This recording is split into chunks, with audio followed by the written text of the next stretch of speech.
And Garcia to the outside, trying to recollect himself as Moloney left inside the ring. You see Marina Shafir at ringside. Telling Garcia to calm down, take some breaths, take all the momentum away from Moloney, who literally drilled the former TNT champion. Garcia hard into the barricade, and Moloney follows it up. Knife edge chop across the chest. And you see at the top of our screen, just over 48 minutes away from Forbidden Door. Coming up, over the barricade into the front row. Pound for pound, one of the hardest strikers in the game is Joel Moloney. And AEW getting a taste of it tonight. Took one look at Marina Shafir and didn't want any part of that, with good reason. The fans still filing into the SAP Center here in San Jose. I mentioned Forbidden Door coming up at the top of the hour, live on pay-per-view. You can join us on HBO Max. Just visit hbomax.com/AEW. Oh, Moloney. Mistake. Got too occupied with Marina Shafir on the outside. Lost track of Daniel Garcia. And Garcia, the Dragon Screw, followed up by the elbow strike, sends Moloney spilling to the floor. And Daniel Garcia is such an intelligent wrestler, and Joel Moloney has a lot of brains, but a lot more brawn on that man. It's going to be difficult to face a man like Garcia here. And internationally, fans, you can join us for Forbidden Door on Prime Video, My AEW, DAZN, YouTube.com, PPV.com, and main event as Moloney hard into the steps by the Death Rider Garcia. Garcia, very easily influenced. Young man who joined the Death Riders not too long ago. You know, I believe he was easily influenced by you at one point. Well, not so evilly influenced of late. No, I certainly haven't forgotten. We came to blows very recently, albeit seemingly by accident. Marina Shafir hyping up Garcia. Telling him to really lay it in with those elbow strikes, but I'm not sure Garcia needs that much encouragement. Garcia closing the distance. To the right of our Spanish announce desk. It's a glancing blow as Moloney trying to get out of the way, but so a very awkward landing. Garcia, he may have, actually when he went over the barricade a few moments ago, may have clipped his head on the unprotected concrete, so maybe still feeling the effects of that, or... There we go. You have a word, do you? I'd concentrate on him if I were you, Sunshine. Garcia, perhaps still feeling the effects of that vertebreaker from Swerve Strickland this past Wednesday night, as Garcia now maneuvering the leg of Moloney. Garcia has identified his target, Walker, and it is the left leg of Joel Moloney. Yeah, I think Joel Moloney is going to have a very pointed target as well. Oh, come on. This is Death Rider business, and Marina Shafir behind the back of Rafe Stefansson very narrowly got caught in the act, but... Well, that's disgusting.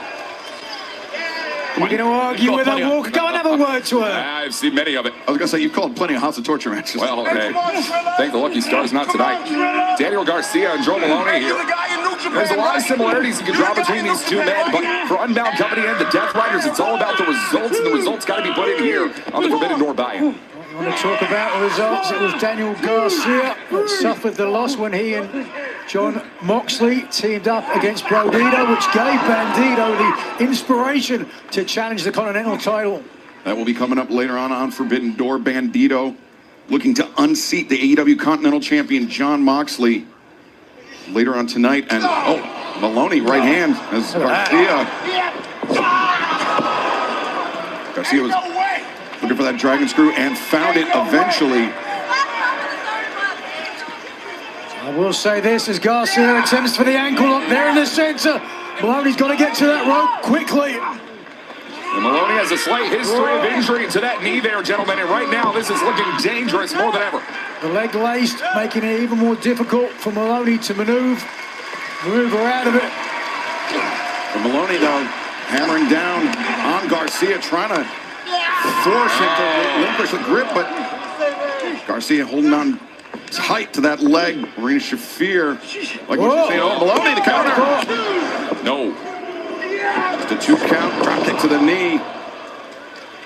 As people still filing into the SAP Center here ahead of Forbidden Door, coming your way live on pay-per-view at the top of the hour. What you want?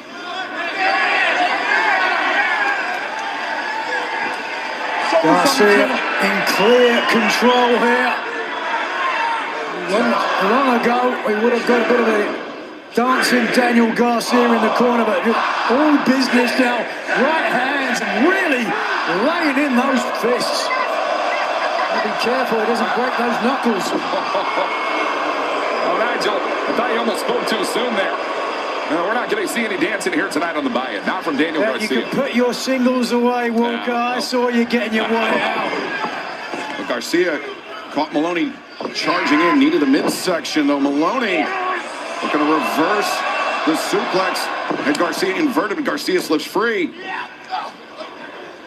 Back elbow, Garcia on the move. Maloney leapfrog. Went for the trip, didn't find it, but found the drop kick instead. However, Maloney, you can see, still laboring with that knee injury. The earlier offense from Garcia has certainly paid dividends as Marina Shafir willing the Death Rider teammate back to his feet. And as this match continues, remember, just over 40 minutes away from Forbidden Door, coming up live on pay-per-view. You can join us on HBO Max's hbomax.com/AEW. As Maloney and Garcia, as you mentioned, Walker, it's not, I don't think Garcia wants to get into a prolonged strike exchange with Maloney. Yeah, no doubt about it. Joe Maloney's really looking to put something on here in the West for the first time in a long time. And a shot like that's going to lead him a long distance. Maloney, Garcia slumped in the corner, closes the distance, and Garcia boot up into the jaw. All the time in the world there, but wait a second. Oh! Beautiful. High stack cover made. Garcia, though, escapes.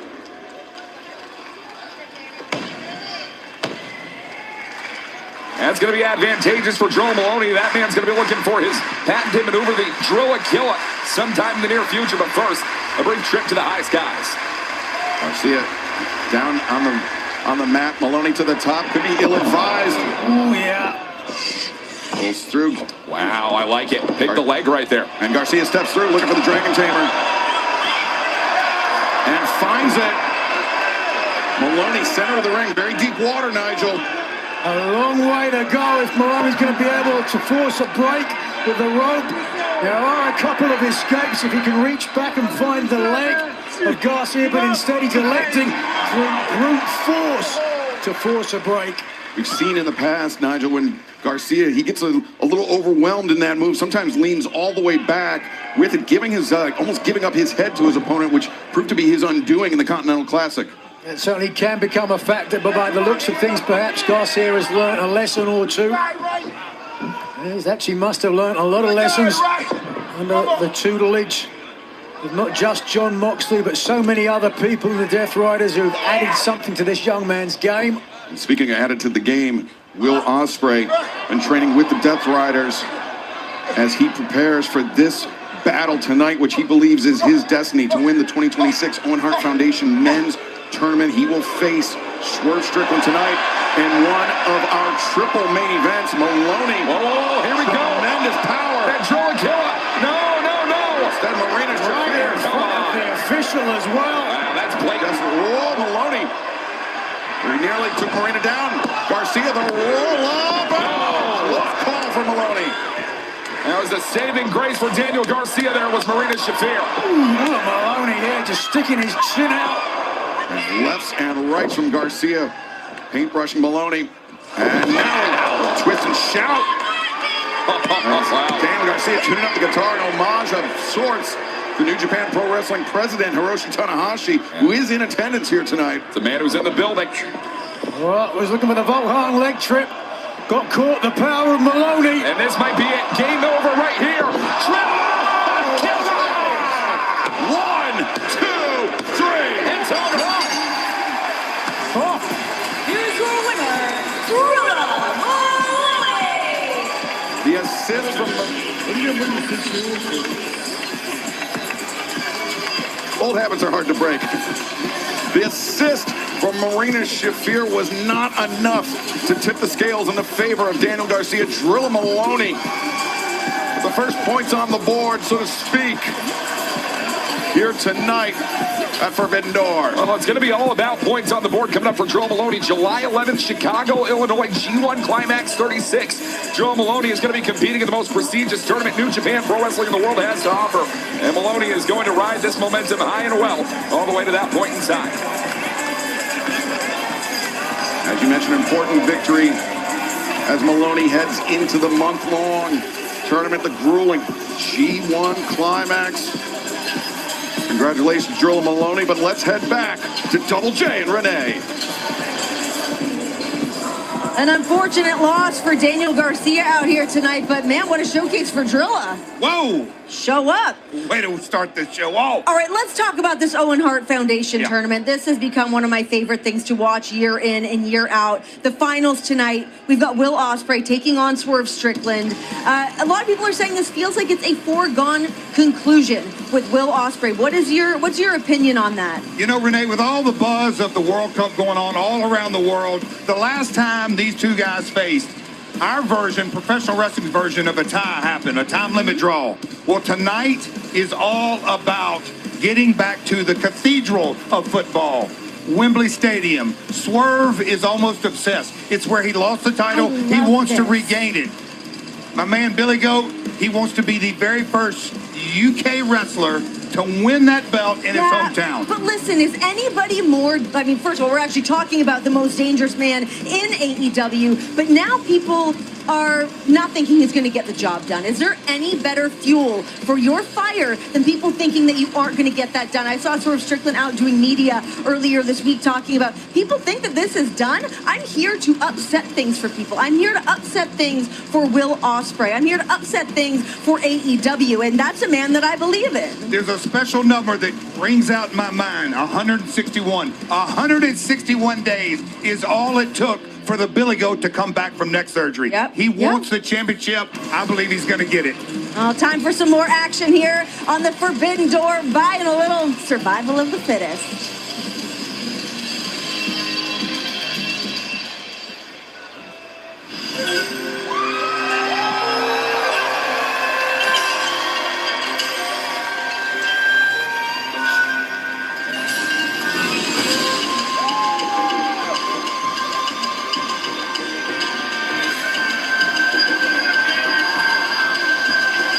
This is a survival of the fittest qualifying match for the TBS Championship.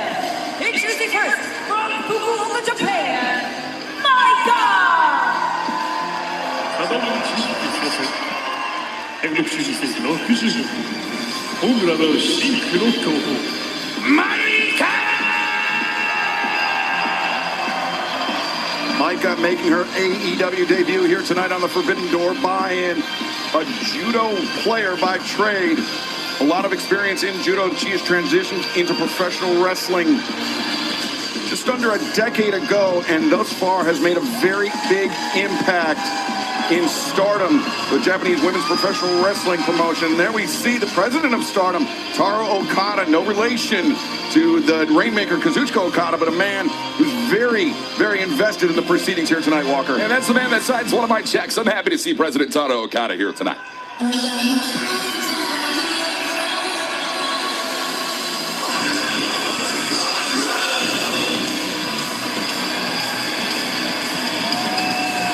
And her opponent, accompanied by Julia Hart from Chicago, Illinois, Sky Blue. これに移した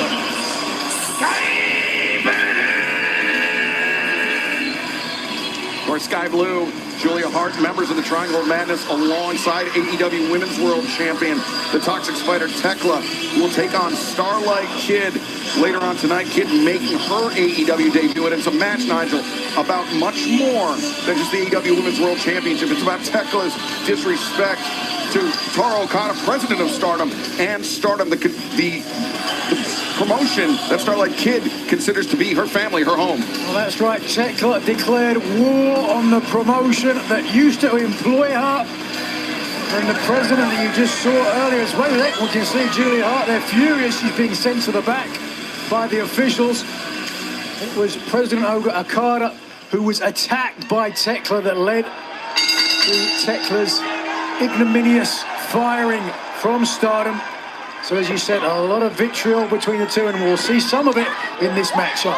Big stakes in this matchup as well. The winner will join Hikaru Shida, Chris Statlander, Persephone, Harley Cameron, and Queen Aminata this Wednesday at Dynamite in the Survival of the Fittest match to determine a new TBS champion. Of course, Willow Nightingale forced to vacate that title due to injury, necessitating this Survival of the Fittest match coming up, which is essentially an elimination match. The first time ever taking place in an AEW ring, and Micah being taken down by the hair thanks to Sky Blue. Survival of the Fittest, one of the most chaotic and exciting matches in Ring of Honor history, and everybody leaves it in the center of the ring. I tell you what, when they crown a new TBS champion, they will have earned it. And gentlemen, the contrast between the red and the blue of these two women, the fire and ice, it's really speaking to the dichotomy of what we're getting into in this buy-in matchup. Shoulder tackle, the power of Micah on display, taking down Sky once, twice, and now the lariat, the cover, two. And Walker, for AEW fans, that this may be their first exposure to Micah. I mentioned her judo background, very similar stylistically to Marina Shafir. Yeah, no doubt about it. I mean, you combine the physicality of a judo fighter, the presence of a heavyweight, the confidence of a champion. With or without it. I mean, with or without that championship, Micah is going to show up and show out to represent the World Wonder Ring, but she could easily put herself in position to become the first Stardom contracted wrestler to hold an AEW title in the future. Sky Blue, the more aggressive of the two competitors thus far. Micah got caught there. Nice drop toe hold. And Micah on the move. Sky, though, low bridge. Sends Micah spilling to the floor. And now Sky Blue, what does she have in mind? Charging in, the kick drops Micah. First time singles match between these two women, gentlemen. It is uncharted waters here tonight for Sky Blue and Micah. Now Sky diving Hurricane Rana. No. There's the power of Micah on display. And the power bomb on the ring apron. The fans still filing into the SAP Center here in San Jose, but the fans that are in the building very appreciative of the efforts of the Japanese athlete Micah. Walker, you mentioned a victory tonight could bring her one step closer to claiming her first championship outside of Stardom. As Micah looking for a cover inside the ring, back to live action now. Juji Katame. Doesn't have the full extension though. Sky Blue with almost an S grip there, got caught and using the bottom rope to force the break. Micah taking advantage of the count, Walker. She missed a large portion of last year due to an injury, Tommy John surgery, yes, I believe it was. So Micah may be looking to make up for lost time. Yeah, certainly, and came back in a huge storm in Stardom, saying, I want to become World of Stardom champion. She's yet to have that opportunity at a title, but maybe becoming a champion in AEW could rise her up the ranks over in the land of the rising sun. Sky Blue on the move. Wow, running boot, side of the head. Sky Blue refers to herself as the violent little thing, Nigel, and the violence on display as Sky goes for the cover, leg hooked. She definitely fits well in the triangle of madness. All 3 points of the pentagon, the other 2, ruthlessness and pain. And here we are, driving down the right hands. I believe it's a triangle, Nigel, not a pentagon. Right. You didn't get what I was getting at there, did you? They're kind of witches. And No, you meant pentagram, but I digress. That's still a pentagon as well. It's not. It's a star. We are It's getting into okay. the weeds here. Just because you messed up 3 times in a row, let's get back on track. Yeah. Folks, you have to imagine that Sky Blue finding a victory here tonight would set Tekla on a wonderful pace to finding a championship defense. The Triangle of Madness, a unit certainly bound by victory. Yeah, Sky Blue has competed for the TBS championship before, never claimed it. Wait a second, cover here. Like hooked, and wow, Micah able to kick out. So Sky, I'm sure it'd be doubly sweet for her not only to qualify for the Survival of the Fittest match, but to knock off one of the top prospects in Stardom. Sky Blue coming off back-to-back losses. Not a losing streak per se, but certainly it could be the beginning of one. She's not careful. Vertical suplex, though. Sky up to her feet. Micah ready for her. And back suplex. Drives her down on Micah's turn, floats over, lateral press. Sky Blue able to kick out fans. We are just over 30 minutes away, just under 30 minutes away from Forbidden Door coming up live on pay-per-view. You can join us on HBO Max. Visit hbomax.com/AEW, and internationally, you can join us on Prime Video. DAZN, YouTube, MyAEWPPV.com, or Main Event. So many ways to join us for Forbidden Door. Just under 30 minutes away as Micah catches Sky Blue in the act on the ascent. Micah making the climb. Sky Blue slowed down, and now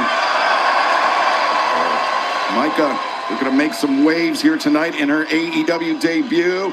Super. Wow! From the high heavens here tonight for the Crimson Empress. Now the cover made. Lateral press again, and Sky able to kick out. Micah has Sky Blue in a dangerous position here, folks.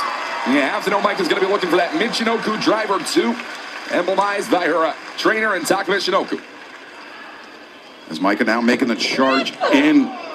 Sky Blue seeming to be running out of gas a little bit in the corner as Micah continues to apply pressure. Not only the Michinoku driver, who has been known for an avalanche brain buster, but right now, Sky Blue making sure she's not on the receiving end, and instead, take a look at this. Micah stuck in the corner to Sky, puts the head in. Tastes a little peri-peri sauce there for Micah, and now Sky power Liger bomb, high angle, and Micah, impressive kick out. A little bit of frustration starting to sneak into the face of Sky Blue. Look at the impact here, but more importantly, look how deep Sky Blue sits on the pin to make sure all the body weight as much as possible across the shoulders, but just not enough leverage to keep Micah down. Now both women battering each other as they return to a vertical position. Micah, quick series of blows. Oh, but Sky, the windup, and she dropped Micah to a knee. Not often you see that happen, Walker. Yeah, no doubt about it. Sky Blue's taking it well to the former World of Stardom champion. If she can keep this up, she can find victory right here. Sky from the middle. DDT spiked Micah on the crown of her head. Cover! Oh! Getting closer with each attempt, though. Yeah, it was Must not get distracted.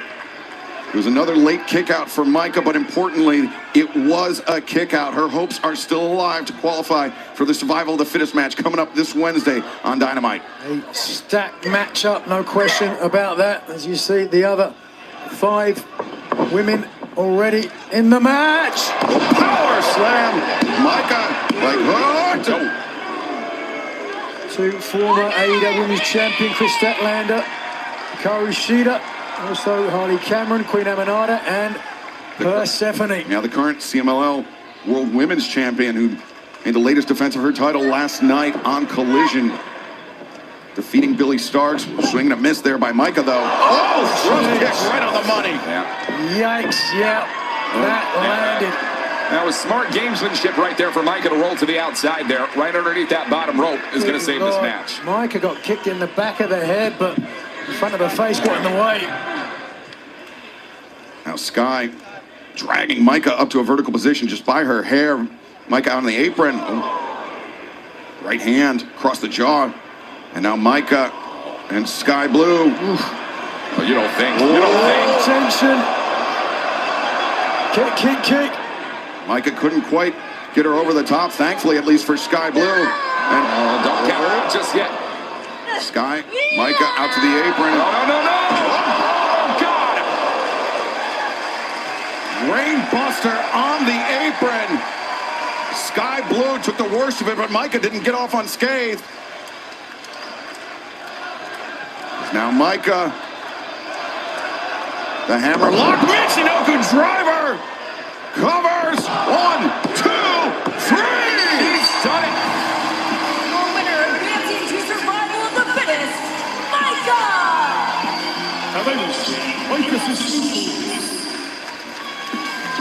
Micah will now join Queen Aminata, Harley Cameron, Persephone, Chris Statlander, and Hikaru Shida this Wednesday night at Dynamite Live, 8/7 Central on TBS and HBO Max, where we will crown a new TBS champion, Nigel. Gonna be very exciting, no question about that. Tune in and find out which one of these 6 competitors becomes the new TBS champion. I cannot wait. I'm sure Stardom President Taro Okada very happy with what he just witnessed. Micah qualifying for the TBS Championship match this coming Wednesday night. That is one in the favor of Stardom. But Okada, he will be watching the AEW Women's World Championship match coming up on Forbidden Door with very great interest. Starlight Kid, a woman who has 2 career victories over Tekla, challenging the AEW Women's World Champion later on tonight, Nigel. Also tonight it's an unbearable dream from an unbearable tragedy. Maya World faces her idol in Mercedes Moné. That is one of our triple main events. This is as well. Team DC MJF versus Team Briscoe. Locked inside a steel cage. If Team Briscoe wins, Mark Briscoe can challenge for MJF's AEW World Championship. One of their other main events in a rematch from Forbidden Door 2 years ago. Will history repeat itself? Or will Ospreay make it to Wembley? David Finlay and Clark Connors look to run roughshod over the AEW World Tag Team Champions, the Rated R Superstar Adam Copeland and Christian Cage. And Ring of Honor's most wanted Bandito looks to cut the head of the snake of the Death Riders and take the Continental title. And speaking of the Death Riders, the former Death Rider, the first Death Rider, Shota Umino, puts his IWGP Global Heavyweight Championship on the line against the Bastard Pack. And a dream match on any card in the world. The best bout machine against the best technical wrestler in the world. Who will leave as the winner? And an explosive international 3-way tag team match. Unbound Company, Shingo Takagi and Titan take on the Young Bucks and Mystico and Master Andrade Sky Team. Let's take a look at this matchup. 3 of the top stables in wrestling worldwide, the Elite, Sky Team, and Unbound Company in a 3-way tag team match. Renee, the momentum is on our side. The Young Bucks are on their way back to the top of the tag division. Shingo Takagi, pound for pound, one of the hardest hitting strikers in the sport today. Titan, a master of death-defying and high-risk offense. Unbound Company enters the Forbidden Door. The biggest star in Lucha Libre, Mystico, teams with the fastest rising star, Mascara Dorada. And Mystico! La Mystica! It's La Mystica! And new Mystico and Mascara Dorada, Shingo Takagi, Titan, and the Young Bucks. Global implications, as is the way of Forbidden Door. We're gonna super kick that Forbidden Door down.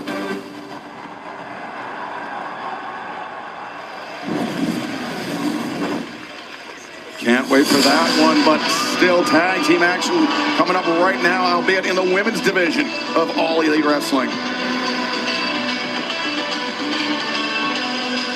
The following contest set for one fall is for the AEW Women's World Tag Team Championship.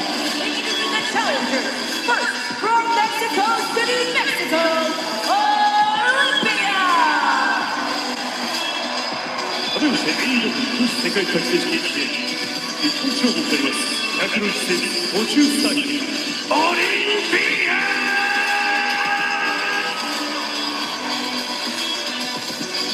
Well, Divine Dominion, they've been looking for a challenge for the AEW Women's World Championship, and they may have just found it in the form of Olympia and her partner Thunder Rosa for tonight.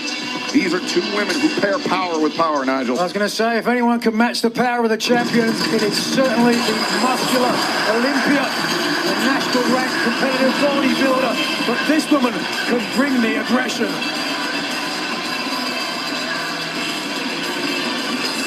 Joining her from the graveyards of Tijuana, Mexico, Thunder Rosa. 120センチ52キロ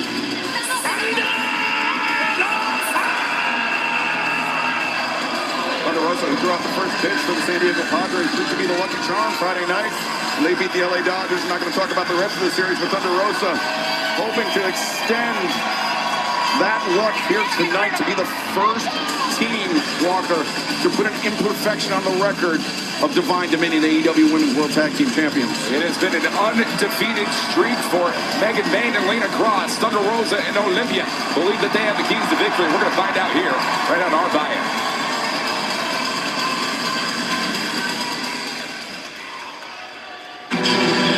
Our divine dominion extends from the heavens to the underworld.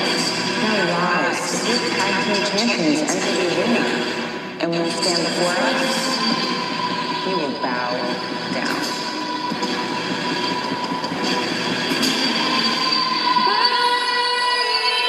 And opponents, they are the AEW Women's World Tag Team Champions, Megan Bayne and Lena Cross, the Divine Dominion. AEW 女子世界王者メガベイレナクロスディバインドミニア The second overall AEW Women's World Tag Team Champions, Nigel, and seemingly an unstoppable force, Divine Dominion. That certainly has been the case thus far in their incredible title reign. They instigated a 5-minute testing period for any team to try and earn a title opportunity, and only one thus far has been able to do it. Ty J getting the title opportunity, being unable to take those titles from, I was going to say around the waist, but where are they, Walker, those titles? Well, I mean, I don't think I have to spell it out for you, Nigel. Well, this match... That's your job. Oh, give me a break. 105 days, 4 defenses. You are looking at the creme de la creme in the women's tag team division. This match not subject to that 5-minute time limit that Nigel mentioned, as is customary in all AEW Women's World Tag Team matches. 60-minute time limit. We will stick with all the action should we need to, as Lena Cross set to start things out. Thunder Rosa. Yeah, right out of the gate here. I told you, bring the aggression. Thunder Rosa, the chops back and Lena Cross up, but a swift knee to the midsection, trying to call for momentum with Mount Mara. Thunder Rosa using her quickness, weaving underneath, and there's the heavy hands of Thunder Rosa. Rosa, veteran, former AEW Women's Champion, wants to, trying to get back into title contention. But could find herself as part of the AEW Women's World Tag Team Champions. Quick tag out to Megan Bayne and Walker. Fans of Stardom very, very familiar with the Megasis. Yeah, no doubt about it. For the tag team partner, Micah. And it is Thunder Rosa. I mean, really, the back's against the wall for Thunder Rosa and Olympia here. The first time ever these two are teaming up in a tag team situation. And it's for the highest prize in women's tag wrestling today. And nothing to lose for Thunder Rosa and Olympia, as the champions retreat to the outside. Not often you see this, as Thunder Rosa perhaps thinking of taking a risk. Well, forget about the graveyards, into the sky. Whoa! Tornado from Thunder Rosa. 2-for-1 takes down both the champions. And Olympia may be poised to take flight as well. Olympia. Unparalleled.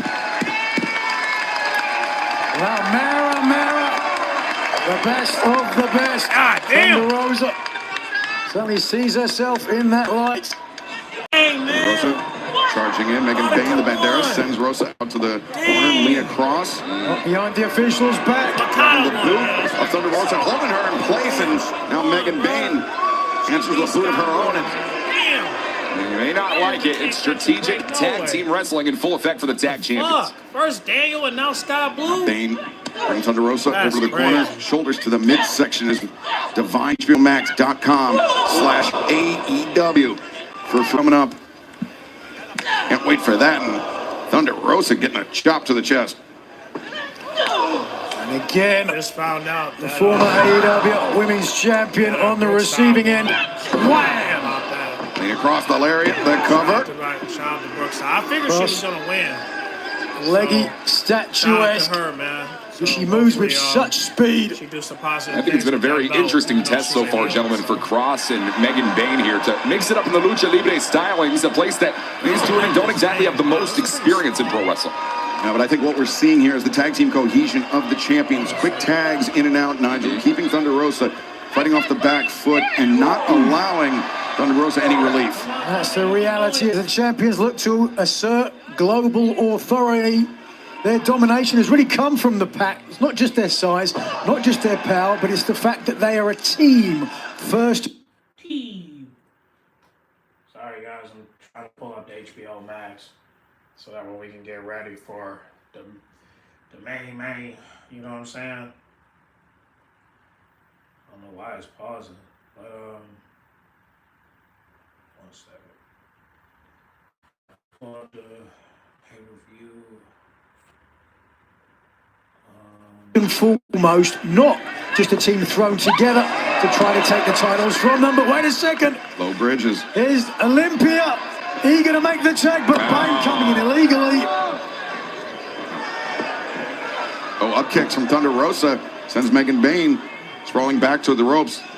I guess a swing and a miss. Thunder Rosa now sends Bain out to the floor. Hold on. 1 second. It's kind of freezing a little bit. Ooh, Olympia missed the shot from missing all over the place, but Thunder Rosa didn't miss with that tag. In comes Olympia, big elbow strike boot to the midsection. Whoa! Olympia's looking for this tag for some time now, and you can certainly see it by the way she's moving inside this ring. Olympia, who typically competes in CMLL, making her tag team debut alongside Thunder Rosa here tonight in AEW. And coming in. Look at the heels, and then gave Lena Cross plenty of time to think about it. Powerful Olympia here, second generation star, showing some of that strength. Last time we saw her in AEW, it was challenging Mercedes Moné for the CMLL Women's title. Ooh, there's a cover.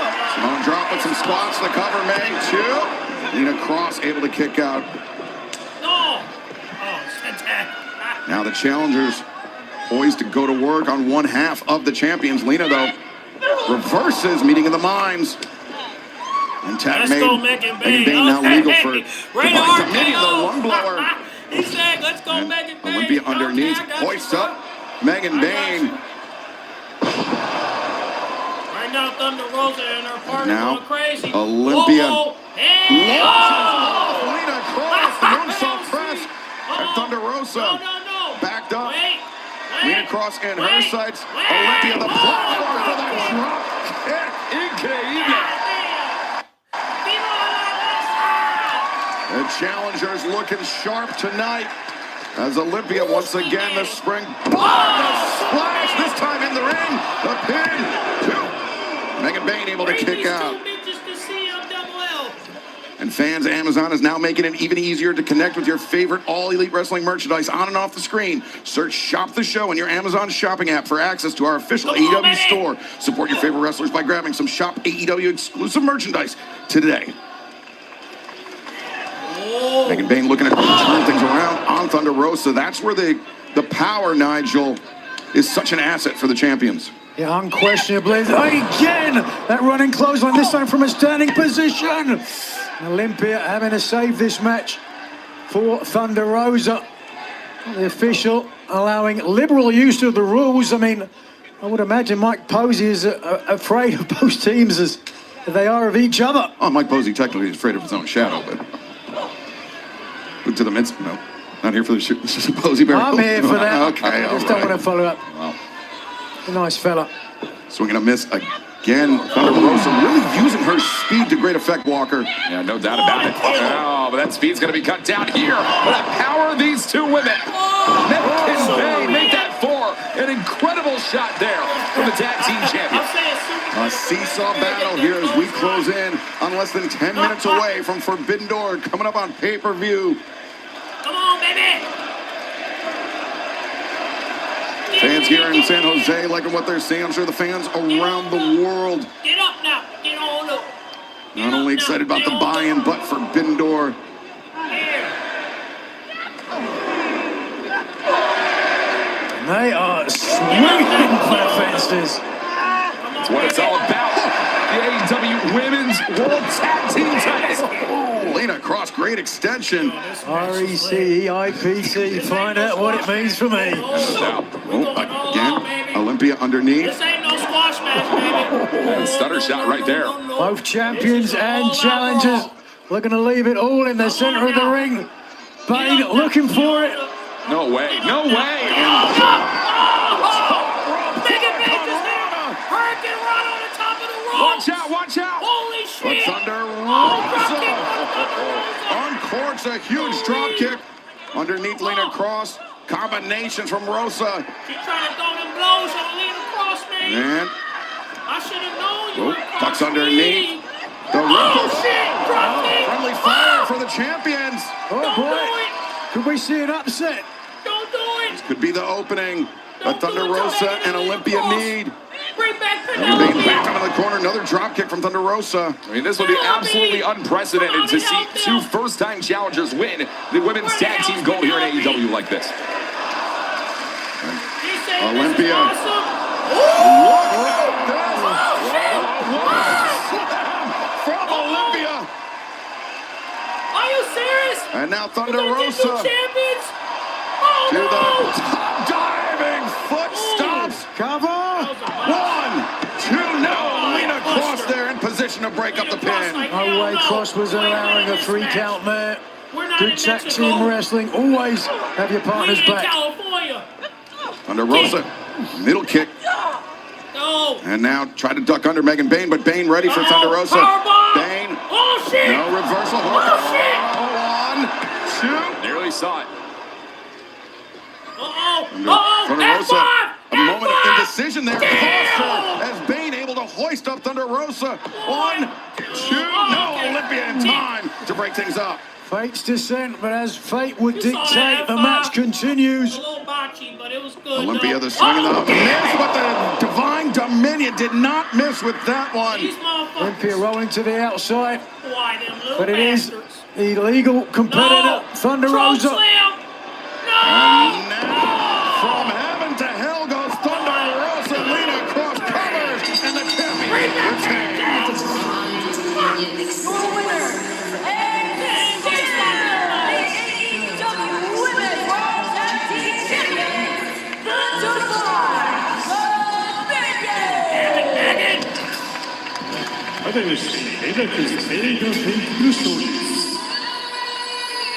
Megan Bane, Lena Cross, yet another defense of their AEW Women's World Tag Team Championship. And Nigel, to my eyes, the toughest defense yet. Yeah, no question about it. The champions Ran had to RKO earn like bang, bang, those bang, titles to bang, leave bang. San Jose I still know the that's AEW right. Women's Tag Team Champions. Olympia and Thunder Rosa. No need to hang their head in shame. In fact, be that as it may, they ultimately did have to bow down. Yet another impressive performance by the AEW Women's World Tag Team Champions, Divine Dominion. And fans, we are just 5 minutes away from Forbidden Door coming up live on pay-per-view. And tonight we will have a triple main event, a steel cage match. What? Team DC MJF taking on Team Briscoe. If Mark Briscoe's side wins, Mark Briscoe will earn a shot at MJF's AEW World Championship. And another main event, Will Ospreay and Swerve Strickland fight for the opportunity to challenge for the world title at Wembley Stadium. And the third of our triple main events, can the Cinderella story of Maya World continue? Maya! Or will the CEO win her second consecutive Owen Hart Foundation Women's Tournament? A vitriolic conflict as the AEW Women's Champion Tekla take on Stardom's Starlight Kid. Christian Cage and the Rated R superstar Adam Copeland for their AEW World Tag Team Championship on the line against Clark Connors, David Finlay, the Rated RKO 257 said Will Ospreay should end the night. That's what I'm saying. I hope it does, man. I'm waiting for it. It needs to, because listen. I like the steel cage match, but we need Swerve versus Will as the main event. Let's do it. I'll keep an eye out, guys. I got you. Well, I got you. All right. Just let me just see if it's gonna happen or not. And a match that will most certainly We got 3 minutes, y'all. Ramifications. Kenny Omega, Zack Sabre Jr. one-on-one for the first time ever in an AEW ring. $3 billion in debt.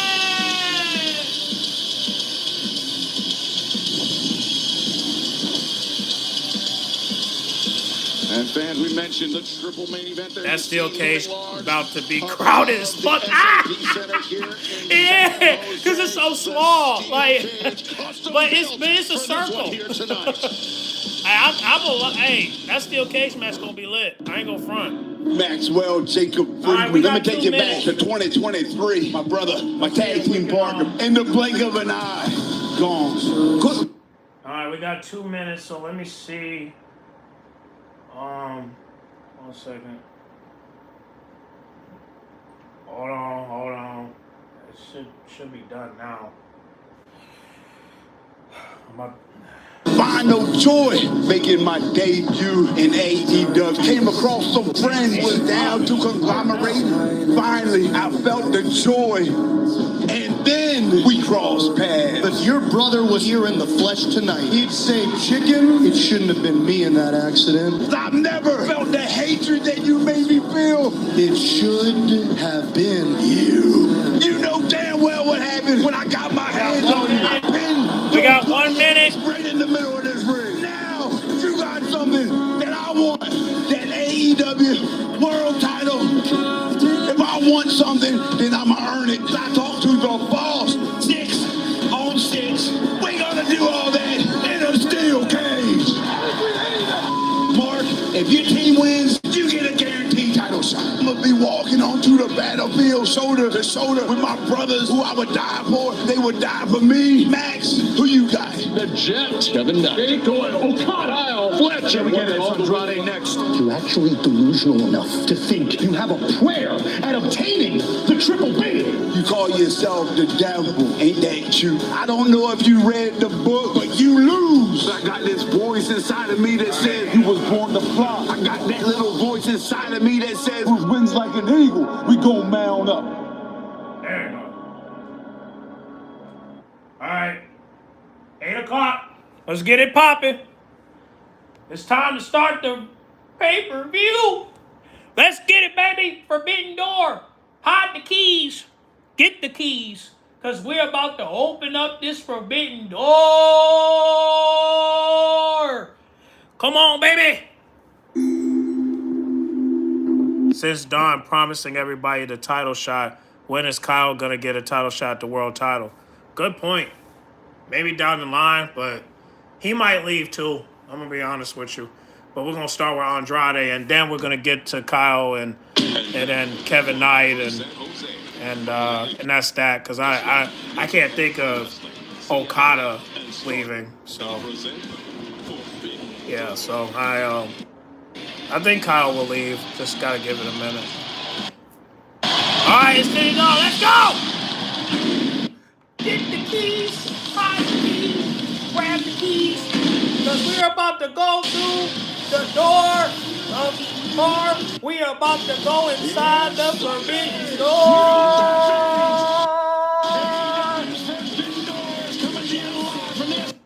SAP Center in San Jose, California, the Golden State of Excalibur, joined by Nacho. All right, let's see the first match.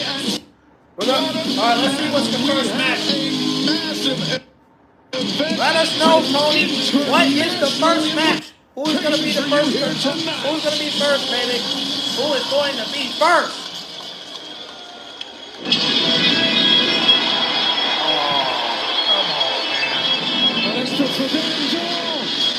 Alright, so I guess we're going to start the tag team match. With a Super Kick party. You got to do it like this. Alright, man.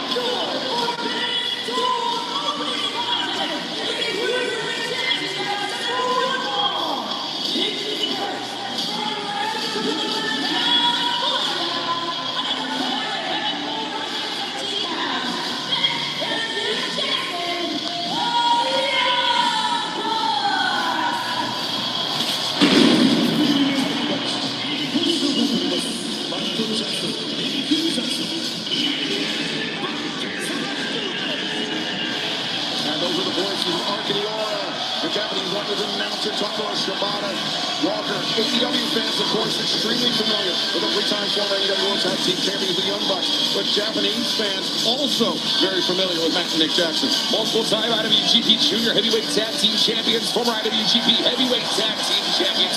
Matt Jackson and Nick Jackson have been there and done it all, and are looking to beat the best of CMLL and New Japan Pro Wrestling tonight in our opening contest. The IWGP stands for the International Wrestling Grand Prix. That's the governing body of all of the titles in New Japan Pro Wrestling.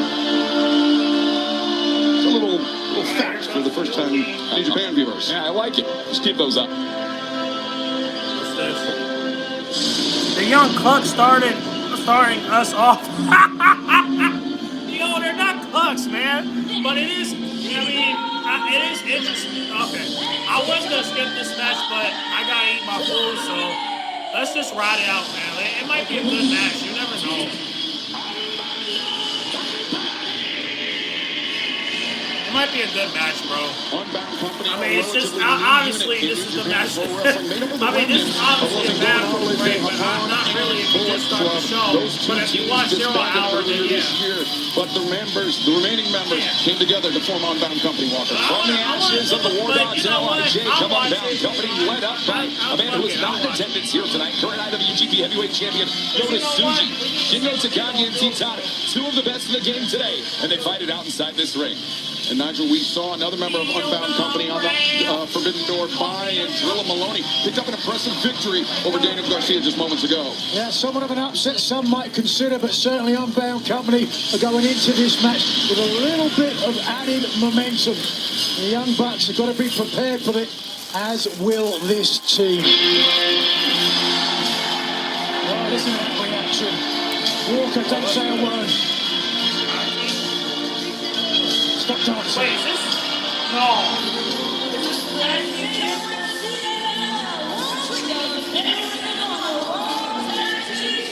Oh, it's the tag team champions. Oh, I couldn't recognize them at first. Oh, man, I forgot. They were bringing on the tag team champions. Okay, so it's, Well, Mystico has certainly had an eventful 7 days. We'll touch more on that in a moment, but let's take you back to this match Friday night at Arena Mexico. The West Sky team, Mystico, Mascara Dorado, unseated the Ring of Honor World Tag Team Champion Sammy Guevara and the Beast Mortos. There you see La Mystica cinched in. Moros tapped out, and new champion were crowned in Mexico City. All gold for El Sky team. And speaking of momentum, as I just did, for Unbound Company, 2/3 of the current CMLL Trio champions, El Sky team, are bullets as they head into San Jose. They are on their feet. And then we see the Spanish announce team special guest at the Spanish announce desk, Julio Cesar Rivera from the CMLL announce team, I'm sure with a great interest in the proceedings here tonight. And Walker, not only are you the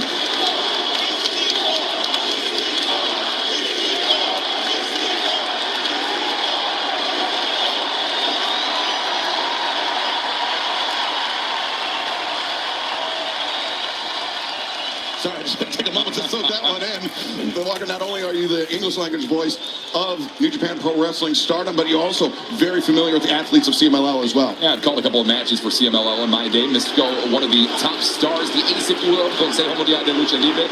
And in fact, you have to imagine Mystico had a difficult time figuring out, hey, which of my many titles do I bring down the ringside? He is also the IWGP Junior Heavyweight Tag Team Champion in New Japan. Alongside El Desperado, and talked about the 7 days for Mystico. He has wrestled every single one of those 7 days in the United States or in his native Mexico. Last night, teaming with Speedball Mike Bailey. Tag team win on Collision. Friday night, as we mentioned, the victory over the Ring of Honor. Then Ring of Honor World Tag Team Champions, Nigel. No wonder his theme music translated is "I'm dying." And earlier this week, Mystico and Dorada picked up a win over Sonata and Dick Togo of New Japan Pro Wrestling. That one taking place in Mexico. Teton brings down Mystico and immediately puts on boots. Well, you heard a round of cheers going up for the handshake, but Teton turn things around quickly. These men are certainly familiar with one another in CMLL and New Japan Pro Wrestling. Misto and Teton looking to go toe-to-toe here in our opener. And Walker almost a dual role from Teton here tonight, representing both New Japan Pro Wrestling and CMLL in this one. Yeah, but when it comes to Unbound Company, it is New Japan Pro Wrestling first and foremost. We'll save the CMLL spectacle for Reno, Mexico next time around. Kawagiri connects by Mistico. Now trying to maneuver around the ring post, springboard. By Mistico. This makes it look so effortless, doesn't it? Certainly does. He's been doing it for the better part of 2 decades as well. As Mistico and Teton finding himself in the corner of the Young Bucks. Tag was made into Mascara Dorado. In with Nick Jackson. And get ready to start your stopwatches because the pace is picking up. My recollection, this is the first time the Young Bucks have crossed paths with Sky Team. The trip made by Mascara Dorada. Nick Jackson went for a trip of his own. Dorada avoids. Nick Jackson floats over the top. Dorada, impressive display of athleticism. Nick Jackson to the outside. Dorada, speedward in. Nick avoids. Super kick avoided by Dorada. Roundhouse avoided. Drop kicks. Both men fall through. If you had to put a prediction for a few giants of CMLL, you'd certainly have to list Mascara Dorada high up there, but there is no team in the world like the Young Bucks, gentlemen. An integral part of the founding and success of AEW. And Colin elbow tie-up. Seemingly pedestrian after that exchange, Nigel. No question about that. Any match that the Young Bucks are in, potential show stealer. There's the teamwork of the brothers Matt and Nick Jackson. Pair of boots into the midsection of a man. Both Matt and Nick very familiar with Shingo Takagi, not only from their time in New Japan Pro Wrestling, but Dragon Gate early on in their careers as well. As Dorada hoisted up with the powerbomb. Nick Jackson. Zigiri on the way in. And catapult to the Gamangiri. Jackson on the ascent. The foot stops the Young Bucks going to work. Well, the Young Bucks hitting their best hits, but will it be enough to score a victory here tonight? The Bucks have made no secret of their tag title aspirations. They will be watching later on as the Dogs challenge the AEW World Tag Team Champions Cope and Cage. Big Enzigiri from Mascara Dorada. Dorada on the move and inventive offense from the man in the golden mask. There's nobody like him. Here we go, gentlemen. Tag made in the corner for Unbound Company's own, and Shingo Takagi.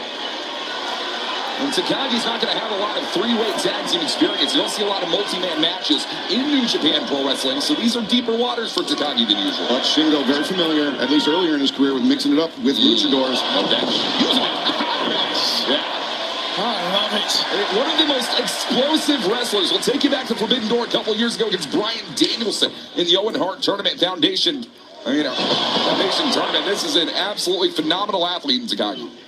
But Mascara Dorada trying to exploit the speed advantage, but Shingo running right through him.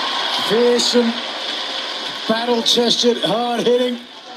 I think Takagi, Shingo is the difference maker, in my opinion, in this match. Yeah, he's the only unlike thing in a match full of like things. One of these things doesn't belong with the others. Now Teton and Shingo teeing off on Mascara Dorada. Double hammer throw into the ropes, tripped by Teton and Shingo. Vertical suplex, followed up by the splash from Teton. Cover May, shoot. Have the poise of Shingo, the way he's controlled the tempo of this match. He's slowed every one of his opponents. Oh, Dorada, nice slip underneath. Unbound Company, meeting the mind. Shingo swinging a miss, tag made. Now Mistico on the move. Okamura brings down Takagi, overhand chop. Stunning, series of overhand chops, stunning Teton. As Mistico, as you said, Walker, makes it look effortless. Just otherworldly athleticism, but you gotta watch out for the men who stand behind you. As Matt and Nick Jackson. Nigel, hard to believe that with the careers that the Young Bucks and Mystico have had, this is the first time, that's the first interactions they've ever had in the ring. Yeah, certainly unexpected, but right now, not concerned about Mystico, more concerned with his tag team partner. Escalera and... Oh, some big risks here the Young Bucks are taking. Mystico almost caught them off guard early. Teton ducks underneath this pair of super kicks from Matt and Nick Jackson. Now Shingo collecting the Young Bucks on the outside. What's happening here? Teton has an affinity for the death-defying, the high risk, but I think Mascara Dorada is going to put a stop to that for now. Dorada with a very similar affinity, but Mystico comes in.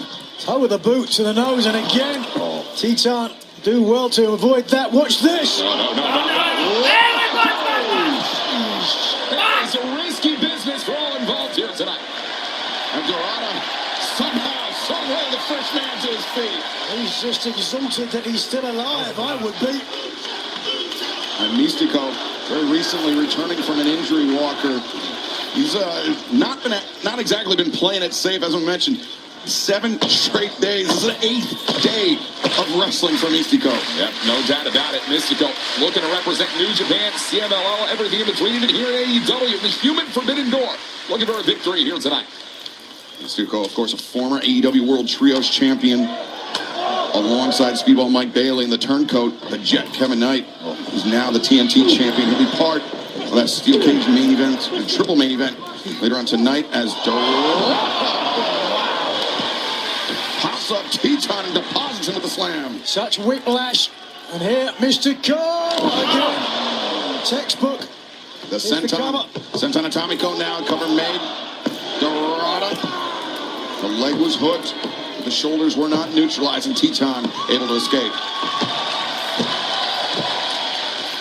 Walker, New Japan Pro Wrestling and CMLL, a relationship that goes back decades. Athletes in New Japan come over to CMLL. Likewise, CMLL athletes, no strangers to competing in Japan. So the familiarity with all 6 of these men is there. Yeah, no doubt about it, and that's going to make it even more difficult. 3-way tag team match like this.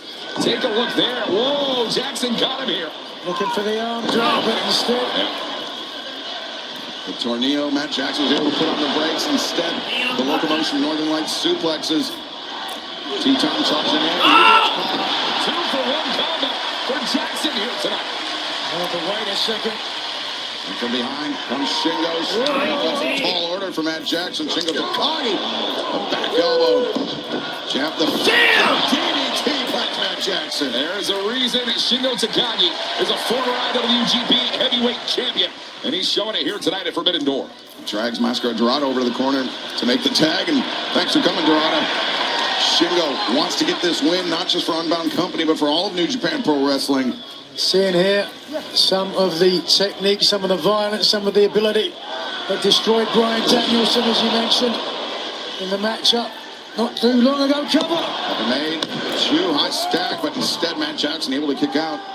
Nigel, remember Bryan Danielson winning that match against Shingo Takagi, in fact, winning the entire tournament. Even a blind squirrel gets a nut from time to time. Luck is what it was. Ultimately, it was Bryan Danielson who had to change his underwear after the match. Not a word. Thank you very much. Yep. Matt Jackson sent to the corner. Back elbow. Backs off Shingo. Teton, nobody home for him. And sliced bread off the chest of Shingo Takagi. Fainted with the super kick and caught Shingo with the DDT. Walker. As being a smart professional wrestler, there are few who are going to be able to outclass the Young Bucks in tag team wrestling. Shingo didn't like his own medicine. The right hand blocked by Nick Jackson. Nick trying to take on both members of Unbound Company in this match. Optigo. And now interlaces the hands of Teton. Super kick to Shingo, and now Nick.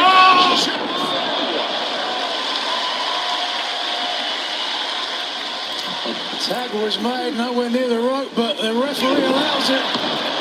Diving crossbody from Mystico. And now takes down Matt and Nick Jackson. Mascara Dorada into the shots from El Sky Team. Shingo and Teton sent down. And now Mystico, springboard. And he's bringing up Teton and Matt Jackson as Mascara Dorada finds his footing on the middle rope. To the floor. Dorada just flew right through the forbidden door tonight, gentlemen. An example of why, one of the reasons why Dorado has become one of the hottest new stars in Lucha Libre today was scintillating maneuvers like that. And Walker, as you mentioned, a man certainly that seems poised to receive the torch from Mystico whenever the legend, the icon of Lucha Libre decides to pass it off. And they team together as Ring of Honor World Tag Team Champions tonight. Nothing sweeter. The Mascara Dorada, the big one up here tonight. A victory over Teton inbound.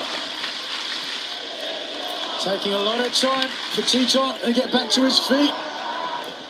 Dorada biding his time, but a shoulder to the midsection through the ropes.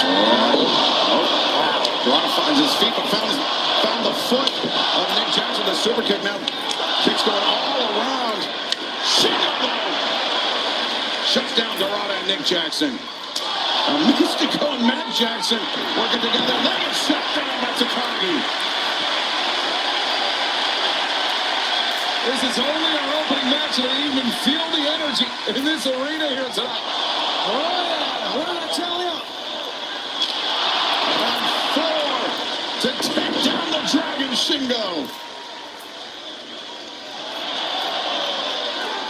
And now stand goes down as well. Now Mystico, Matt Jackson, Canadian Destroyer. Mascara Dorada, no destroyer of his own. Matt Jackson goes down. Nick Jackson vaults over, shoulder to the midsection. And over the top plants. Dorada with that one.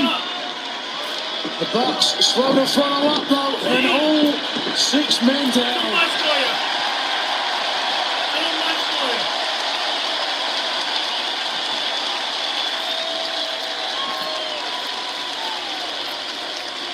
A standing ovation from the fans in San Jose, filling the SAP Center, the Shark Tank, if you will.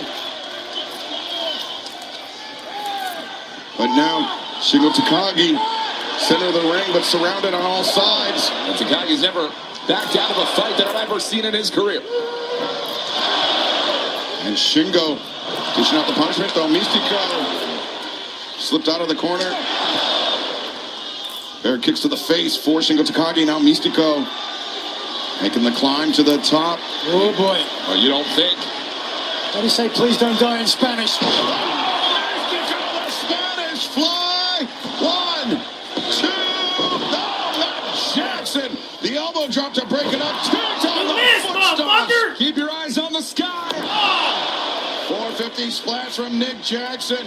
Wait a second, Mascara Dorada. Star press this time inside the ring.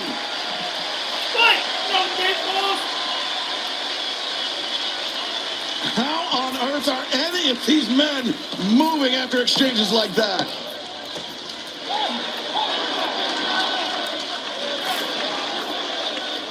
And despite the status of Mystico as a legend of Lucha Libre, living legend, I'm not sure he wants to get the prolonged strike exchange with Mystico. Mystico is cinched in. This is how he and Dorada won the Ring of Honor World Tag Team Champions 2 nights ago. No! Match continues. Well, Takagi held on there for a long time, gentlemen. I'd consider that left arm a non-factor going forward. It just speaks to the toughness, the durability of Shingo Takagi to be able to withstand that La Mystica for that long. Speaks to how exciting these Forbidden Door matches are. The best talent in the world. Grand shot from Mystico now. Things just breaking down into a slugfest, and Teton from behind. Mystico had no idea Teton was behind him as he chopped down the leg.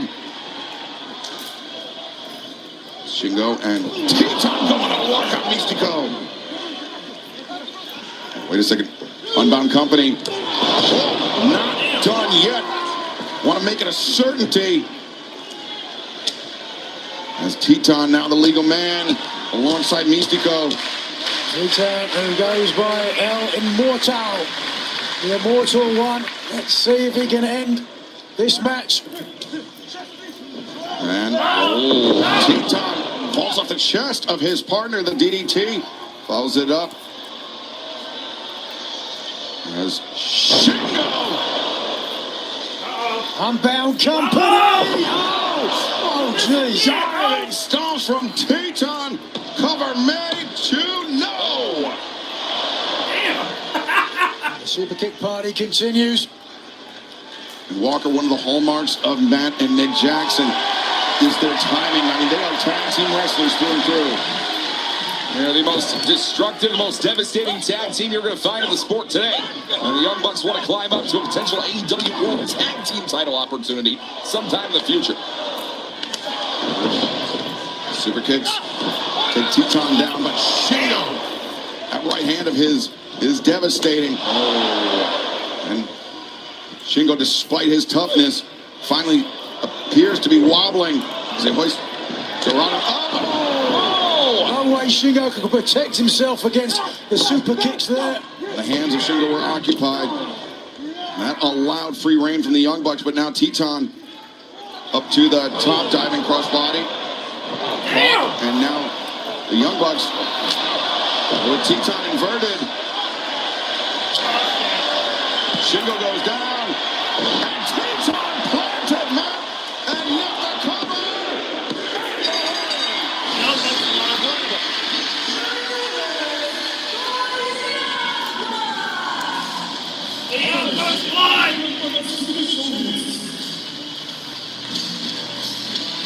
An amazing way to kick off Forbidden Door, the Young Bucks.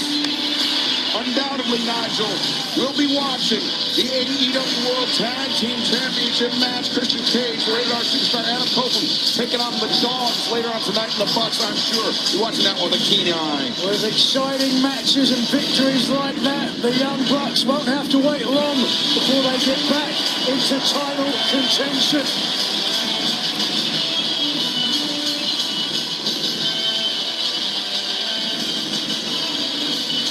Speaking of wanting to get back into title contention, Kenny Omega has his sights set on goal. To get towards that, well, he's got a big test here tonight. Certainly does. The other member of the Elite alongside Matt and Nick Jackson and Jack Perry.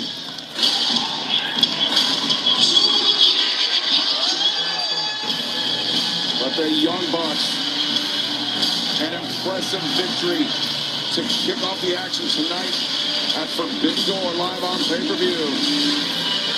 Nigel, as you mentioned, Kenny Omega looking from one step closer to reclaiming the AEW World Championship, but he will have to go through one of the best wrestlers of all time, Zack Sabre Jr. What's the next plan of action? All Elite Wrestling. I want your very best. How you gonna climb back to the top? And as a man, I've not fought for over 8 years. Then it came to me. Zack, you are that key. You are what's gonna take me to the next level. But what's the frequency, Kenneth? Zack Sabre Jr. is the best technical wrestler in the world. Kenny Omega, he's got visions of reclaiming the AEW World Championship dancing through his head. But Kenny Omega, are you still the best? It's gonna be you and I, one-on-one. I will not be used as a stepping stone. May the best man win. I am going to beat you by submission. Because what's I do? And I'm going up to AEW Gold. I'm up for redemption. See you Sunday, Ed. How about that for a catchphrase?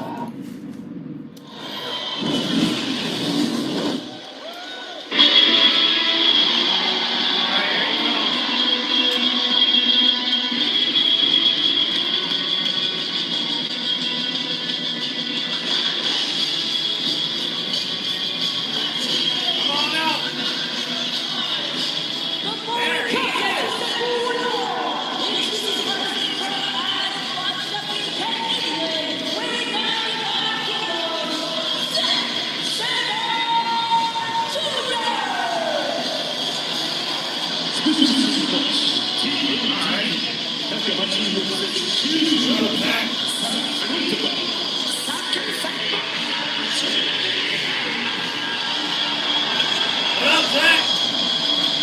Sabre Jr., one of the most technically gifted professional wrestlers of his or any other generation, but a man that in his career has never defeated Kenny Omega one-on-one. The ramifications of a victory for Zack Sabre Jr.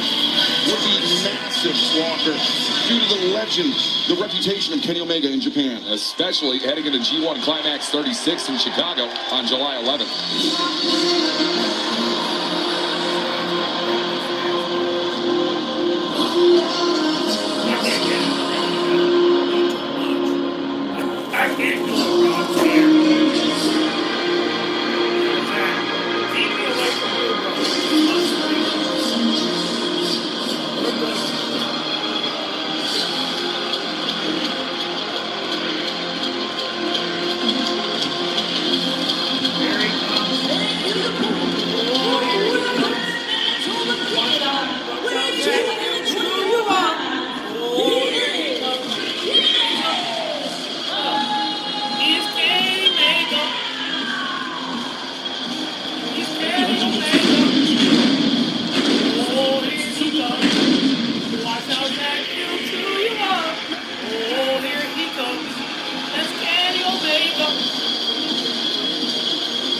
Kenny Omega, the former AEW World Champion, by his own admission, Nigel, has said that he has more runway in his career behind him than he does ahead of him. He wants to prove that he is still the best before he hangs up the boots for good.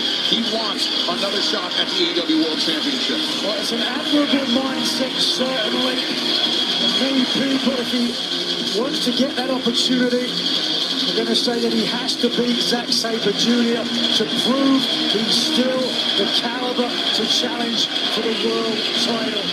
Sabre is a technical master. You see the confidence, the swagger when he walks out here. He's a throwback or rather an evolution to the great wrestlers who adorned TV sets on the Saturday afternoon in England in the 1970s and 80s.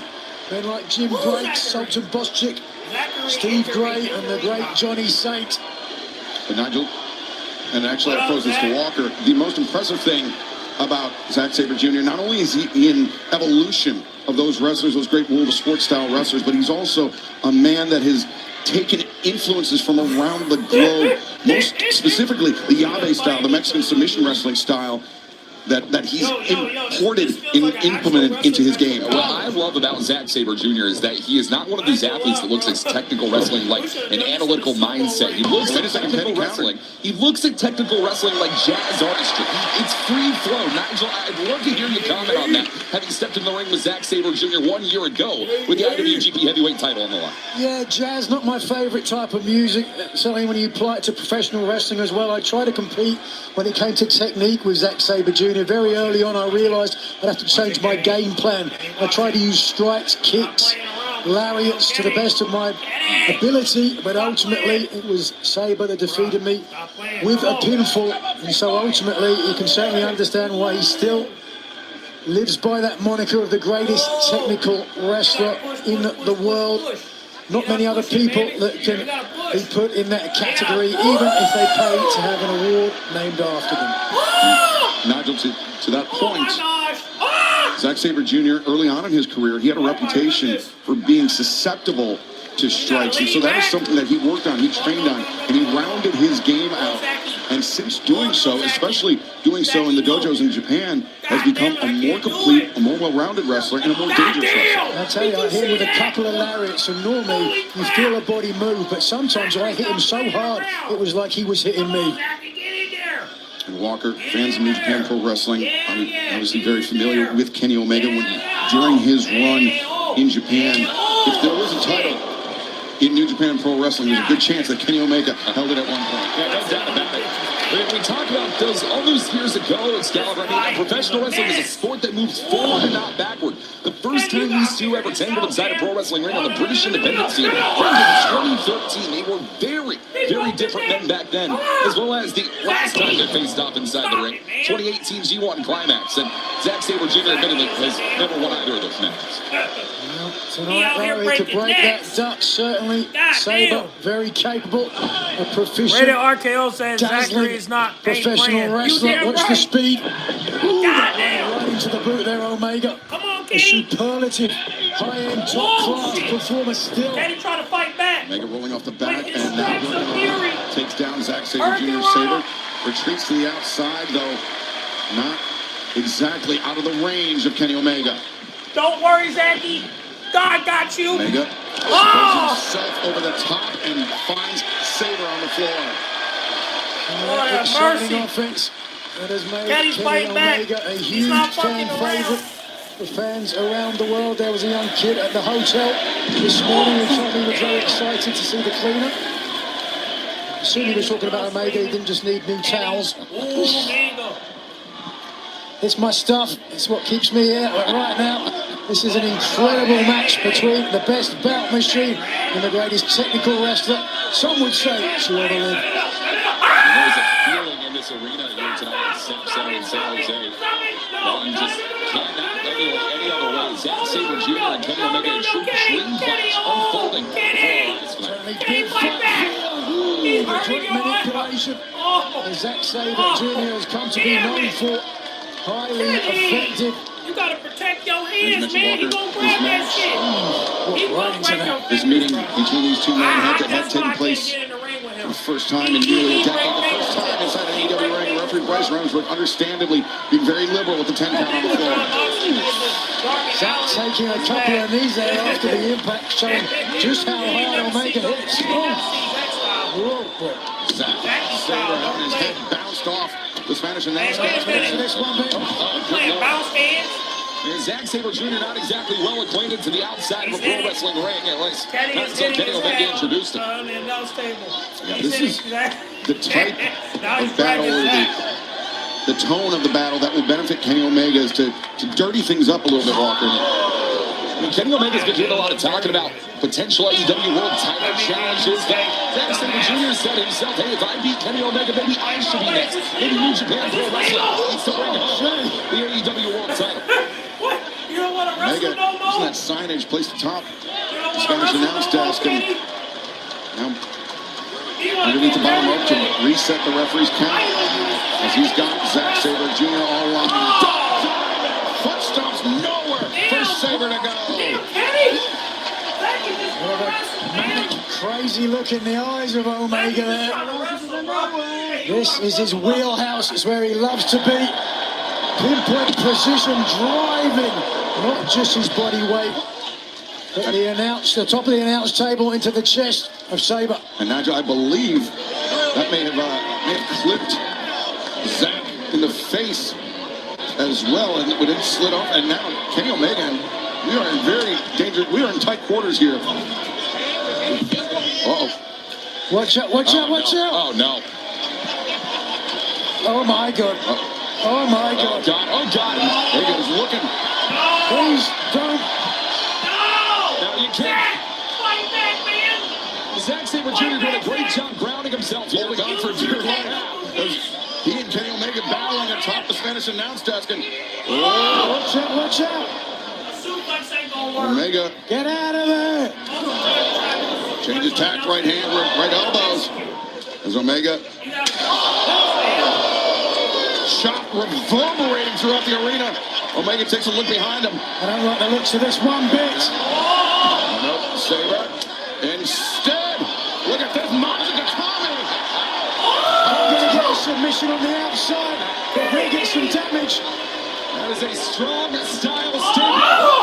Immediately taking forward to our announce table. Kenny, you bastard! Sabre Jr. knew exactly what he was doing there, tying up Kenny Omega so that when they fell off the table, Omega would have the worst of it. Nigel, it's tough to believe that Zack Sabre Jr. would think 5 moves ahead like that, but He most certainly is the type of athlete that would. Oh, look at that. A light move by Zack Sabre Jr. Not just a student of the game, he's a professor. He's getting a lot of opportunity to recuperate here on the inside of Zack Sabre Jr., a man with history of intercostal damage. Those abdominal muscles never heal quite easily, Nigel. Yeah, you can have niggling injuries, certainly in a career as storied. Watch out! Oh. Kenny Omega, the battles with diverticulitis throughout the recent years is not exactly a state secret, but Zack Sabre Jr. instead concentrating on the arm of Kenny Omega. Omega writhing in agony. Walker, you mentioned the two previous battles between Kenny Omega and Zack Sabre Jr. Kenny coming out on top on both. The first taking place in the Chipping Salisbury, England. The difference maker there, though, Excalibur, is that Zack Sabre Jr. was not near at the level that he is today. He wasn't a former IWGP heavyweight champion. He wasn't a former G1 winner. But he stands here in San Jose against Kenny Omega. Both of those things tonight. And that's a difference maker going into this one. I talked about his evolution, his ability to not only absorb strikes, but to anticipate and counter them, Nigel. And Yeah, he really is a complete pro wrestler. I can tell you haven't been in the ring with him. It is a frightening prospect to have to try to decode the puzzle that is Zack Sabre Jr. But Kenny Omega can certainly be the man to do it. He talked about his legacy in the land of the rising sun. His matches have more stars than the Hollywood Walk of Fame. Zack, though, concentrating his attacks on that arm of Kenny Omega, perhaps looking to inhibit not only Omega's striking ability, but also his ability to execute moves like that Snapdragon suplex or even the One-Winged Angel. A hell of a kick in the corner by Zack Sabre Jr. Follows up with one of his own. You cannot turn your back on Kenny Omega whatsoever. Proof in the center of this ring right now. Kenny's fighting back, y'all. So Omega now from behind. Sabre face first into the mat. And Kenny Omega, just a punt to the ribs. Omega once again drives down Sabre. Zack Sabre Jr. spoke to the media just before this match took place, said that he is not looking to be a stepping stone to Kenny Omega on his pursuits to the AEW World title. Sabre Jr.'s got to turn things around here if he wants to avoid that stepping stone moniker. Sabre on the outside, Kenny in the center of the ring, but perhaps not for long as he builds momentum. Are you ready?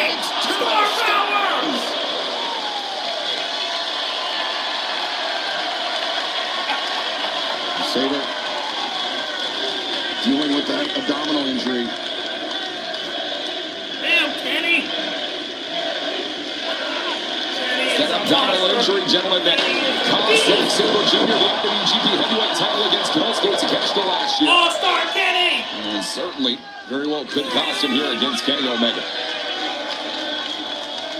Omega having trouble with his right arm there after the stomp we saw earlier to pull himself back up.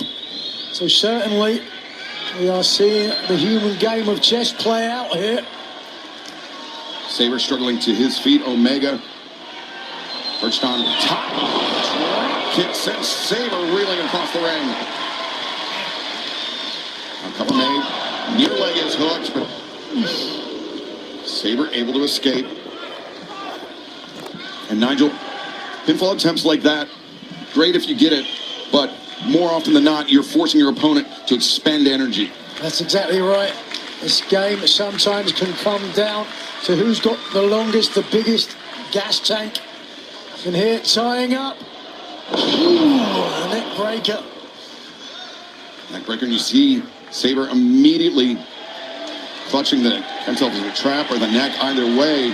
Look how slow Omega is to follow up on that offense. There's no question that Omega is hurt.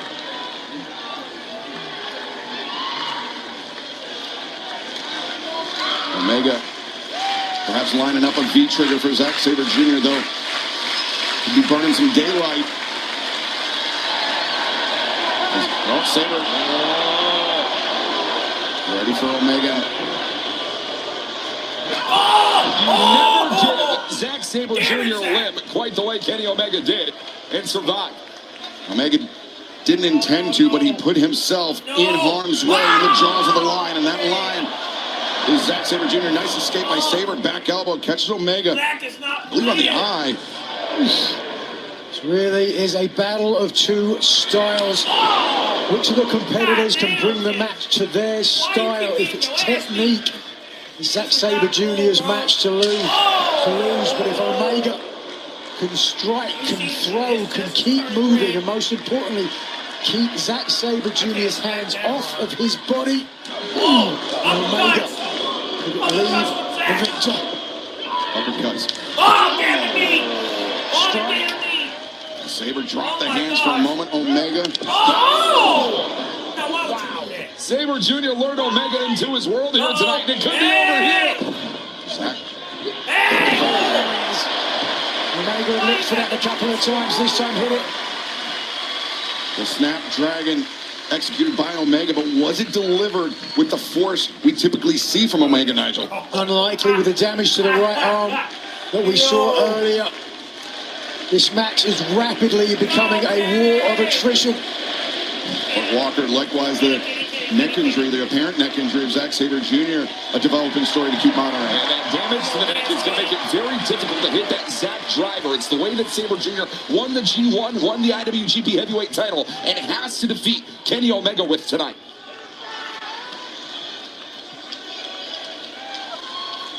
You saw there, Sabre thought about going for the middle rope, then it elected to avoid it.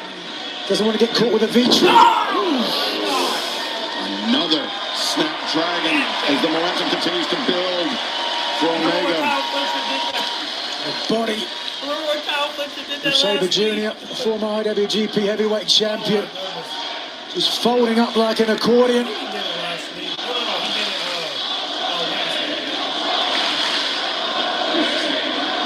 Now the great call about Sabre not wanting to use the ropes for assistance and getting up as he puts himself in harm's way for a potential V-trigger, but Omega battering the bottom of Sabre. The Sabre Jr. typically despises utilizing rope breaks, gentlemen. Sees them as a sign of weakness and a technical Rubber his leg is hooked. I love it. 2 count there. And Sabre Jr. is not going to go to the ropes unless he has to. And the moment you see Sabre Jr. go for those ropes, you know he's in the danger zone. Omega could be looking. Ready for a third Snapdragon, but at this point, Nigel, you have to imagine that Sabre knows it's coming. He's got a counter line, roll up, 2. Omega, though, maintain control of the line. Look at that beautiful transition into the rear naked choke. And then switches. Jigatame. They're going to have to get up pretty early in the morning to get an armbar on Zack Sabre Jr. See Sabre, he's losing the grip. He was trying to hold on to maintain the S grip, now switching and holding on to his own finger to prevent Omega from getting full extension. Switch his body over. There it is. Momentum through. Beautiful escape. Sabre knew exactly what he was doing there, allowed Omega to overcommit. Sabre rolled through an inch with the kick. The early bird catches the worm, but it's the second mouse that gets the cheese. Damn! For as much damage as Kenny Omega can dish out, he can certainly take a hell of a lot more. Sabre throws the kick. Omega intercepts it. Kenny grabbed the leg like a kid. And now Kenny bats away the leg. Transition. Zack got the arm! Zack got the arm, guys! Sabre going to drive with his hips, or instead now electing to change positions. And it was the right arm that was damaged earlier. Look at this. Sabre wrenching back on the right arm of Kenny Omega. Omega rolls into the ropes to force the break. Kenny finna call Brian and ask him why you teach me. Wait, why you teach him all that? Yo, Ray RKO. Sucking air in. Ray RKO said Kenny finna call Brian and ask him why you teach him Walker all of that. victory for Zack Sabre Jr. in this match not only would be huge on a personal level, but the the ripple effect that it would have for Sabre in Japan. It could be something that skyrockets him back into contention for the IWGP World Heavyweight Championship. Well, especially with the G1 coming up in Chicago July 11th, but not just Japan, gentlemen. We're talking about here in the West as well. Zack Sabre Jr. loves to make these international excursions quite often.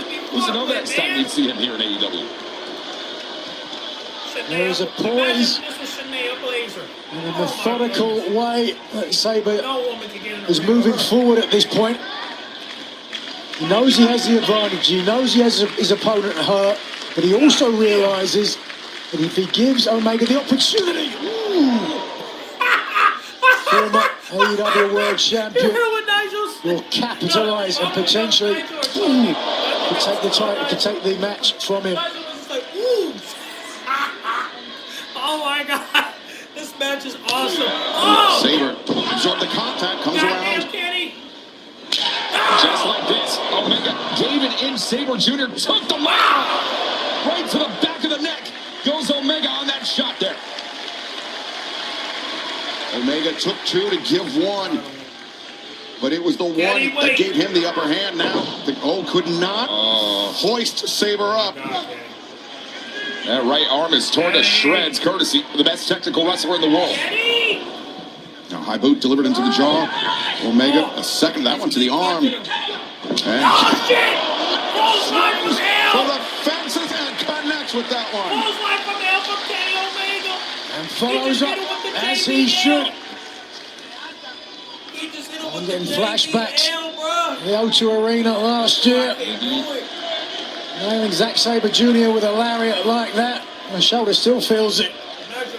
Omega lines up Sabre in the corner. Trigger! Sabre's right arm is protecting him from a pinfall or submission for that matter. Draped on the middle rope. But Omega, the momentum once again swelling in his favor, perhaps to a crescendo here. As Omega hoists up Sabre. Oh no. Oh no. A collective gasp. Maybe thinking Avalanche. Watch out. One-winged Angel, but Sabre's got some creative counters. I mean, he's going to need to reach deep in the back. Hooks are in. Well, the rear naked choke on the middle and top rope. You don't want to knock a guy out when you're holding onto his back that high up. Sabre, he can't win the match from this position. Nigel putting the commentator's curse on Zack Sabre Jr. A rough landing for both men, but a rougher landing for Zack Sabre Jr. Well, that was hard to watch. The real monkey's paw situation for Zack Sabre Jr. there. He's got to try and do something to counter this offense against Kenny Omega. A monkey's what? Monkey's paw, Nigel. What does that mean exactly? That's awesome, bro. It's got about me. Either as it may. Neither man able to capitalize.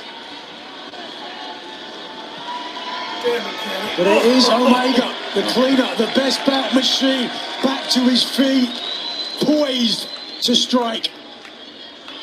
Omega needing a moment to clear the cobwebs, but Sabre, after all the oxygen was driven from his lungs by the collective impact of he and Omega, now up to a kneeling position. The knee into the jaw, and Sabre appears to be wilting. His chest is burning. Burning. Yeah, that's me. Omega not done yet. Brings Sabre back upright. Kenny, And So much a knee strike, more a kick to the chest, trying to drive yet more wind out of the lungs of Zack Sabre Jr. You can feel the people coming up. Kenny Omega has a real deep gas tank, and it is certainly running on empty. The longer this one goes, same goes for Sabre Jr. here. He said fuck that. He said fuck that. Changes his grip, and now he's twisting his ankle. tight. He is wrenching that ankle. Omega struggles with those up kicks. Finally using both legs to push Sabre. Damn it, he Answers kicked the for kick. me. Omega Oh kicks. shit, he did again. Knee strike. The goddamn knee. Drops Saber. Kenny's not fucking around with that knee, Zack bro. into the No, the back. between the shoulder blades goes Omega. Oh, no. And now Kenny. No, Kenny. Reverse Kenny. hook. Saber Oh, the smacks neck. the crown of his head. Oh, the switch. There's a cover. 1, 2. No, that's too And not 100% of a cover. You can That ain't understand gonna work, bro. with the energy that's been expended with the damage to his right arm, and now, by the looks of things, even his right leg as well. Omega unable to get a deep hook of the leg, and that allowed Sabre Jr. to stay alive. But wait a second. Takes aim. Omega lined up. Oh, V-trigger avoiding hey. Saber. Rolls. Okay, you can't go for that shit, bro. Zack Sabre Jr. catching can't go Omega for by that shit, surprise. You gotta. Oh, he did the chop again. Chopped a lip. Oh. Using the trunks of Power Saber for downward momentum. Driving, spiking Saber into the mat. Wow, but look how tough Zack Sabre is. Back to his knees already. Oh, but look where he is. Kenny's looking for it. Omega lined Damn it! up. V-trigger. It's over.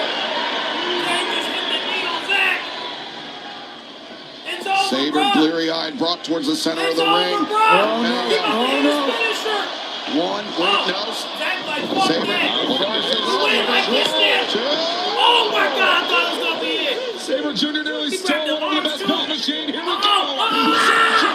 Zack Driver. Saber. Zack Driver. gets the leg cover. No! Kenny said, fuck that. Kenny said, fuck that. I'm not going out without a fight. Kenny said, fuck that. Fuck that shit. I'm Just winning when it this seemed match, Kenny Omega bitch. had this match in hand, Kenny's Zack like, fuck Sabre that. Jr. You ain't gonna kill me Look like how South close Park. this was. Oh! High angle. The ricochet from the impact and a deep hook of the leg within a split second of scoring the victory. As Zack Sabre Jr. has proven in the last few moments why he has earned the global reputation that he has. Look at this. Fingers. I can't look. I can't Omega look. I can't put his look. hand on the throat Oh my of Sabre. God, I'm not sure if there were some words exchanged. I can't look. There's certainly some open-handed strikes being exchanged now. Come on, slap me. Slap that. Slap that. Two of the best fighters in the stand-up game today. Oh, who's going to get the best of this exchange? Ah, damn. Omega finds the Fuck! The damn knee again! knee. Come on! Oh, Zack! Zack! Zack! What the fuck? What, again? Triangle. Got to be very careful here. Yo, Kenny look like he about to pass Keep the out. shoulders off the mat, otherwise Zack Sabre Oh, Jr. no! could be pinned. Kenny passing out, yo! Looks like Omega's almost going Oh, out. no! It could be lights out here easily Gotta for get Kenny deep, Omega. gotta try to Kenny! push that arm across his Kenny, hips. no! That's exactly what I was thinking. Actually, the Fight only back, saving Kenny. grace for Omega Oh, is that come his on, Kenny. own arm is not coming across. I told you, bro. His carotid It's artery, hard but to beat instead- Zack. It's hard to beat Sabre. Zack. I thought he was going to convert into the cross arm breaker, but I'm telling you, instead, bro. now looking to It's sink hard that to beat triangle Zack, in bro. deeper. But Omega, look at Then this you with one put it arm. straight into it, yeah. Powers Sabre down. Oh my God, Zack like, fuck you. But Kenny's like, I'm fighting back. Omega. On the knee again. My God, bro, Again, just stay down. the knees Come on. scoring big points for Somebody Kenny tell Omega in this motherfucker one. to stay Third down. time. Are you gonna stay down Nothing now? charming You gonna stay about down now? it. Bitch! 1, 2, 3. Kenny won. He beat Zack. Oh, Zacky. Oh, shed a tear for Zack. Shed a tear for Zack. Oh, Zack. You out here doing wrong, man. Damn it, Zack. Live up to the expectation. Kenny Omega. Zack is a Zack beast. Sabre Jr. I don't know how I can handle eliciting a standing ovation from those in attendance here in San Jose and I'm certain around the world.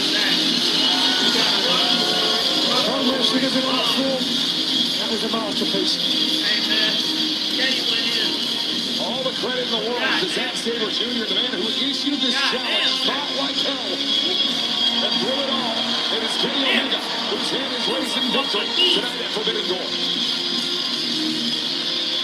And Kenny Omega, if he is indeed to challenge the World Championship one more time in his career, Nigel, he just made a very compelling case for himself tonight. There can be no doubt about that. The world champion has plenty of people gunning for him already. But add another one to the list. The Queen of the Best Belt machine wants to wear the world title again. Omega, victorious in an instant classic here tonight on Forbidden Door. But now it is time for our first of 5 championship matches on our program tonight. The most wanted Bandito challenges the AEW Continental Champion Jon Moxley for the title.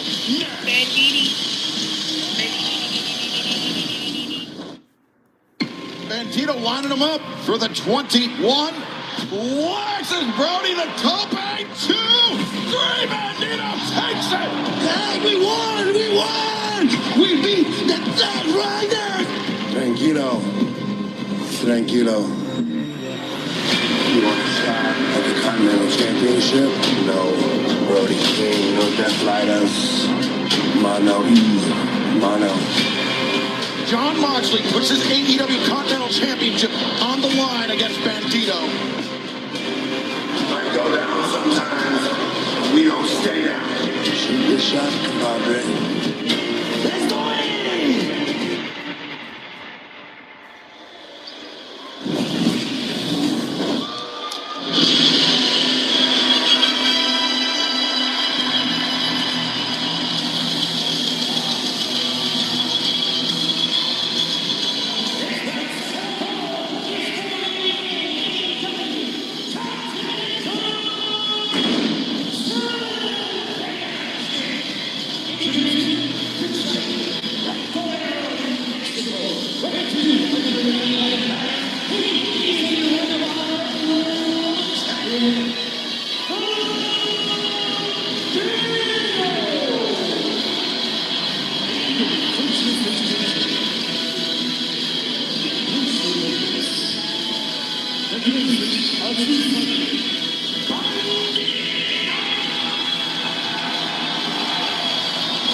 Bandito's friend, tag team partner Brody King coming out with him to the ramp, but as are the rules of the Continental Championship, everyone is banned from ringside. This match will be contested one-on-one. Bandito speaking to Undisputed, he said, I wrestle with my soul. That's who I am out of the ring. I work every day to be better. I'm not the biggest or the strongest. You can't kill my fighting spirit. Jon Moxley can't kill my fighting spirit. Bandito will have an opportunity to prove that right now.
As the champion makes his way to the ring, let's head to ringside. And the remarkable Renee Paquette for this update. Take it away, Renee. Bandito grew up watching Jon Moxley. Upon meeting one of his heroes, he realized just how damn hard that man hits. I asked Bandito what else he's been able to learn being in the ring with the leader of the Death Riders the last few weeks. He says tonight he changes his game plan. Tonight he's going to hit back even harder.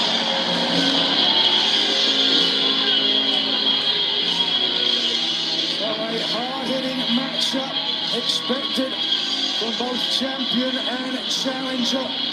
The brawling offense of Jon Moxley, the high-flying power of Bandito. Every winter, AEW now features the Continental Classic, the month-long tournament that culminates in a match for the AEW Continental Championship. Jon Moxley, this past December, defeated the Rainmaker, Kazuchika Okada, to claim the championship and has been dominant ever since. But Moxley, Walker, is no stranger to the round-robin tournament format. Not only multi-time Continental Championship or Continental Classic competitor, G1 Climax experience as well for Mox. Yeah, and a lot of New Japan experience we could talk about. Former IWGP Heavyweight Champion circled around Forbidden Door a couple of years ago against Tetsuya Naito. Jon Moxley is a fighting champion and a man who is looking to put results on the board for the AEW Continental title on the line tonight. Every time he competes, Moxley sets an example as the leader of the Death Riders. Talk about the heart and the soul of Bandito. There's a lot of charity work in his hometown, Mexico City. He runs a gym and gives free lessons and shows for those that can't afford it. A true hero and inspiration against his inspiration, perhaps. It would be a huge honor for Bandito to return home with the AEW Continental Championship in tow, but easier said than done as a collar and elbow tie-up. First touch in this match. Yeah, we're going to be talking about the Death Riders a lot, not just throughout this match, but in our upcoming matchup for the IWGP Global Heavyweight title. And I think Jon Moxley really trying to set the stage for Pac when he challenges Shota Umino later on here tonight.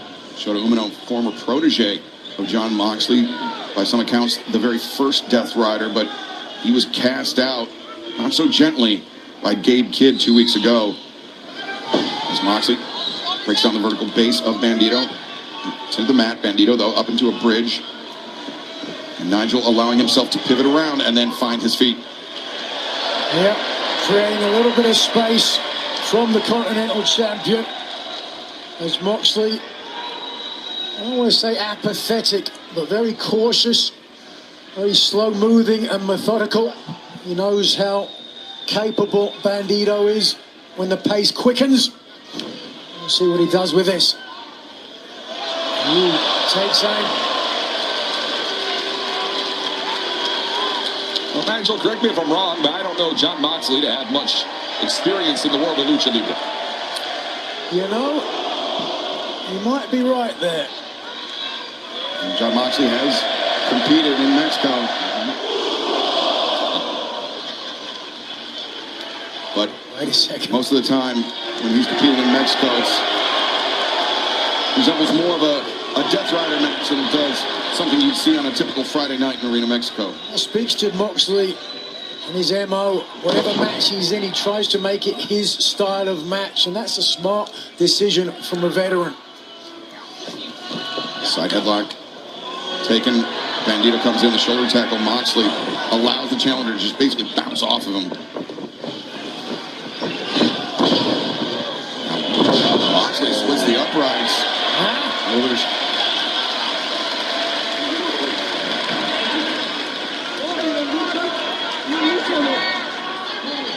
Real feeling out process. Early goings here. This is interesting. Drawing the proverbial line in the sand to Bandito. Bandito crosses the line with an overhand chop. Is this Bandito's right strategy? Try to exchange strikes with one of the most violent and dangerous men to ever step in an AEW ring. Nigel, it's a great point. Jon Moxley is a psychological mastermind. We know Bandito to be the type to go 1,000 miles a minute when he gets the opportunity to. You're not going to be able to move 1,000 miles a minute with shots like this coming your direction. Moxley allowing or inviting Bandito to play Moxley's game. And Bandito, as talented of a wrestler as he is, I'm not sure he can weather a prolonged storm from Moxley. As Moxley now changing levels, just the body, trying perhaps to get Bandito to drop his hands, but instead it's Bandito with the drop kick. And Moxley to the outside, no. Bandito pivots there, and Moxley comes back around, drop kick to the knee, sends Bandito down to the floor. And now it's Moxley. Whoa! Tope Suicida. Perhaps harkening back to Moxley's time he spent in Arena Mexico, Nigel. Yeah, well, it's interesting, isn't it? Moxley turned the match into his style, making it about strikes. And then when he got the advantage, he also took one out of the playbook of his opponent, Bandito. There's Tope through the middle there, but wait a second. Bandito answers with one of his own over the top and connecting with Moxley on the floor. Bandito is a blink and you'll miss him type of athlete. You cannot turn your back on the Ring of Honor World Champion. And Bandito could be adding another belt to his collection, another championship, if this match continues at this rate. Talked about how Moxley wants to slow this match down. He cannot match the pace of Bandito. Bandito charging in. Oh! Moxley both boots into the chest of Bandito and shut him down. Excalibur, what did I tell you earlier? Moves 1,000 miles a minute. You're not going to be able to stop him unless you take shots like that. Moxley sends Bandito out to the floor. Anytime the action starts heading in this direction, it gets a little tense, Nigel. Yeah, right there. Oh, you understand why Bandito might be a little tense after. I was talking about you and I.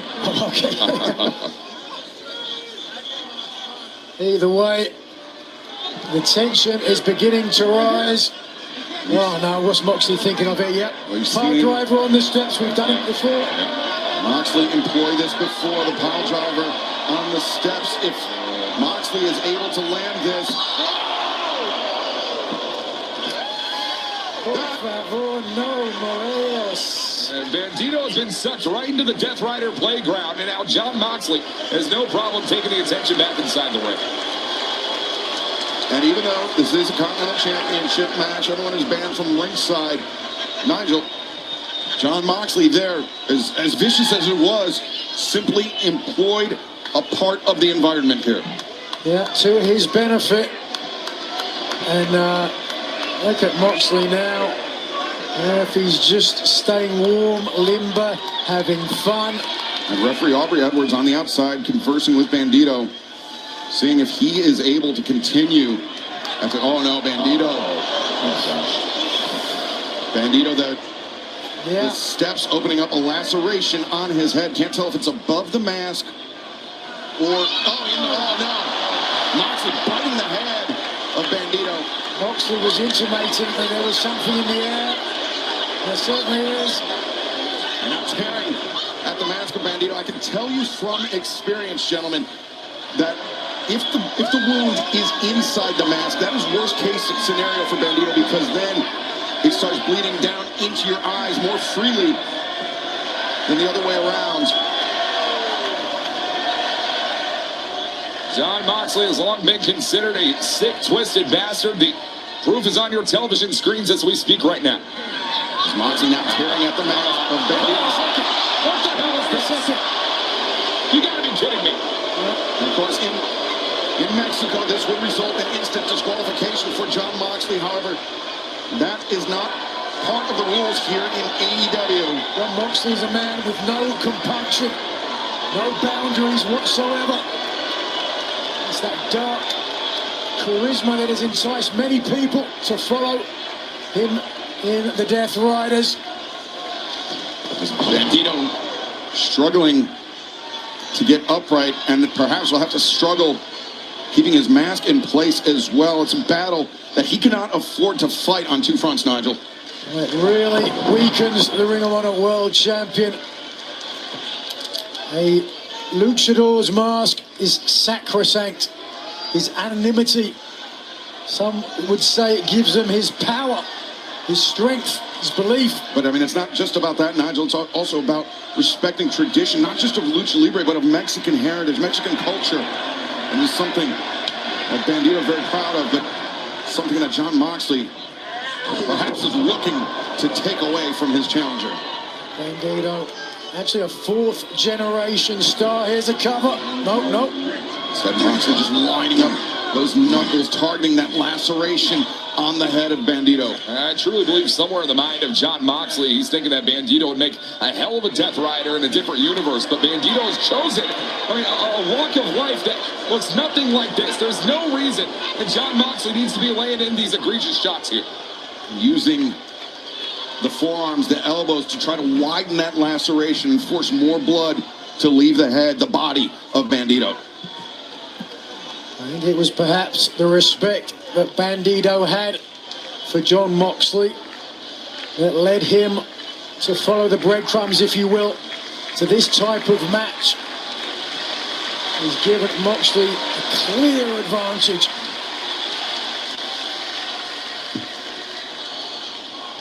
Wide open. Count along, if you will. Uno, dos, tres, cuatro. Cinco. Watch out. He's going to sink the champion. Oh, Moxley continuing to land more shots. That interview I mentioned earlier, Bandito said Jon Moxley can't kill my fighting spirit. Moxley certainly appears to be attempting to, at least, but Moxley across the ring. Now Bandito.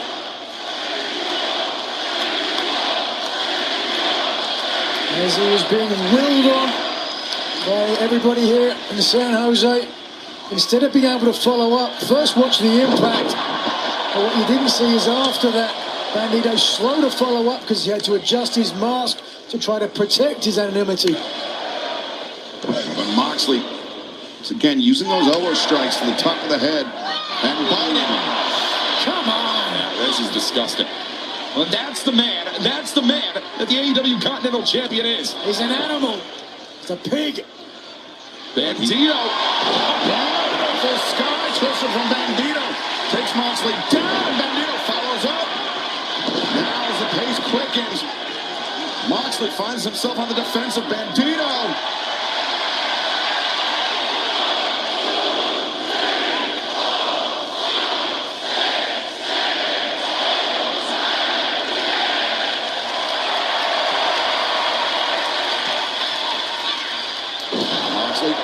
As the challenger off, Bandito answers with a drop kick. But Nigel, as more blood leaves the body of Bandito, oxygen, breathing is harder to come by for the challenger. That's exactly right. Blood carries that ever vital oxygen to the muscles, which then have to propel the body forward. Bandera. Oh no, stop. Bandito comes in, knee strike, cover made. Two. Moxley able to kick out. Not the best technique when it comes to a pinning attempt, but you can understand why. To your point, Excalibur. Now the challenger got to start to be feeling a little bit lightheaded. I think the one advantage that Bandito may have is the fact that you brought up that he trains in Mexico City, far, far above sea level where we are here today in San Jose. So perhaps a little better condition than the champion. Wow! Look what that conditioning can get you. And to the top with ease. Bandito on the climb. On the move. And the Fox wasting too much time. And Moxley greets him with knees. He may look like a brawler and a street fighter alone, but Moxley, one of the smartest competitors to ever compete in the squared circle. And that blood that is on the head and body of Jon Moxley does not belong to him. That is the blood of Bandito. That blood for Jon Moxley, though, is going to serve as a life force no matter who it belongs to here at Excalibur. It certainly seems Moxley gets awakened by the smell, the taste of blood, whether it's his or his opponent's. And now Moxley, again, where did that blood come from? Did I miss something? The face, but Bandito answers one of his own. I think that's coming from Bandito. I see some blood on his hand. Raising blow. And a little bit more on top Yeah, Moxley connected firm with that one. Bandito, though, steals himself.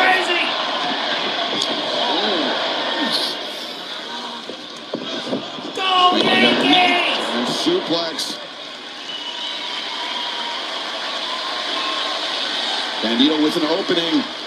If he can Wait a capitalize. second, look where Moxley is. Oh, Bandito. no. Oh, shit! Bullseye!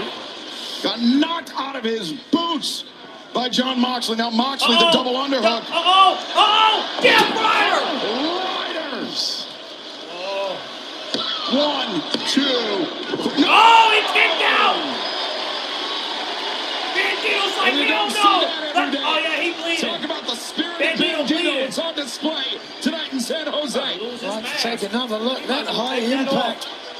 Right on the back of the neck, across the shoulders of the challenger, and Damn, Moxley Bandito. He's fucking you up. And now takes he about to aim shoot you once in the again. head. Bandito drawing on those reserves, the fighting spirit as he called it. How much more does he have left? Can Moxley empty the tank? Hold on. Moxley, what are you about to do? Not often you see someone survive a Death Rider, Nigel. But Moxley, perhaps with something more sinister in store for the challenger. It's usually people on the inside, on the middle rope, who are looking for the offensive maneuver. Moxley on the outside, and oh no, he's looking for a Death Rider of sorts. I think Moxley looked over his shoulder at the steel steps that are still out of place on the floor. Talk about no compunction. Moxley's willing to end a man's career. Bandito is embodying that Moxley spirit. There is a Death Rider energy burning deep. Oh boy. Bandito, Moxley on the top. What is Bandito? Precipitous. Oh my God. I can't believe it. I can't believe it. Holy shit! Trouble, trouble. Holy Kenobi, that was freaking awesome! Moxley, his turn to escape. Moonstone battery, the charges did not stick. What a moment for Bandito tonight. Decision still hangs in the balance. Take a look at this.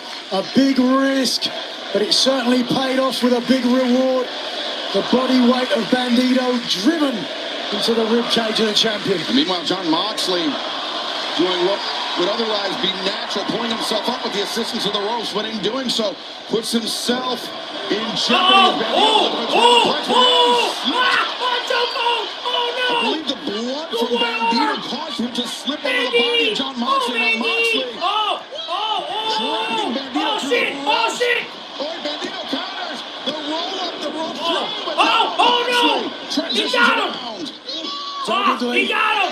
He got him! Oh no! Rear naked choke, Oh now no! bulldog He choke. got him! He got him, y'all! John He got Moxley, the headlock bulldog strong. cinched in tight. Oh Bandito could be fading strong rapidly Moxley. here. no! Would you let him Moxley's go? going to try to drive forward with his hips. If he lets his opponent back to his feet, that's going to give Bandito plenty of leverage to get out of this hole. Now the crossface shots on the bridge of the nose of Bandito. Moxley once again strengthens his grip, strengthens his hold on his challenger, Bandito.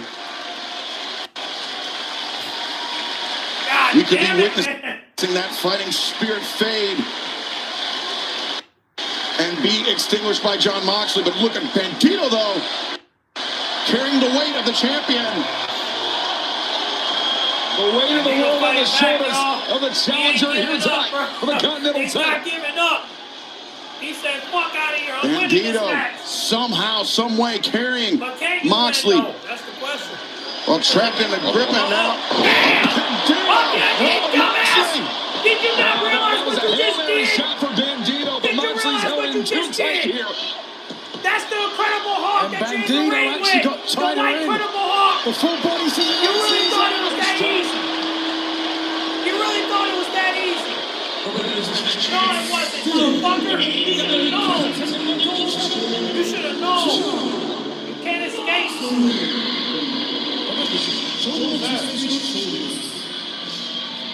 A tremendous effort by Bandito. A I don't want to say a calculated risk at the end, Nigel. I think that was a last-ditch effort by the challenger to try to escape the grip of Jon Moxley, but in doing so, only put himself in deeper water. Against 99 other men, he would have escaped the hold, but Moxley, perfect body positioning to cinch the hold in tighter and knock out his opponent with the choke. Whether you like it or not, Jon Moxley, for years and years on years to come, has been on a different level. Remaining AEW Continental Champion, that is going to be a nice feather in the cap of the Death Riders as we move on throughout our card here at Excalibur. We saw Brody King at ringside attending to Bandito. But Moxley waved off Brody. And Nigel, there is one way to earn the respect of a Death Rider, and that is to fight and bleed with them. By the looks of things, that's exactly what Bandito has done. He earned the respect of Jon Moxley, but not his Continental title. You know, but that's why we need to lose that Ring of Honor title and come A tough loss for Bandito, but the reign of Jon Moxley as AEW Continental he Champion tried, though. continues. He couldn't beat that chokehold, man. That shit too strong. He got strong arms. You saw what he did to Sean Taylor. I just looked off my monitor up at the ring. I see Bandito. He made his way to his feet, but he was swaying very unsteadily. I'm sure the blood loss combined with the submission hold, the sleeper, is going to be causing Bandito some issues for days to come. But Jon Moxley, that man remains your AEW Continental Champion. Nobody can fuck with Jon Moxley. From the Continental Championship and Jon I need Moxley his strength. to a man who is considered to be perhaps the very first Death Rider, Walker Stewart, Shota Umino, the IWGP Global Heavyweight Champion. 14 days ago, Shota Umino won his first singles championship, his first career title in professional wrestling. The IWGP Global Heavyweight title is on the line. It's coming up next. But on that same night, Nigel, Shota Umino forcefully expelled from any semblance of Death Rider membership by Dave Kidd. Dave Kidd making a statement, and we'll see what Shota Umino does with that as he takes on one of the Death Riders here tonight. The Bastard Pack intense on the IWGP Global Heavyweight Championship. In order to do so, he will go to the man that 2 weeks ago earned that crown, Shota Umino.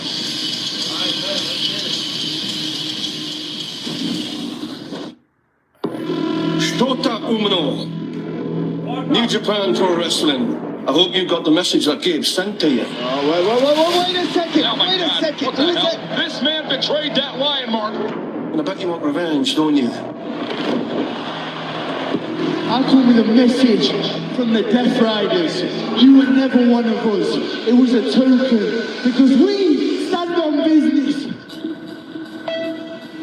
俺は世界中のレスラーを相手にする準備はできているよ。 Forbidden Door.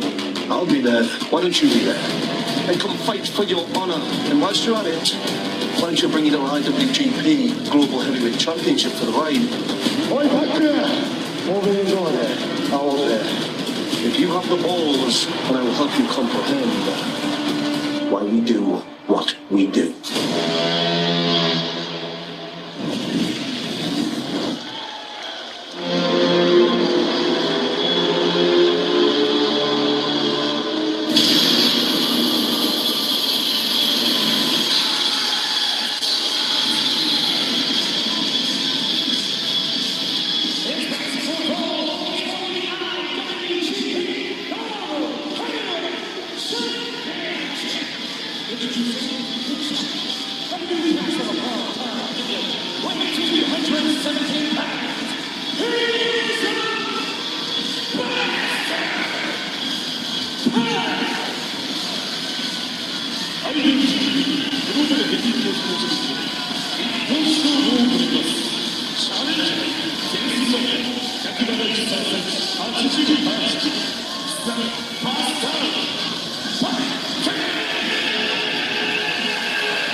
Getting some last-minute encouragement from the Death Riders as he stepped into this battle, a fight that he was allowed to pick due to the fact that Dave Kidd and the ostensibly, the rest of the Death Riders felt like Shota Umino had strayed from the herd, that he no longer represented what the Death Riders are all about.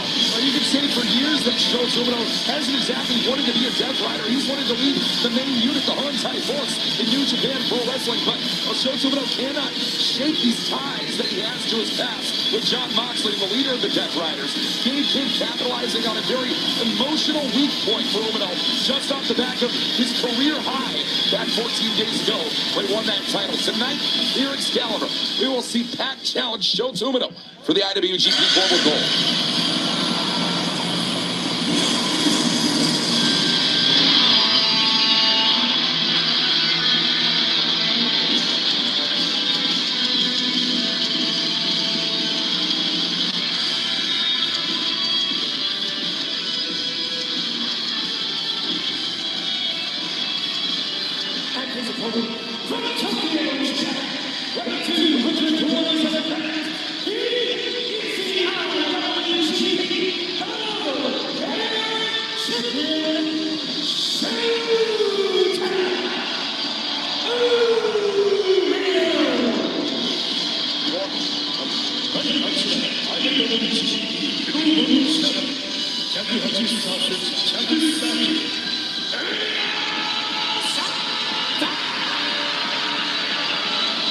I'll give our thanks to Gaddafi Everett, Justin Roberts, Takao Shibata, the Japanese ring announcer, joining us here tonight. And before we delve into the career and the resume of Shota Umino, the IWGP Global Heavyweight Championship, of course, the IWGP International Wrestling Grand Prix, the governing body of all titles in New Japan Pro Wrestling, but the Global Championship, a relatively new title to the prestige, the history, the lineage of New Japan. Well, for fans of New Japan Pro Wrestling around a decade ago, you could consider it the spiritual successor to the IWGP Intercontinental Championship and the new white belt in the presence of Shota Umino, a man who defeated Andrade El Idolo 14 days ago. And trust me, gentlemen, Umino takes a lot of pride in defeating an AEW star to win in that global title back in Osaka. Tonight, he defends it against Pac. As Pac immediately charging out of the corner of boot. I think Shota, he's looking over his shoulder, perhaps remnants of that attack from behind by Gabe Kidd, but that allowed Pac to immediately take control of this match, Nigel. Yeah, and then right away, they're heading in our direction. Good look. Watch out. Umino hard into the barricade. Umino well aware the MO of the Death Riders. We've mentioned it. He was at one time a young boy of sorts of Jon Moxley, and it was Moxley that gave him the nickname Shota or Shooter, as the case may be. Since then, has gone by the moniker of Roughneck, because he's a real brawler, a real fighter, but did not get out the gates thus far against the Perfect Soldier. I mean, truth be told, Shota Umino's gone through a lot of personal changes. It's been a very difficult journey for Umino to find himself over the course of the past 5 years, ever since he was taken under Jon Moxley's tutelage and wing. And a lot has changed for Jon Moxley. Umino now can call himself a champion for the first time in his pro wrestling career. And it is Umino who is not going to be let that title go anytime soon. And Walker, it's almost as if Shota Umino, he strayed from the herd. He strayed from the foundation of New Japan Pro Wrestling by adopting those Death Rider ways, and over the last few years is just trying to make amends, a penance, if you will, to join, as you said, the main unit of New Japan Pro Wrestling as its leader. That's certainly one way that you could put it. I mean, Shota Umino, for all he's said and done in his career, he's talked a lot of talk, but he's never been able to back it up inside the ring, even when he was with Jon Moxley and under that Death Rider tutelage, if you will.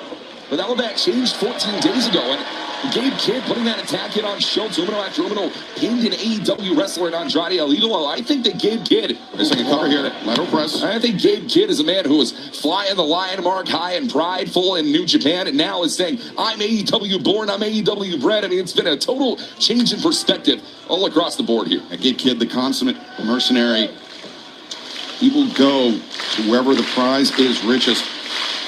But Pac,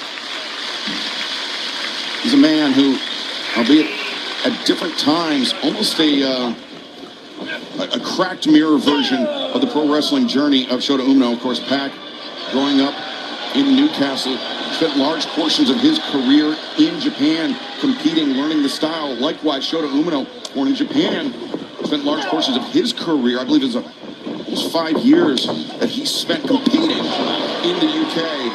It was in that European independence scene where these two men had their one and only singles matchup. It was for, at the time, what was known as the AEW All-Atlantic Championship that Pac had held at the time. And go on to be known as the AEW International Championship, currently held by Konosuke Takeshita. It was a classic journey.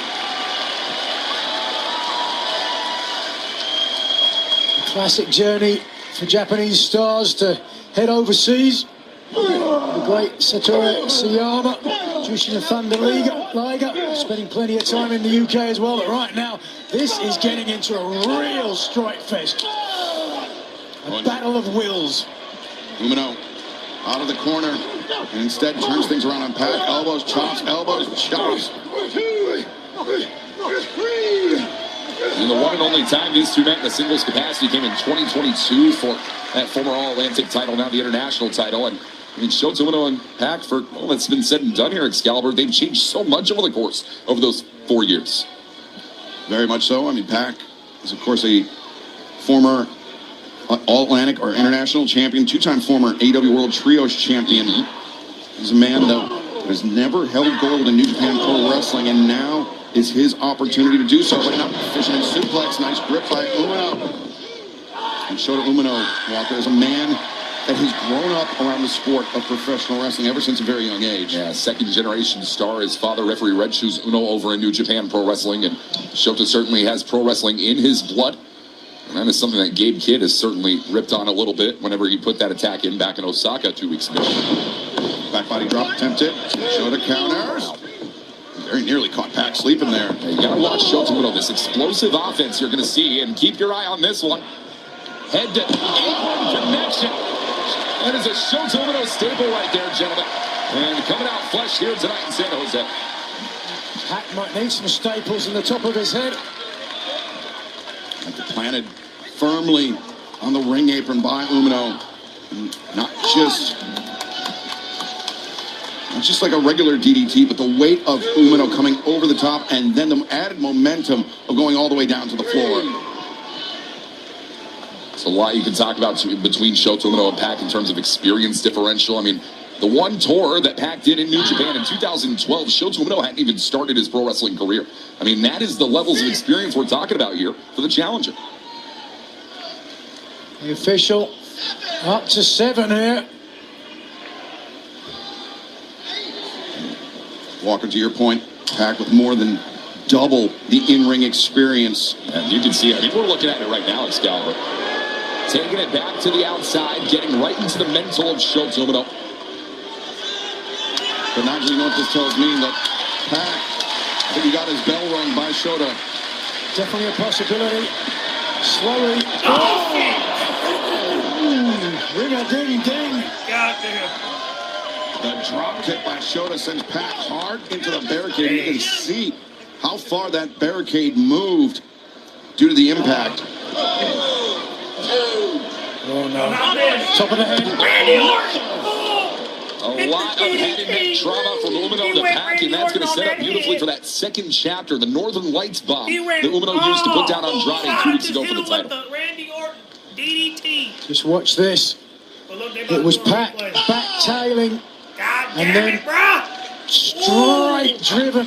The guardrail moving. And if you want some impact, watch that spiked Pac right on top of the head with the previous damage on the apron.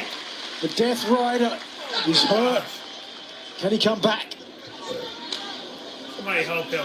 A return to the ring. It's the bastard Pac. Shota Umino sticking close to his challenger. I saw him up. Jeez. Just depositing Pac with force. 2. Explosive kick out by Pac. Lord, buy me dinner first. My God. Look at the eyes of Pac rolling around in his skull like marbles. Packy. You mentioned Shota's experience on the European independent scene. Rise up. It was in those travels where he developed a friendship with Will Ospreay, Kyle Fletcher, Mark Davis, and in very, very different times, Walker. And it was that one. Oh, wait a second. Oh, shit. Belly to belly overhead throw. Seemed like Umino tried to pull up short at the very last moment, but Pac just too powerful. Couldn't avoid the throw, avoided some of the impact, but instead it was the left leg of Umino that collided. And instead, look at that, just an absolute stopping a mud hole, if they have those in Newcastle, into the chest. I think they have mud everywhere. But they're more than their fair share, to be honest with you. I've been in Newcastle. This is far from the first time Shota Umino has had to collide with the Death Riders. Defeated Claudio Castagnoli back at Wrestling Dynasty in the Tokyo Dome last year. And here, introducing a hardware attack. Change of complexion here. And Shota has no intention of feeling the effects of that table. Pac. Ladies and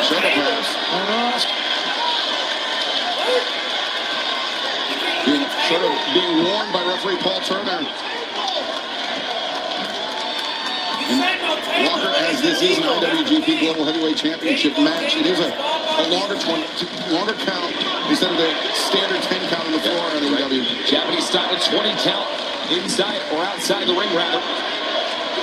Well, that does not make a table shot like this legal whatsoever, and our official going to allow a little bit of leniency here tonight. Cross kick, catching Shota flush on the jaw. Oh my God, I can't get It was over a shot through a table that ended Shota Umino's New Japan Cup run in March this year. Former New Japan Cup winner Callum Newman on that night. I can't get over that. Because every time I see think that this could very well spell bad intentions for the Roughneck going forward. Watch this. It's over his shoulder. No. Oh, backflip! Springboard, swan diving moonsault from the bastard. Makes it look easy. Doesn't even cover it. Absolutely seamless. And the official starts to count again. Up to 3. Pac with 17 seconds to employ some damage. Oh, but instead electing to go inside.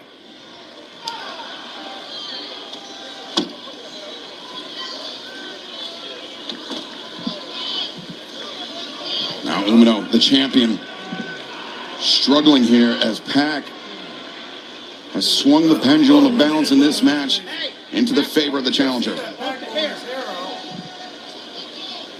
Pac, calm offense. Has moved forward undoggedly. Hold on a second. Look at this. Pac. Champion and challenger alike, perilously balanced on the top rope. And the Father, the Son, and the Holy Spirit. Belly to belly. From the top, avalanche style. Now covered. Leg hooked. And narrow escape for the champion. They are not training for bumps and blows like that in the New Japan Dojo, gentlemen. Pac is really unleashing a different level of violence on Shota Umino that he has not faced before here in AEW. Once Pac had his hands trapped, nowhere else that Umino was going to go but down. And plenty of whiplash as well. Lower back of the champion seemed to be causing him problems from the get-go. Well, Gabe Kidd may have some thanks for that. It was the vicious blindside attack by Gabe Kidd in Osaka 2 weeks ago that set events into motion leading to this match tonight. And it could be that attack that leads to the coronation of a new IWGP Global Heavyweight Champion. Let's see what you mean. Let's see what you're made of, Pac saying. Let's see it. Bring it. I want to see the roughneck.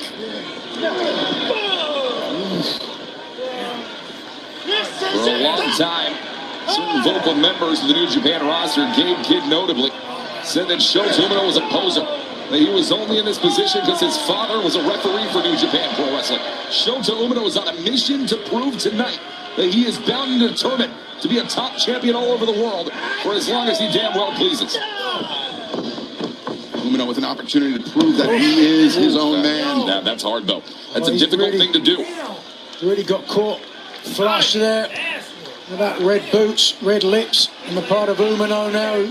Caught a couple of forearms from the heavily muscled And Nigel, the most impressive thing about Pac is it's actually very similar to Bandito, that he's able to move with such grace and elegance from the top rope, but then also has the power to create a completely different problem for his challenger, or for his opponent. We talked about the complete package. We've said it a number of times. Tony Schiavone has called Pac one of the most complete athletes in AEW. And now Umino is going to have to dig deep. He's going to have to step up. He's going to have to earn his spot. When you wear championship gold, the world is coming for you. Elbows being exchanged. Umino creating some distance, really winding up to lay in his shots. Pac, though, attacking rapidly. Shota. There's one thing Shota has improved over the course of the last year. It is his stand-up fight game. And you're seeing it on display here at Excalibur. Elbows now. Shota perhaps getting the better. Pac now lured him in. Misdirected there. And as soon as Umino raised the hands, Pac struck with the... What about striking? Oh, wow. Umino takes the bastard down.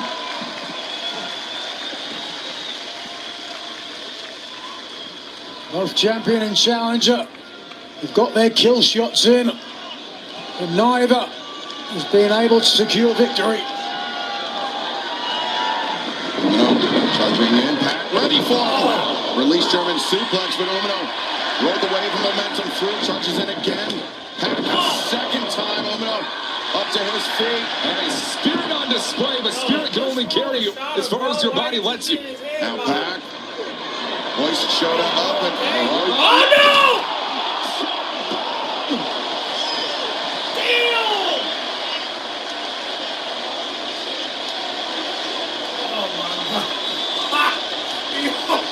Yo, shot it done, man. I don't know how you gonna win that belt. I mean, I don't know how you gonna retain the belt. Let's take a look at this one more time here. Damn near killed him. That's awful. Oh, hard to watch the champion's body clattering through the table that he set up. Ooh. Lumbar through the lumbar. And now Pac on the climb. The bastard to the top. The 450. 1, 2. No. Shota kicks out. Immediately. Pac not resting on his laurels. Unless a man would have been frustrated, but following forward, and look now. You can tell just by the body language that the champion is fading. Pac appears to have this well in hand. 2 weeks after the biggest victory of Shota Umino's career, we could be moments away from it all crashing down. 2 weeks after the biggest victory, but 6, 7, 8, 9, 10 years of a journey, and it cannot end like this. Man, you gonna fight back or not? Shota fading with every passing moment. He tilts. Can he make it to the ropes? Can he find a break? He does, but Pac using every bit of the referee's count to inflict more punishment. I think the many lengthy battles against Zack Sabre Jr. Umino's had over the last year plus really prepared Umino for a lot of these holds. This is going to be not good for the champion. All the way up. Oh, but Umino moving. Pac adjusts his strategy. Rolls through. Shota. Damn! Cracked Pac on the jaw with that one. Oh, damn it, the headbutt! What the fuck? You saw that headbutt? Holy shit! And now Shota. That headbutt, bro! Waiting for Pac to rise. What are you about to do? Waiting. Oh, that damn knee! Strike knee! Strike knee! 2. No! I was about to say, how's everybody doing the knees? A close call for the challenger. Umino has fought back. Nigel, the awesome bomb from Pac. Oh, I've not seen something like that happen. With your own finisher moves, bro. Y'all keep copying Jack Perry and Tommaso Ciampa and In more than a decade I'm in pro surprised wrestling. he was able to continue that alone, coming close to winning the but now he pushes forward, looking for the lariat. No! Reverse clock on Ron. Good night. Umino. Compressed. No. Intercepts the kick. Block. Didn't block that one. Pac on the move. Umino pops him up on the move. Shota. Clean clocked him. 2. No. What a showing. Shota Umino. Could be poised. No, instead, the double underhook. A paradigm shift. A callback to Jon Moxley and Umino. Now looking for that second chapter, that Northern Lights. Boom! He finds it, center of the ring. Is that it? 1, 2, 3.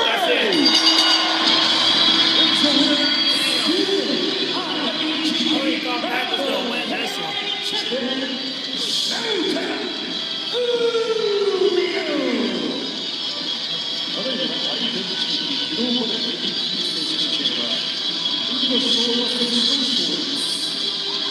If anyone doubts the toughness, the quality of Shota Umino, of the IWGP Global Heavyweight Champion, show them what this man went through just now. Show them that he left no doubt that he deserves to be the champion.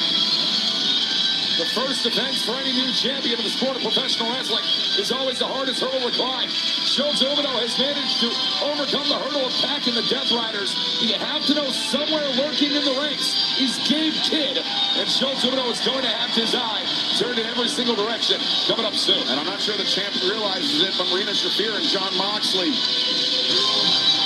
have come to ringside, are conferring with Pac after that battle. And with the way that Shota was expelled from the Death Riders. Moxley maybe having second decisions there. That was a hell of a match. Wait a second. Oh, Shota, wait. Shota, turn around, man. Turn around, boom.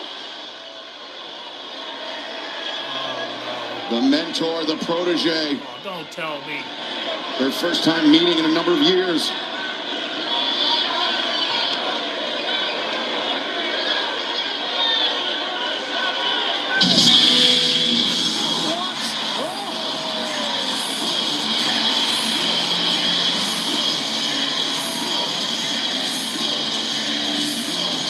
One of the all-time legends of New Japan Pro Wrestling, a man who earlier this year What the hell is he doing out here?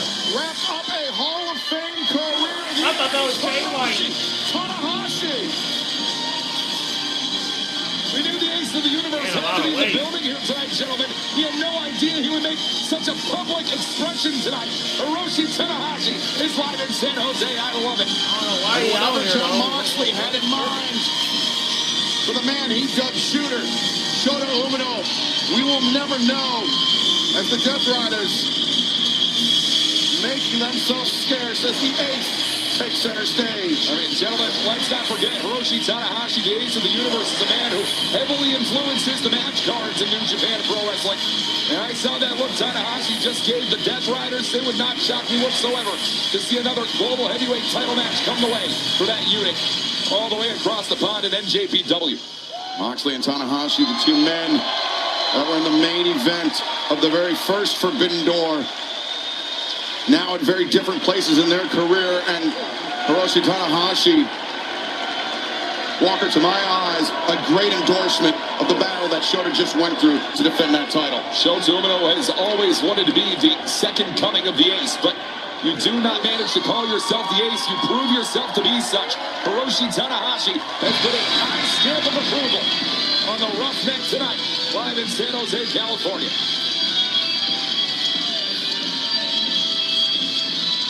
A hard-fought battle for Shota Umino, but a successful battle to retain his IWGP Global Heavyweight Championship tonight in San Jose at Forbidden Door, a night that he will not soon forget. IWGP Global.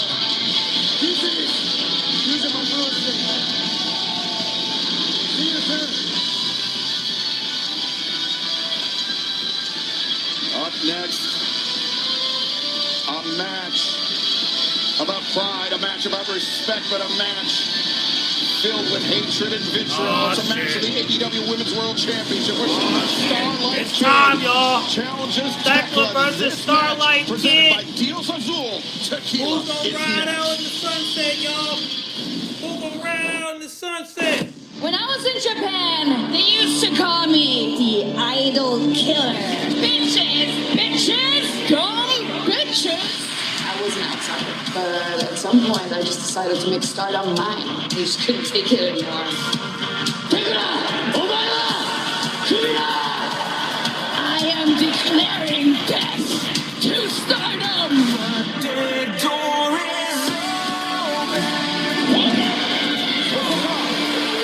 Starlight Kid, one of the greatest stars of Stardom. 素顔を吐きかけて、私が大好きだ! A woman who has a victory over Tekla in the past. Stardom doesn't care about you. You know how I know? Because you're putting you in a ring with me. 私がこのベルトを手にするときもチャンピオンになって Starlight Kid, President Okada, and even AEW, you all built the Forbidden Door, and now you're gonna watch it burn! I couldn't miss this. I can't miss this.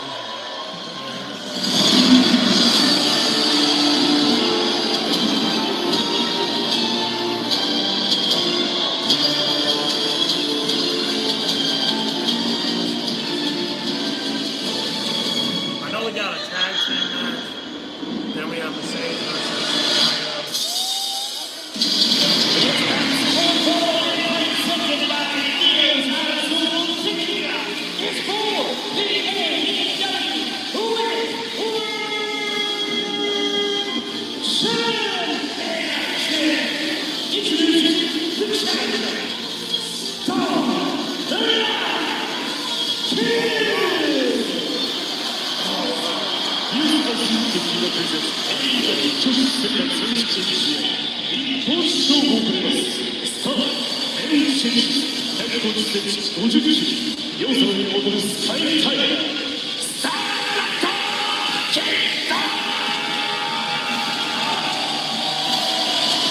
For those getting their first look at Starlight Kid, there we see Stardom's president, Carl Okada, a man with a very big interest in the outcome of this match, not just as far as the AEW Women's World Championship is concerned, but it's also for the Toxic Spider Tekla. But Starlight Kid, she grew up in a home that was passionate about professional wrestling. She developed an early fascination with Lucha Libre culture, as you can see by the not only the Tiger Mask inspired mask, but also the Jushin Thunder Liger overmask that she wore on her way out. She is somebody that at 24 years of age has more than 10 years of in-ring experience, somebody that has grown up in the Stardom system of professional wrestling and considers it to not only be her home, but all those athletes, her family. You got an anthem, huh? Okay, Michael.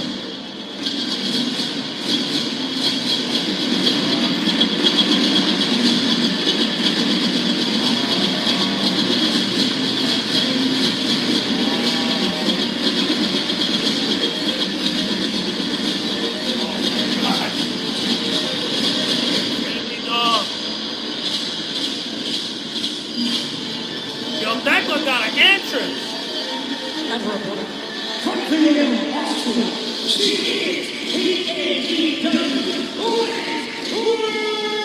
Burn, bitches! God damn! This bitch on fire!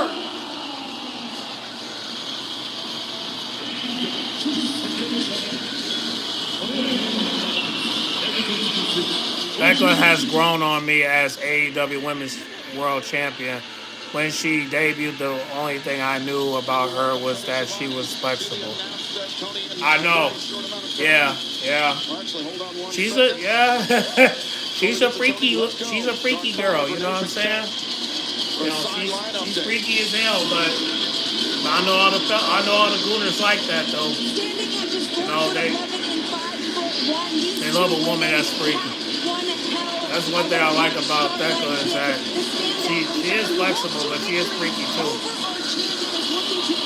God damn, man. Her reign's gonna go down. People gonna love her. I still gotta see who's gonna face her at All In. Mr. Okada.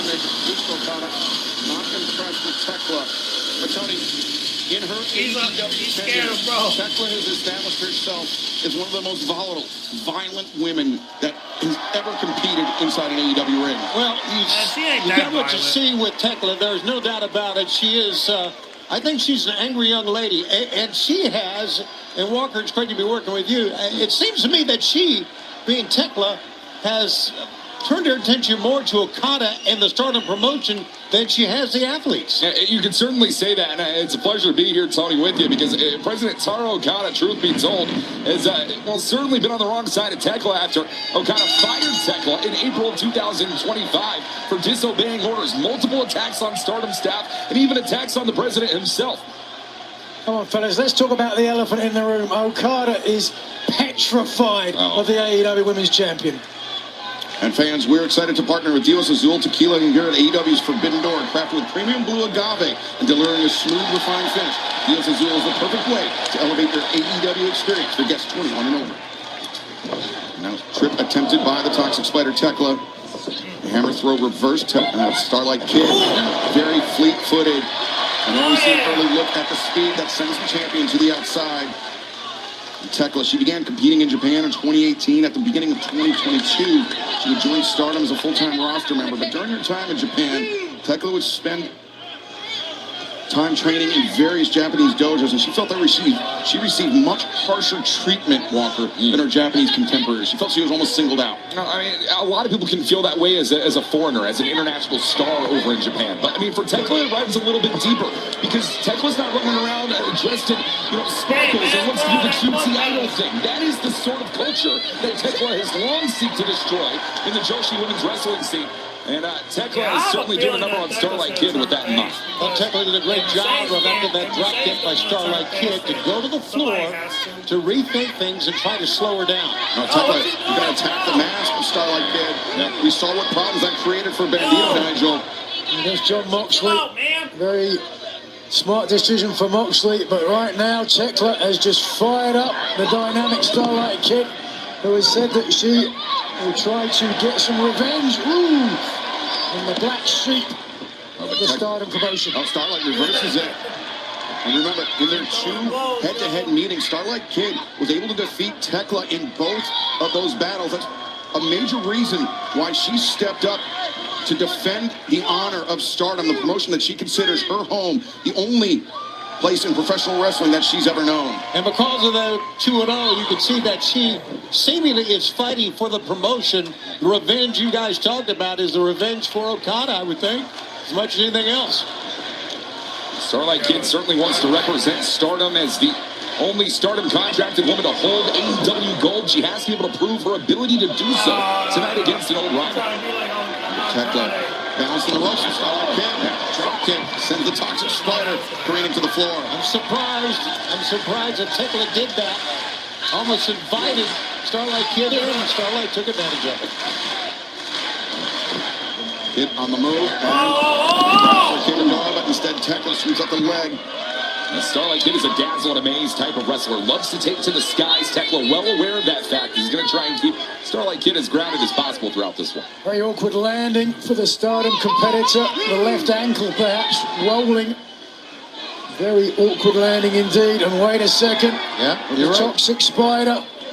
Watch this. By the mask, dragging Starlight, rolling her just to the right of the Spanish announce desk. Slid on her knees to Starlight Kid that time, and then hit the barricade. Thekla is a woman who embodies violence, and you're going to see that as long as this one remains on the outside. That's a good call. She certainly does embody violence. Nothing itsy-bitsy about her. And Thekla continuing to tear at the mask of Starlight Kid. And speaking to Starlight Kid, albeit through El Desperado as my translator, she did say that she respects and is inspired by Tekla's success. Oh, look at this. Oh, no. Right where the champion, exactly. Mr. Right in front of Okada. Okada. Inspired by Tekla's success here in AEW, especially when it comes to fighting against larger opponents. You've already seen Tekla now turning her attention to the man that she attacked. She physically attacked Taro Okada on multiple occasions. One of which, this is getting uncomfortable here. I'm really surprised, and I wait a second. Come on, kid. That is not going to work. That is not going to work. Stunned than anything. I'm surprised Okada wanted to sit in the front row for this one. I guess he thought for sure there would be some confrontation, which there was. Surprised he wanted to be in the building. Or the state, for that matter. We did see one athlete from Stardom already pick up a victory tonight when Micah earned her spot. Wait a second, cover made. One, two. Kid able to kick out Micah, defeating Sky Blue to earn her spot in the survival of the fittest match coming up this Wednesday to determine the next TBS champion. But Walker Okada, Taro Okada, is a man that is very proud of not just the in-ring product of Stardom, but it's what these athletes do outside of the ring, how they represent this company all over the world. I mean, what it is for community and culture. I mean, that's what professional wrestling is bound by in the year of 2026. And Starlight Kid really wanting to represent on a global stage for Okada, for the World Wonder Ring. But Tekla's going to make it very difficult here, Excalibur. Starlight showing her agility, but Tekla very much prepared for that. Tekla earned a reputation as an idol killer while she was competing in Stardom. And Starlight Kid, wait a second, cover again here. One, shoot. As you mentioned, Walker very much embraces that idol culture, the showmanship, so to speak, that goes beyond just competing inside the ring. I mean, talking a little bit more about Tekla, I mean, when she was full-time athlete in Stardom, Tekla had a lot of promise, a lot of potential. That's what everyone said about her, but she is absolutely... Finally got to Dave and Buster's to watch AEW Forbidden Door. Swerve versus Will needs to be seen at the bar. Oh, okay.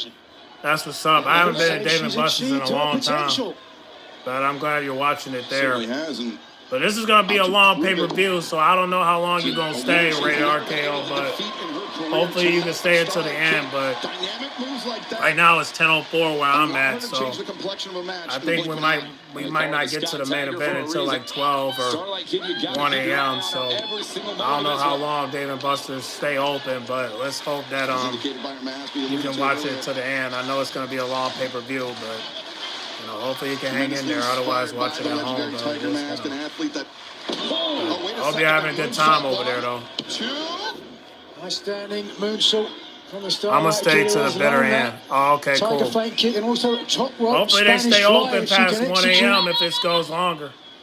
Now maybe thinking stretch. I think the main event won't start until like 12 or 1, but the Toxic Spider. What a great inventive move that was. Right now it's 10:05, so we'll see. One that I don't think we see if at all. I don't know what time David Buster's closed. Like I said, I haven't been there in a long time. Starlight. I don't know what state you in, We were but talking about that there might be some time inspiration. difference, but we'll see. Mentor in El Desperado, you mentioned earlier on. I salute to you, Rated RKO. I'm glad you're watching it. Right now, I'm watching Tekla versus. Well, you already know what we're watching. So, so shout out to you, man. Trying to escape. She knows what danger Looks like that she move about to do presents, the. I've seen that move before. I'm trying to see who did that move Goes for the before. match, goes for the eyes of the challenger. Desperation move, but it got the job done. Now Tekla needs to get out of the ring and just try to get away here for a second if she can. A little bit of respite. The Spider waits in her lair. The boot into the jaw now. Tekla. Oh no! Wrenching She got her, guys. Starlight Kid. Oh hell no! Tekla basically lured Starlight Kid into the This ropes that woman time. is freaky. Great job by the champ. Great job. That was You cool. mentioned Starlight's respect for Tekla and especially how she competes against larger opponents. That's thanks in large part to Tekla's hypermobility. But it seems like Starlight may be a step and a half quicker than the champion. Oh, potential. Proving your point and it was Tekla who elected to go to the top rope for some offense and instead had to play defense. Right now, another big risk. Sky Tiger making the climb to the ropes, but Tekla ready for it. Well, and answers with the right hand. that time it was the champion who was faster to the draw. Oh, watch out. Tekla likes this spider suplex. Yeah, Fittingly so. It looked like she was going for a superplex up on top, but, well, maybe she still is here. There we go. There's the spider suplex. Spider suplex up. From her web. Yeah, I think Something wicked this way comes, but it's her opponent. Resilience of So Starlight Kid I on wouldn't be display. surprised The if the crowd challenger root for her and climbing the won. ropes, landing a drop kick You know, into the spine. The I can the see it champion happening, Tekla yo. trying to pull herself I can back up to the definitely see apron. because people like Tekla's style, man. So I think Now- Tekla's gonna be a face. Starlight, she's going to be we all taking thought Tiger the Shades suplex was on the gonna apron. be a Very face, dangerous but position it's obvious she to don't wanna execute that change, move. so- Tekla, So I no think intention of Tekla's finding gonna out be what a Starlight had in babyface store. out of all Tekla is them. such a great striker. We All saw the that time- right all there. the sisters Stunning. are saying, you know, be okay with that. Out of nowhere from Starlight Kid. Tekla was looking for a textbook spear, a move that she's used to beat a lot of opponents, but Starlight Kid has the experience from facing her before. Oh boy, watch this. Now Starlight, No way. Dangerous. Black Tiger's divine punishment from Starlight Kid on Tekla. and on the apron, no less, the champion in serious trouble here. You saw Rick Knox check on the champion to see if she was okay. Apparently so, but not that okay after that. Damn it! Once she knew she was being driven to the apron, the champion tried to tuck her chin and protect her neck as much as possible. There's only so much you can do. And that divine punishment walker, another nod to the history of Tiger Mask, his battles with longtime rival Black Tiger. But right now, the legs are crossed. The fisherman suplex, 1, 2. Oh, whoa. Oh, barely got out of it. She saw how Tekla, after she kicked out Tony, she felt the whiplash perhaps on the neck. Sure did. That's a great call. And looks like Starlight's going to go up top. What President Okada said, Starlight Kid is going to illuminate San Jose. Watch this. Hey! Oh, press Tekla. Oh, here Barely goes out the of harm's spear. way. Now up to her feet, the Toxic Spider. The Spear! Or she gets so much force out of that spear. Oh no! So much Carl, speed from the corner. Tekla's not down yet, looking for the stop. Oh, Jam that right knee, though, gentlemen. Stop, kick to the lower back. Once again, whiplashing the neck, Nigel. God damn it! Not good for the champion. It's like Shawty facing Certainly Becky Lynch. for the challenger. Very slow to follow up. Starlight Just watch Kid. this. You talked about the impact, the spear driving into the midsection. But somehow the challenger able to turn things back around to drive the wind out of the lungs of the champion. This one, the decision hangs in the balance. Oh, Tekla, hell no. Starlight Kid, No, no kiss. No, don't. head to head, No center of the ring. Starlight, in a moment of candor, Tekla, I asked her about her experience with Starlight Kid. She said for an athlete of her size, Starlight hits harder than she has any right to. And for Tekla to give up that type of information, this match had to be weighing on her heavily. Sometimes it's not the size, it's knowing how to hit. Knowing how to get your body into it.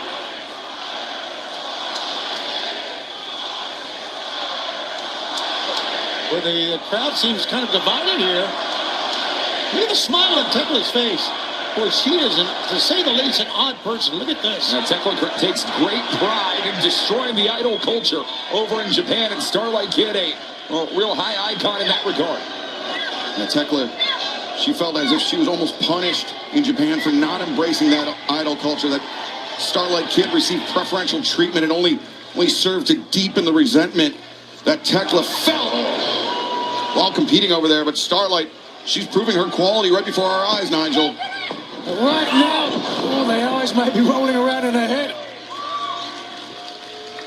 This match, the direction has gone back and forth so many occasions. Wild swing by Tekla, connected, as did that boot. Uh-oh, Spider. And now, and again.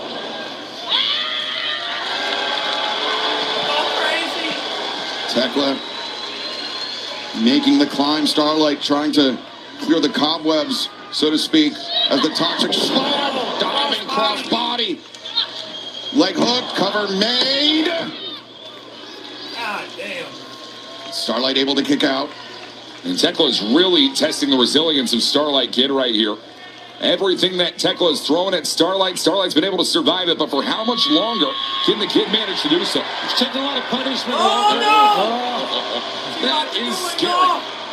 And that's what she wants him to be. And that is typically the prelude to a spear. Here comes That the knee. Drop kick targeting the knee. The knee that Tekla jammed earlier. Now the numero dos, perhaps. Yes. Can she complete This it? is better than Hakushita's move. Oh my God! Almost Holy twisting, shit! trying, Damn! contorting the champion like a torture rack. The stretch muffler with the arm capture. Numero dos. And now a giant swing for good measure. Starlight can't put all the stops. This is amazing. It's an incredible result from the Sky Tiger tonight. She's got to do a little bit more than this if she wants to win the AEW Women's World Title. As Tekla struggling, trying to make it over to the ropes to force the break, but now Starlight captures the head of Tekla. This is a unique variation on this hold. You don't see it too often on a Starlight Kid, but it works every single night out. The final leg, preventing the rope. Tekla finally gets to the bottom rope to force the break. How tough is Tekla in that hold, was able to maneuver to the ropes and keep the match going? But Tony, were it 10 seconds longer, I'm not sure Tekla could have I survived. agree with that. I really do. She's holding on to her right knee right now, and back of the knee. Starlight looking for that divine punishment once again. Plants Tekla, center of the ring. 1, 2, no! We nearly saw history made here tonight with that one. Tekla still alive. It's not about the size of the fight in the Spider. Or perhaps it is either way now. Starlight Kid. Let's try this earlier. Press! 1, 2, now again! Tekla barely survives. Of all of her title defenses, I don't ever remember Tekla being beaten around like this. Well, Tony, I mean, it just speaks to how personal it is between these two athletes. This is great. This is a tremendous women's title match. As good as It's a tremendous title match. Yeah, you're right. Somehow back to her feet. Starlight searching for that tiger suplex. No, Tekla escapes behind the O'Connor roll by Tekla. There's his back to and Come on. And it's closer than close there. From this angle, we couldn't see how close the mat and the hand were, but it was darn close. That was Tekla coming back in that moonsault, absolutely crushed the Spider. Starlight on the move after. Oh, now brings back by the toxic Spider. Nicer spear. Tekla now covering. Leg hooked. 2, 3. Not just a last second escape, a last millisecond escape by Starlight Kid. And Tekla cannot believe it. Look at this. I don't think we've ever seen it like this in a match. It may simply be a stay of execution. Tekla stomp. And now electing not to cover, instead screaming in the face of her challenger. Now pointed right to President O'Connor as well. A second stomp. Tekla covers. It's over.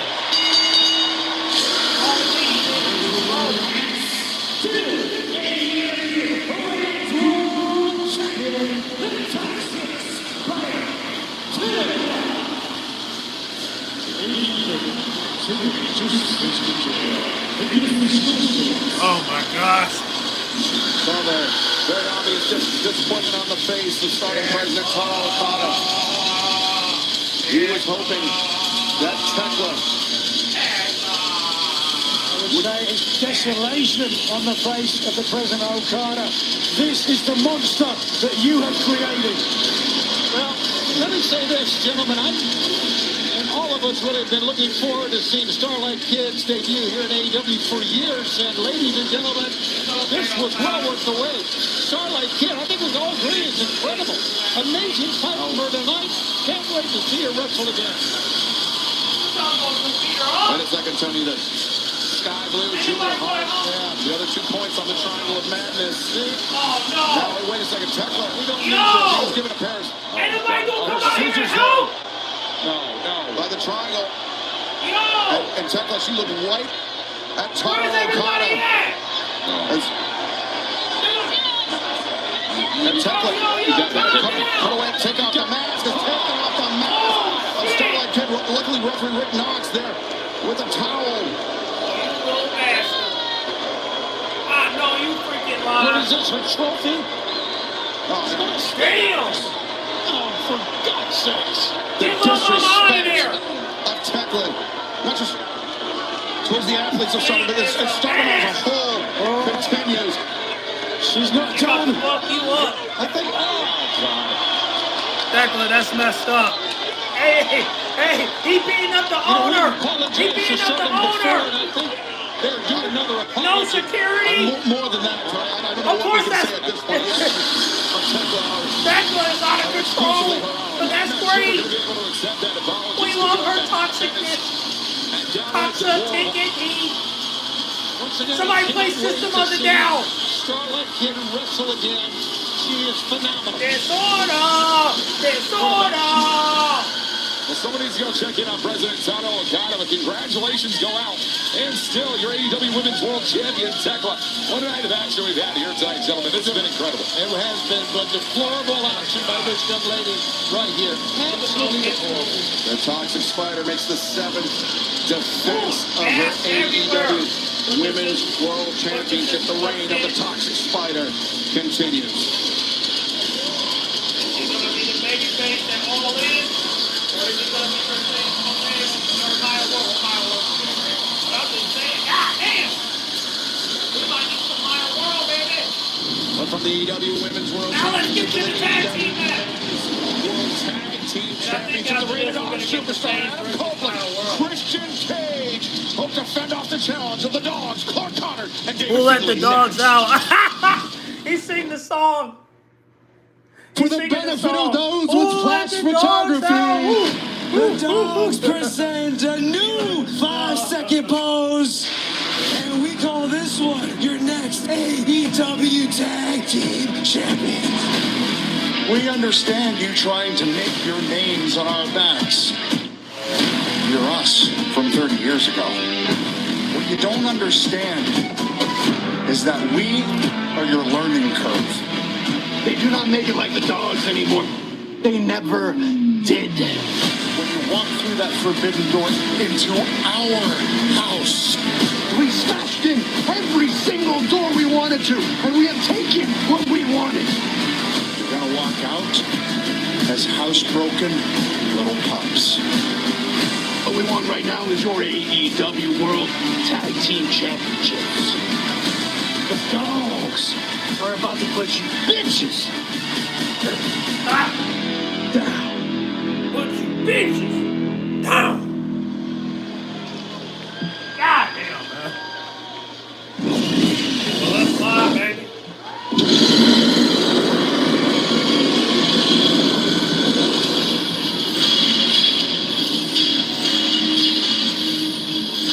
Bring out the dog.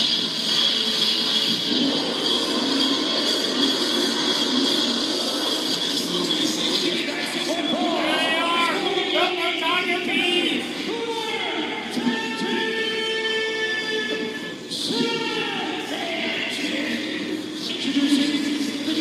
crazy for me. I like the answers, though. Are y'all gonna beat them up?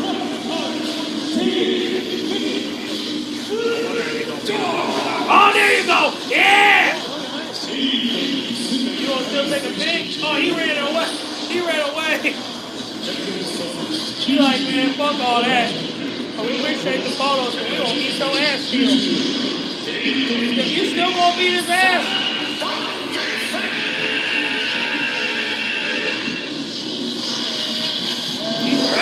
Las Vegas there, what the Dogs have been up to. They have been running roughshod all over AEW. In fact, their opponents tonight, the AEW World Tag Team Champions, suffered a very similar fate, taking the fight to the Dogs, but then the Dogs got their bites in. David Finlay, Clark Connors, you may be looking at your next World Tag Team Champ. They are that talented, but they are absolutely crazy. And you know, on the level of dogs, Michael, they give dogs a bad name. Still, the species. Their opponents might want to put them down.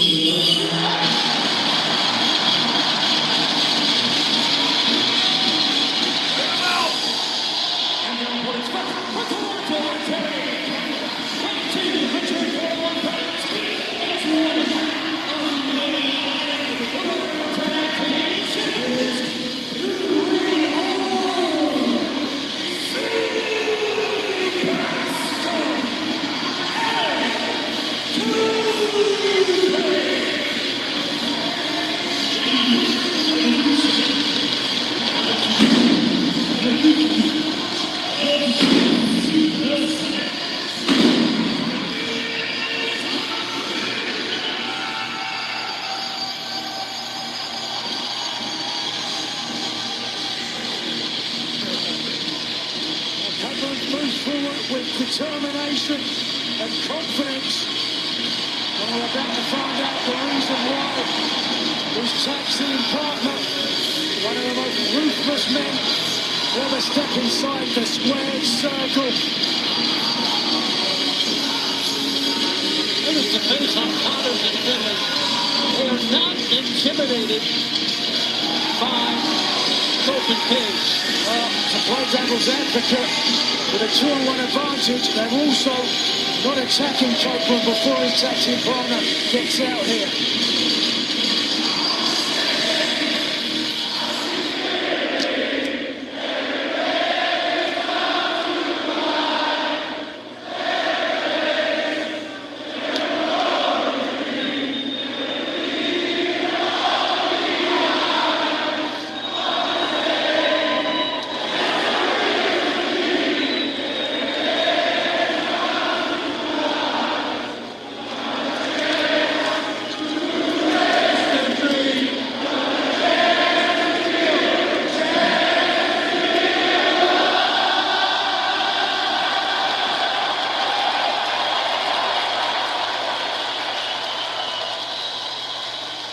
If you want a song to sing along to, listen to this.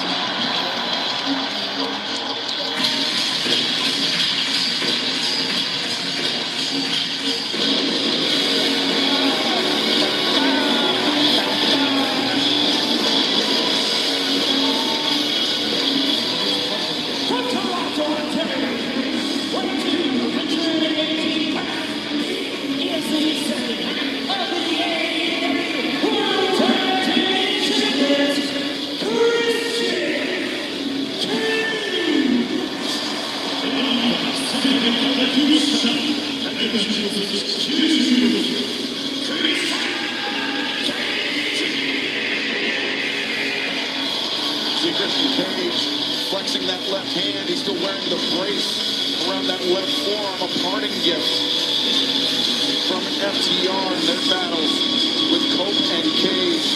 It's something we've seen Finlay and Connors look to exploit here in their pursuit of the AEW World Tag Team Championship. And they obviously will tonight.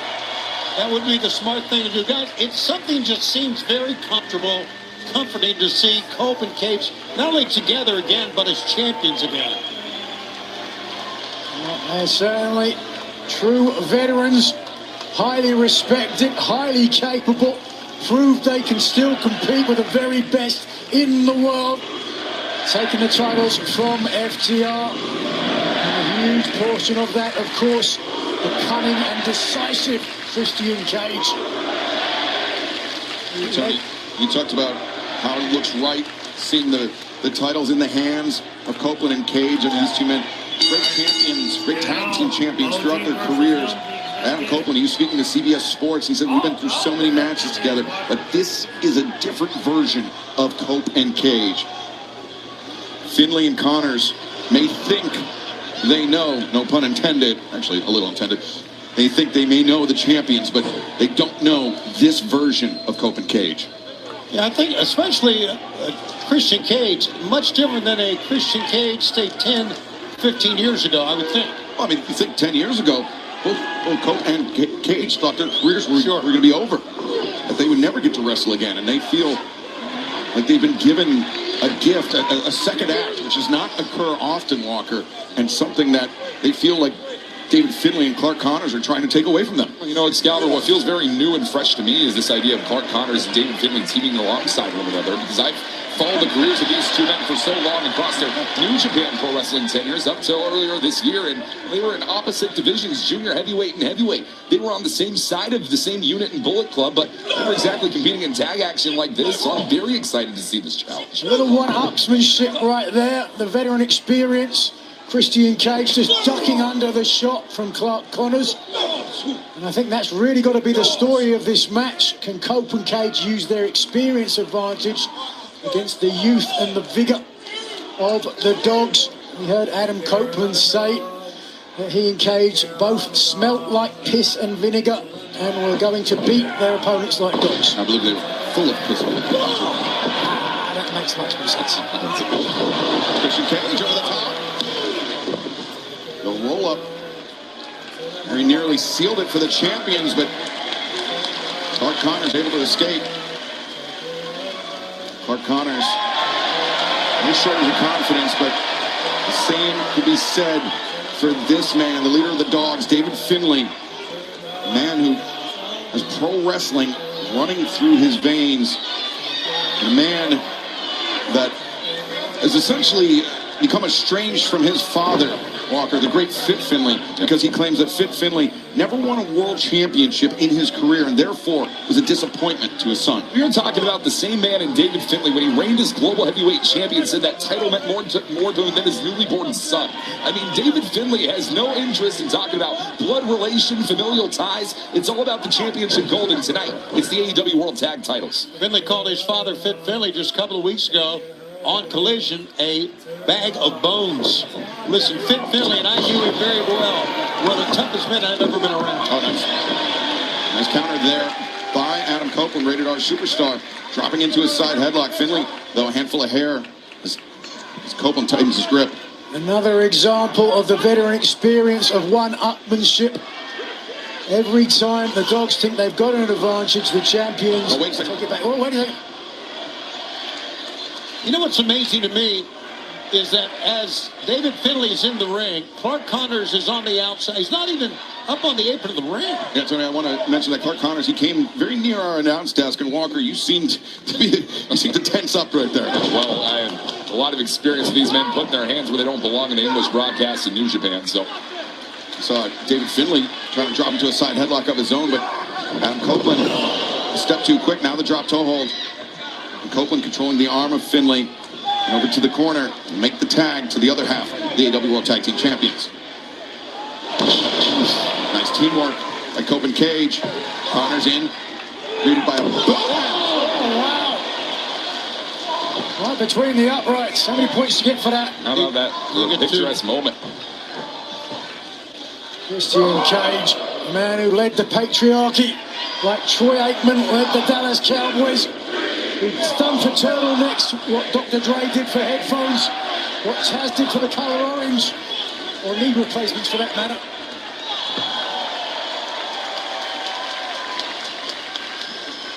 Tell you what, Christian Cage as vicious as anyone in AEW. Unquestionably. David Finlay just struggling to get his wind back, but finding himself stuck between a a rock and a hard place. Wants to shake hands. And, Christian heard the footsteps. Buck Connors charging in. Overcommitted through the ropes. Hits the ring post and may have re-injured that forearm on the way down. That left wrist right there, gentlemen. And Clark Connors is smelling blood in the water now. Yeah, Walker, you're right. He did land on the wrist, and that was... Nigel, a hairline fracture is a difficult thing to recover from quickly, let alone if you're competing at the pace which Kobe Cage are. Yeah, well, it's I don't know, it's not the ego necessarily of Christian Cage, but how tough this man is, how many years he's competed through injuries, how many injuries people told him he would never recover from. There's a cover. Connors on the move. Leg hook. Christian able to kick out. Or excuse me, that was Finlay on the cover. Cage, we've talked about how ruthless and dangerous a man he is. I mean, if for no other reason, the sheer number of other people's mothers that he's banged. What is that number, Nigel? You'd have to ask him. So privy to that information. That has nothing to do. Finlay wrenching the arm back, the stomp on the elbow.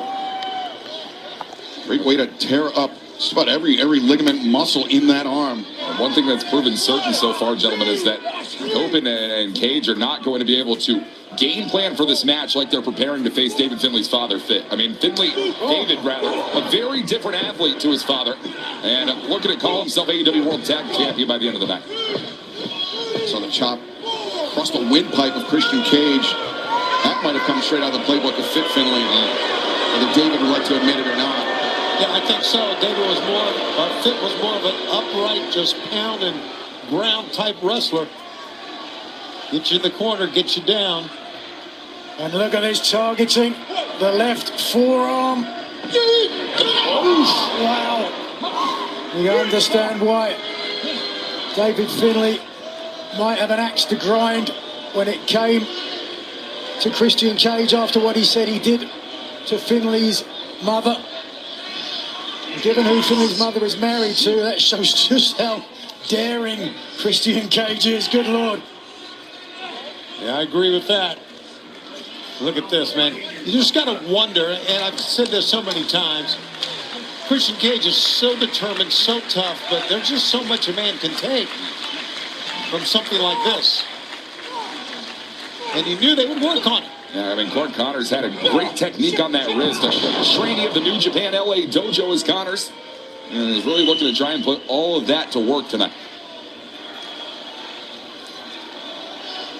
The Dogs have sapped the energy away from one half of the tag team champions. This methodical, vicious dissection of Christian Cage. Clark seemingly dancing to the corner. Finlay, Nice back body drop.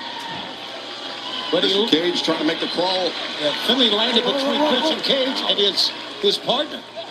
That was a great interception right there from David Finlay, who again puts the pressure on that left forearm of Cage. Now, Adam Copeland starting to show signs of frustration. All he can do is watch his partner get eaten alive. And Nigel, for as wild as the Dogs are, you can't say they came into this battle unprepared. No, 100%. They've watched tapes. They've got the advantage now, and they are pushing that advantage. Cage is going to have to dig really, really deep here. As much as I've admired this man, he does seem to have lost a little something since aligning himself with Adam Copeland. I used to say with the poise of a Charles de Gaulle. No. Oh, come on. Oh, come on. Hey, what the fuck? And the referee's back is turned. Did not see Yo! Buck Connors. Yo, what the fuck? Spent match stick into the face of Tony Schiavone here on that. And Clark Connors has long since Bro! got him, and right now, Connors and Finlay are looking to smoke out Cope and Cage tonight. How can you allow something like that? Ew. Oh, boy. Oh, no. Man, stop him from fighting back, though. Yeah, seemingly lighting a fire in the belly of Christian Cage as he's battled his way out of the corner now. Trying to make that long crawl to get Adam Copeland The tags make him the legal man. He's a great veteran. He's made this crawl before. Nothing. Oh, shit! That was a great move by Clark Connors. Walker, you mentioned that during their time in New Japan Pro Wrestling, David Finlay and Clark Connors did not see a lot of tag team action together. However, they did spend a lot of time traveling. I mean, those are hours-long bus rides that you have to talk, to get to know one another, to develop chemistry, and we're seeing that chemistry. What's this? Oh, no. Oh, no, not again. Come on. Oh, forget about chemistry. Nothing but biology there. This is going to end it. This is going to completely end it. There's a cage pinned underneath the steel ring steps with Clark Connors. They're not done. Oh, no.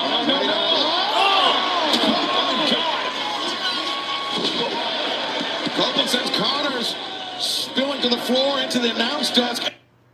And now Copeland extricates his partner from underneath the steps and is moving with speed, moving with purpose. He wants the tag. Cope saved his partner and saved the match. Now he needs to get in here. Oh, great job, David Finlay. Fingertips away. Nothing but air and hope between Cage and Cope. Oh, back to the eyes.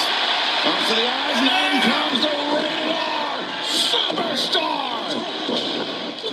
Adam Copeland is a man unleashed here tonight against these dogs. And Copeland sends Finlay for a ride. Changes his focus to Clark Connors' high boot. Don't turn your back. And Finlay was looking for a haymaker, but he's stunned. The wrong end of an impaler. 2.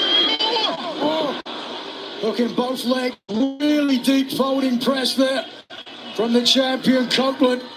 An ill-tempered and capricious man, hell-bent on revenge and retaining the world titles.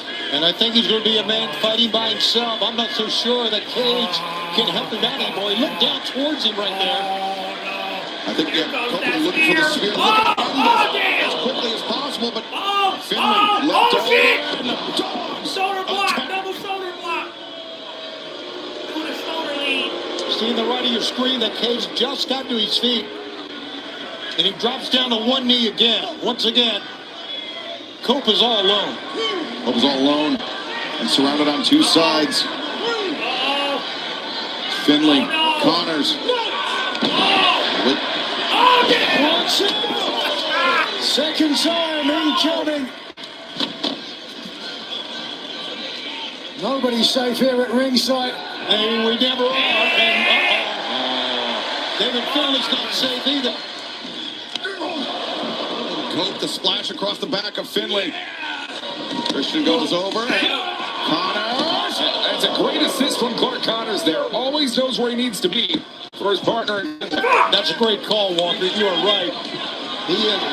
Clark Connors is a very, very intelligent wrestler.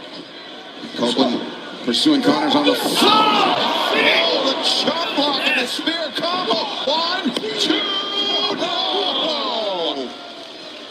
Great determination by Cope. Great determination to get out of that. These two young men really looking to make a name for themselves and claim the title. Dogs by name, dogs by nature. Midsection on one side, back of the knee on the other, and high-low. Now looking for full clip. Their tag team finishing maneuver. Finlay attempting to invert. Oh, shit! That is a harsh landing to the outside for Clark Connors there. Great awareness from Adam Copeland. Hate to say it. He knew where the other opponent was and suplexed Finlay into Connors. But wait a second. The move that Christian Cage made famous. No. Finlay greets him with that knee, but Oh, I told you. Copeland covers. 2. No, hey! Christian Cage attacked Not the the camera. referee. Connors shoved Christian Cage into Stephon Smith. Where's Gate King? And Connors, rather than breaking up the pin Bring out predicament, Gate. he knew exactly what he was doing. He shoved Christian Cage into the official. Come on, on, Gabe. Obviously, Stephon Smith alerting that shoulder. Wake up the What happens now?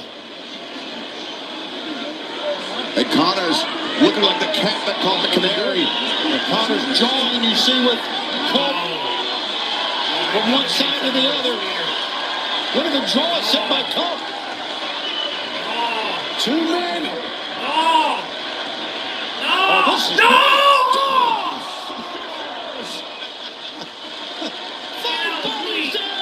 Connors wanted to test himself, but found it. Oh, wait a second. Finley with the shillelagh in his hand, of course. All those family ties we were talking about earlier, they all come back to that shillelagh in the head. Oh, watch out! He got the all! Oh, Right across the skull. And referee Stephon Smith still down. Has no idea what just occurred to Christian Cage, and now what is about to occur to Adam Copeland. It is a kiss of death from that shillelagh. Holy smokes, what in the hell is going on? The lights are out here. We apologize for the darkness. Copeland Austin got just once, and what a baby! What are they doing here? You know Well, what? they had their share of battles with the dogs. Shit. Oh, shit! He's here! Ah! It's Jay White! Ah! Oh, my God! Jay White! In order for the baby game! Oh, shit! Oh, shit! Oh, shit! It's Jay White! They got her, they got him, guys! Jay White's back! And he got his white lows on! It's over! Ah! Levels Finley! Get it! Come on, man! 1, 2, 3! Jay White is back! Yeah! In order for the Bang Bang Gang! Between the Boston and Bang Bang Gang!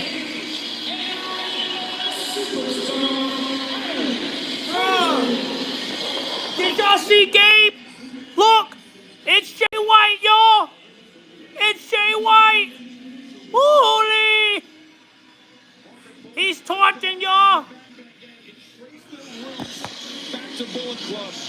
And it was when David Finley took control of Bullet Club. He was at the expense of Switchblade Jay White, a fact that he seemingly has not forgotten. That's Jay White out of the Jay Bullet White Club. is back, Jay y'all! White out of New Japan Pro Everybody Wrestling in the entirely. club, know Jay what's White is up? back with a vengeance here tonight. In a hell of an Jay assist White. for Copeland Cage.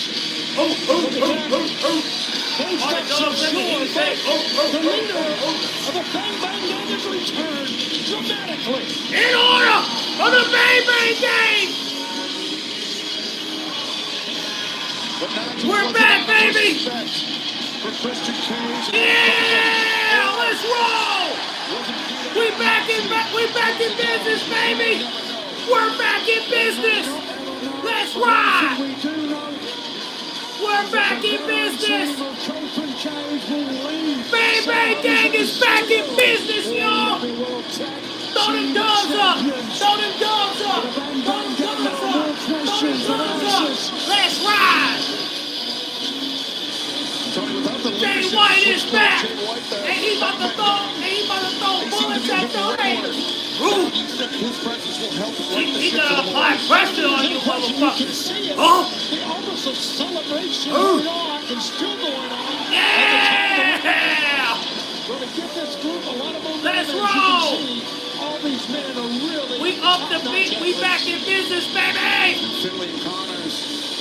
We're back in business, y'all. Bang Bang Gang is back. We back in business, y'all. They hung with the champions. In order on the Bang Bang Gang. Between the folks screaming Bang Bang Gang. Titles. And that day may yet come, but it will not be. Oh my God, dog. For Cope and Cage, the dream Remember when the Guns came out to 50 Cent Mini Man? That was hard. That went hard. Yeah, that was cool, but I like this theme song better because it gave me that hip hop, foreign type flow. You feel me? Kind of remind me of the Wu-Tang Clan. I like their theme song. Many Men was cool, but I like their theme song that they have now. So, but that's just me. Good to see Jay White and the Bang Bang Gang back. Heck yeah, man. We throwing dubs up, dog. There's Hyon with Maya World. I told y'all the women's match is coming up, y'all. The women's match is coming up. Who y'all got? Who y'all got, bro? Maya World is bro. I got Maya World. Straight up. I got Maya World. Let's see what she can do. Shocking and heartbreaking week. But back to Jay White, man. I'm glad he's back. Now I'm just hoping that Bang Bang Gang get all the gold. Let's get that gold back, baby. Let's bring back that gold. Let's bring it back. Let's bring back that gold, man. Let's get. Everybody needs to be champions. All 5 of them need to be champions. Let's go. Mercedes is winning. Okay. I ain't mad at that. 50-50 over here. Okay. I have carried this entire industry on like I said, man. Like I said, let's put that gold back on Bang Bang Gang. Let's get them back on top, baby. Let's put that Continental title on Jay White, man. Let's get Jay White versus John Moxley at All In. Let's get into that. Let's get the Bang Bang Gang to let's get Bang Bang Gang to get all the tag team gold. Let's put the trio titles back on them. You know what I'm saying? Ace Austin can win something at Ring of Honor. You know what I mean? Or the national title. If they allow him to. It's like, let's do it, man. Let's get Bang Bang Gang back on top, bro. Let's do it. You know what I'm saying? Let's bring it. Let's do it, man. Let's get that shit running, bro. Let's ride, baby. Let's get Bang Bang Gang on top, baby. Let's go. And right now, we about to get to the women's match. Let's go.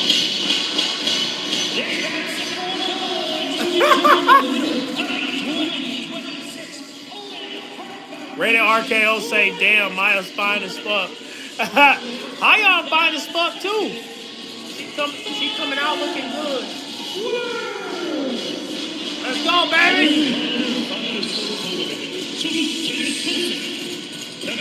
Can Maya World pull off this stunt? Can Maya World throw it up? Can Maya World win and succeed? Y'all, let me hear y'all say Maya World. Are you ready, baby? Are you ready? Continues to find her new normal ever since the tragic loss of her brother just a few weeks ago. But it's in that loss that she's continued to fight for her destiny. She told me that Mercedes Moné was my idol, but it is throw my them hands up, baby. Nobody expected me to be here, but You let them know. Don't win matches. I do. Yeah. Maya World was not Are y'all even ready for supposed Maya to be World? in the Owen Hart Foundation tournament, yet she now finds herself making her way to the finals and one step away from Wembley Come on, baby.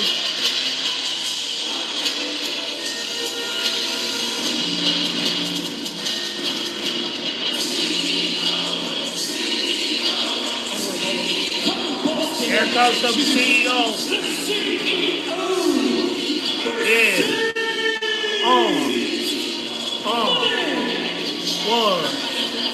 One. Mercedes. What's up? What up? Get right. That's right.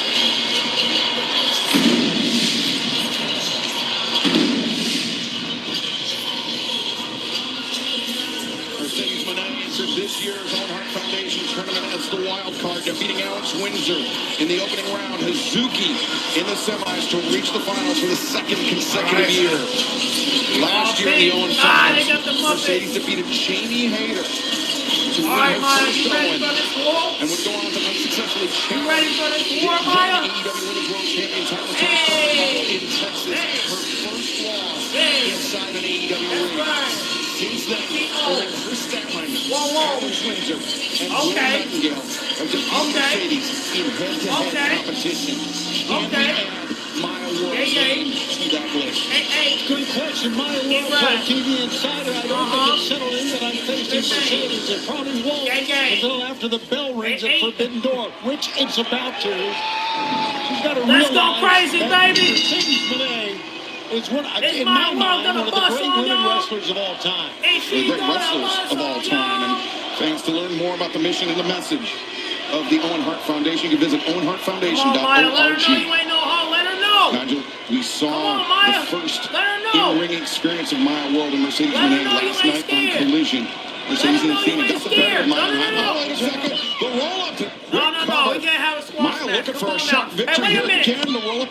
What's with the roll-ups? Come on, man. Fight back. Mercedes getting You don't caught. got no And finisher Maya the move. third time, but Mercedes You don't bails got no out. finisher Third move. pinfall attempt was the one that Come on, Maya. she used to defeat her mentor, Forget Athena, in the roll-ups. semi-final. Come on. So trying to go to the same vocal Knuckle tricks. up with Mercedes Moné. Come on, I need something different if she's going to advance to Wembley Stadium. But fellas, can you just imagine what it must be like for Maya World, the butterflies, the journey that she has been on over the last month? I mean, Nigel, I've been able to be a part of that journey firsthand. I called the first couple of matches of my World's career on Independent Wrestling. See, World is always willing to step into the ring with Mercedes Moné. They could not come with more pressure tonight in San Jose. This is occurred in the shadow of the tragic passing But she's of like, hey, Maya's I brother got my earlier name this starts with an month. M too. But she found solace in being around her friends, her colleagues, and has said that everything she does in her career from here on out will be in his memory. And she is giving it straight to the CEO. Yeah, mocking Mercedes, the way Mercedes presents herself in the ring, trying to get under Mercedes' skin. Maya making what look like an amateur right now? You mean Mercedes? Okay, yeah, Mercedes. Maya's making it. Okay, I got you, bro. Hey, I told you Maya got that swag. And I don't usually say that word, but I'm just saying. Y'all can't sleep on Maya. Maya letting y'all know I ain't scared. Maya said I ain't scared. One step ahead here in the early going. Whoa, shit. Senton. Maya's letting y'all know I ain't scared. And Nigel. Bitch, I ain't scared. As many Mercedes matches as we have, we know that she does not deal well with being shown up. And right now, the young Maya World is showing up the CEO. I think even by her own admission, Mercedes Moné would say she has a large ego. She is a formidable and resplendent professional wrestler now. Finally getting a little bit of respite after it hasn't been the opening to the former TBS champion. I think a large ego is correct, Nigel, but also thinking you use the word fragile as well. Woo! Oh, shit! Maya drops back now off the middle rope. Taking a page out of the CEO's playbook right there is Maya World. You alluded to it, Walker, and now looking for the statement maker, but Mercedes, great submission defense. Like, I ain't going. Great technique taught out of the DFW All Pro Wrestling School down in Dallas, Texas. Come on, Maya. Maya World is an incredible athlete in her own right. Come on, Maya. But this is easily, bar none, the most high-pressure situation of young Maya World's career. I mean, Nigel, as an in-ring competitor yourself, can you talk to us a little bit about what that might feel like for World? Yeah, you get a feeling in your stomach. I'm sure everybody's experienced the nerves when you realize you're on a big stage and the world is watching, or at least anybody that you care about. But you've got to put it to one side. You've got to understand these opportunities, they're not going to come again. You've done the work, and you've got to let it go, let the chips fall where they may. Mercedes, you just feel the confidence radiating off of her, turning the tables on Maya World in a very quick moment, and now returning Maya to the ring. Mercedes looking for a cover. Lateral press, Maya. But Mercedes drags Maya right down. Kind of interested to know what she's like, fuck that. Aubrey Edwards was saying to Maya in the corner there. That's crazy. That gave a break, and then things turned around for Mercedes. It was interesting. It kind of slowed down Maya. Whatever it was, Mercedes Moné took the advantage and has moved forward and showing you why she really is a world-class champion athlete. 2025 was almost her year. She had more gold than the Incas before. A couple of turns of fate took a lot of the gold from her cover. Maya looking for the cradle. No, instead rolls through vertical. Damn! God Mercedes may have been expecting. Wait, now Maya the cover. Maya letting y'all know. Mercedes may have been expecting Maya a letting roll y'all up, but know she's winning Maya too. zagging where Mercedes thought that she was going to zig. And y'all really thought I'm about to Maya wonder was what those and y'all 13 really titles thought Maya Mercedes was a held. jobber. Hell no. She If that paid was her good or dues. bad for her in the She long paid run. her dues. I mean, Now I look know at it. it's a great talking point. She It's paid a her bragging dues. point.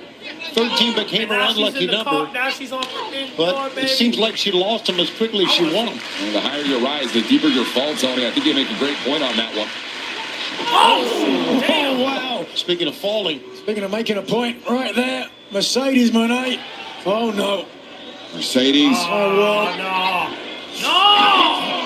Meteora crushing Maya against the ring apron. Well, you can see Maya looked up just about the time the knees came crashing. All that glitter She on saw her it body. coming. She couldn't move. Oh, not again. Yet a second Meteora. Oh, You my. a freaky thought.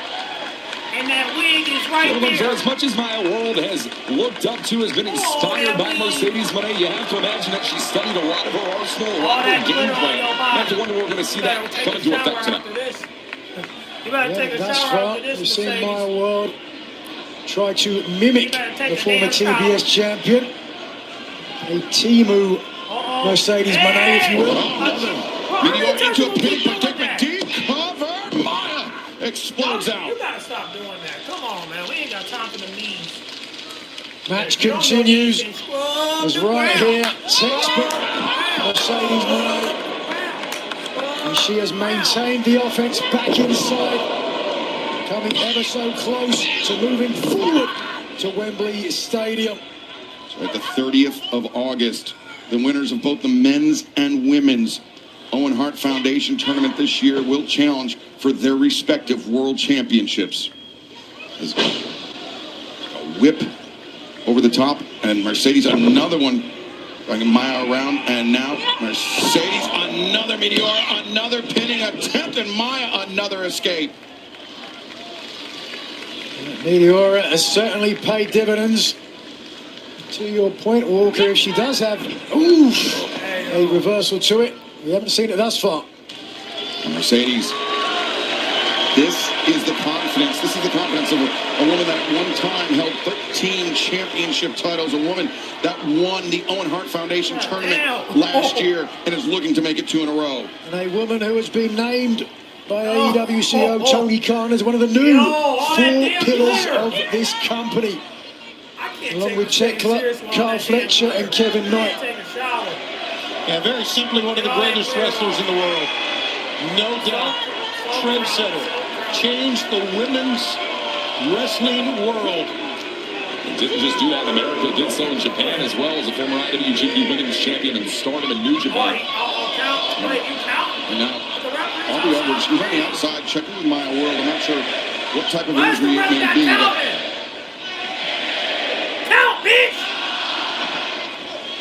Nice. Why are you not counting? Mercedes to the outside, returning Maya to the relative safety of the ring. Why the fuck are y'all not? Why is the referee not counting, bro? Hey, yo, Taking chill out, umbrage man. to the support I swear Mercedes of her is opponent, who perhaps she Mercedes doesn't looking feel like- I feel like is on the Mercedes level of a CEO.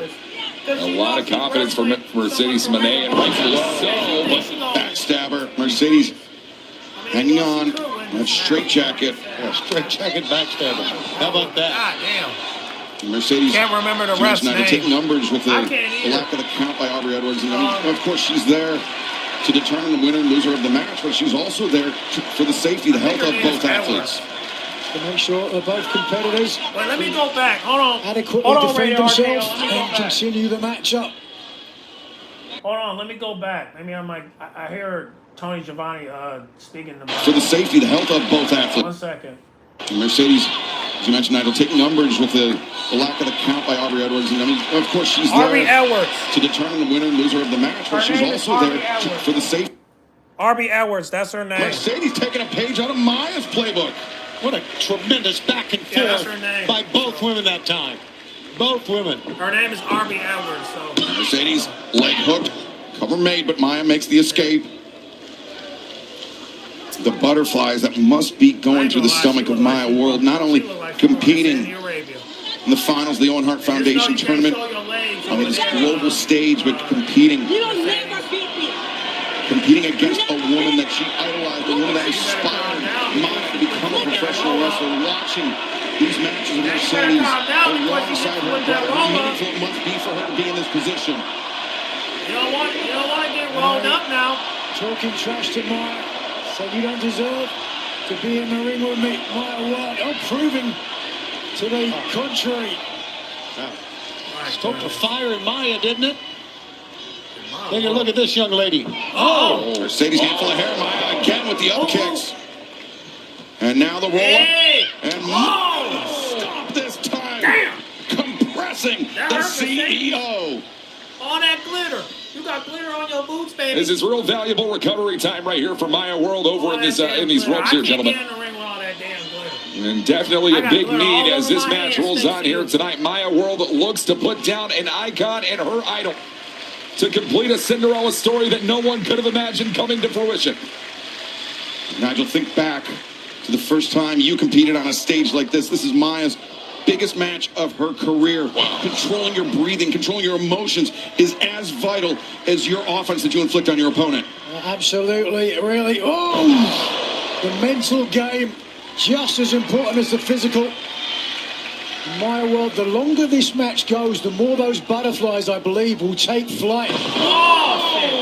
Beautiful cutter into the cover. The leg hook cover made. Narrow escape by Mercedes. That really wasn't even a kick out. She just raised the left arm and pulled it over to the right to get out of it. What you need to do is make one of those shoulders even an inch off the mat. That's what she did. Talked about the influence of Mercedes Moné. That was the influence of Maya's mentor, Athena.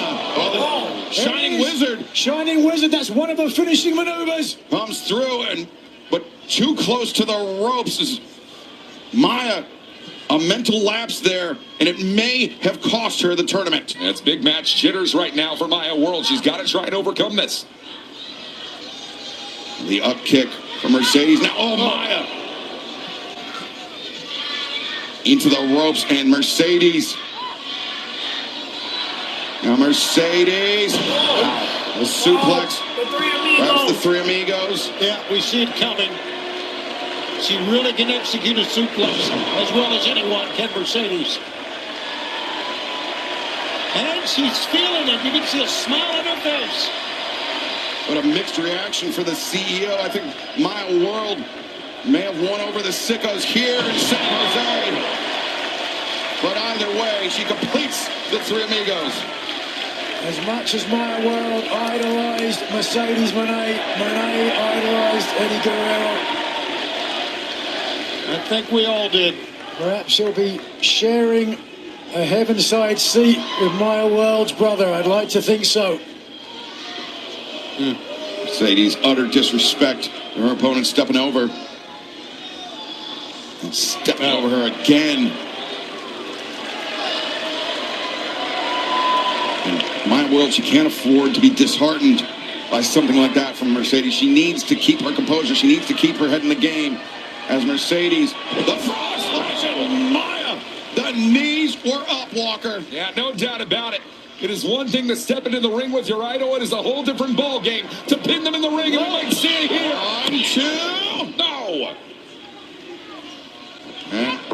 Mercedes catching the arm statement maker. She's got Maya trapped center of the ring. Oh, no. Maya's reaching, but you're right. Center of the ring, it's held right dead at the E. Maya's been in this hold before.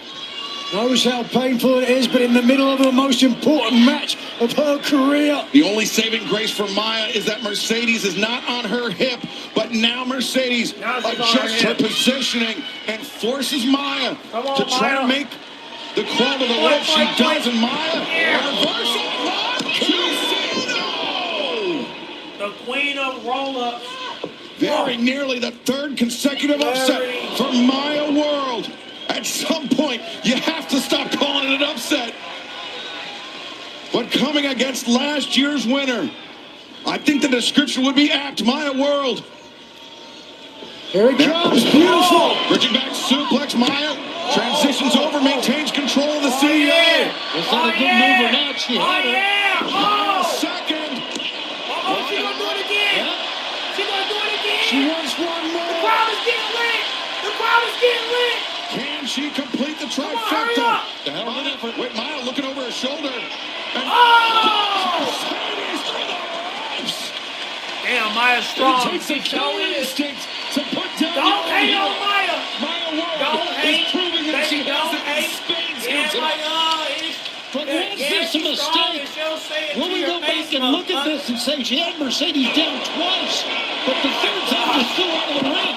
You can look at it on two sides, certainly more impact and a more awkward landing for Monet, but you can't beat your opponent on the outside other than by a count out, and I don't believe that's happening with the CEO. Watch out. Maya on the move, building up momentum. Suicida from Maya. Looking to go worldwide, looking to go international, all the way to Wembley Stadium is Maya World. Maya lost her footing for a second, regains her composure, finds her spot on the top rope, and Maya, big senton from Maya World. 1, 2, no! Mercedes was kicking those legs in the air from the count of one and finally got out of it. 1 month ago, if you'd have told me Maya World would be coming close to defeating Mercedes Moné in the final of the Owen Hart Foundation tournament, Forbidden Door, her first pay-per-view, I would have said you were crazy. But we are here, and Maya World coming ever so close, stuck the landing. You can see the reaction from Moné. Pain right down into the midsection, and somehow the CEO continues. Remember, this match not just to determine who wins the 2026 Owen Hart Foundation Women's Tournament, but who will challenge for the AEW World Championship on August 30th at Wembley Stadium. Oh, Maya puts on the brakes. Yeah, that's where Maya World has been watching tapes. No doubt about it. Maya, the head of Mercedes, trapped against that top turnbuckle, the thrust kick. And now Maya on the move, sunset flip powerbomb. Mercedes holding on for dear life on that top rope. Maya releases her grip. Mercedes instead. Counters. Watch out. And couldn't complete.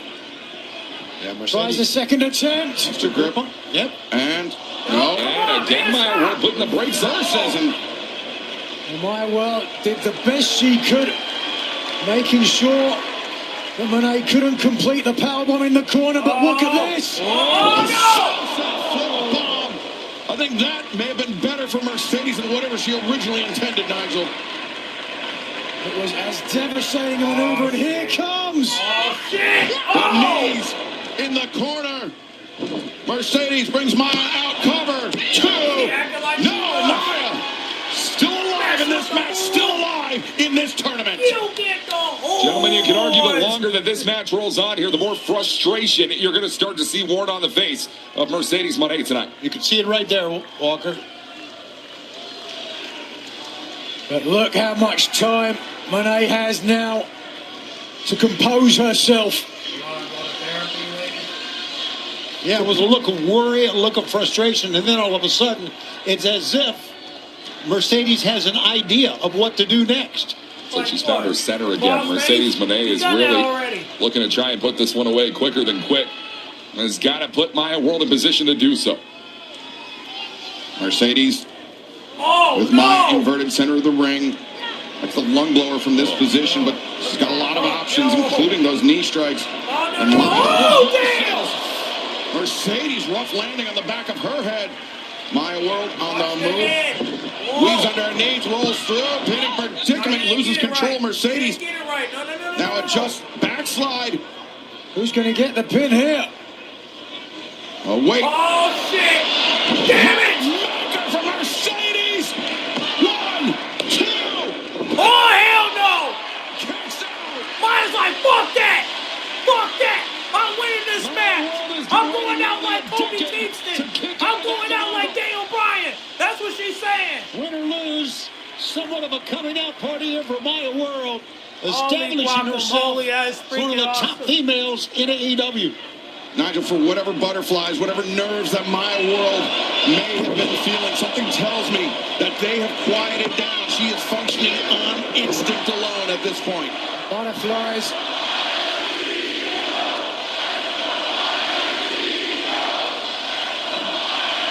People are saying, let's go, Maya. They're saying it, y'all. Butterflies. They have flown up to the rafters with that chant. Oh, looking for a second attempt. Maya escapes, ducks underneath, rolls through. Oh, Mercedes no! Maya, strong you legs gotta got win out of that by, one. you gotta have a finisher now, come on. Right between the eyes. These roll-ups ain't And gonna now work. Mercedes backstabber. Oh, no, my world Hanging has on. the grip. Get out of here. Maya's hanging out to that middle rope. Disrupted the grip of Mercedes Moné, and now Maya. Oh. Maya, the Hey, sunset. God damn. Wow. Maya World pulling out all the stops. Talked about killer instinct earlier on in the night. Maya World is proving she has such in Oh, here spades. goes the back flip. Oh, And Maya. Oh, keep your footing, Maya. Maya! Did it work? The moonsault. And now Maya on the move. Yeah, get Mercedes in the ring right now. Yeah, wait, we need a finisher though. You can feel the urgency for Maya You World can't win continuing like that. to build She as the needs a final of the finisher. Owen Hart Women's Tournament Wait, continues let's to a roll. finisher though. Maya the moonsault press from the middle. The cover. Two. No. That ain't gonna work. You've man. got to be kidding. You need something strong. They are on their feet. I reckon for them An to just win by impossible roll-up, 'cause at least dream. one is look strong. At least both of them will look strong. Like, Can come it on. come true? Maya World has got to believe it. First of all, the impact to the outside, very little give. A big risk, but it paid off for the challenger here. And then low impact in terms of where the body landed. Ooh, the deep hook leg. Look at the shoulder.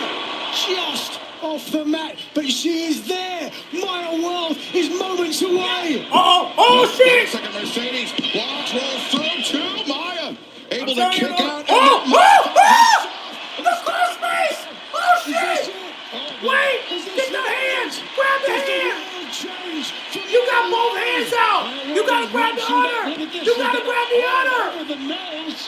Maya, you gotta grab the other! You're not grabbing the hands! As she makes the crawl, Maya. She's not gonna tap like that! You gotta pull! Mercedes. So close. You're not pulling! The CEO Put your foot on the rope! desperately. Put your foot on the Maya rope, is fighting the Maya! hardest Maya, fight do it! of her entire Maya! career to Push try the and keep rope! Mercedes Moné in the center. Oh, hell no! Shit! She got her! She got her, guys! Come on, man!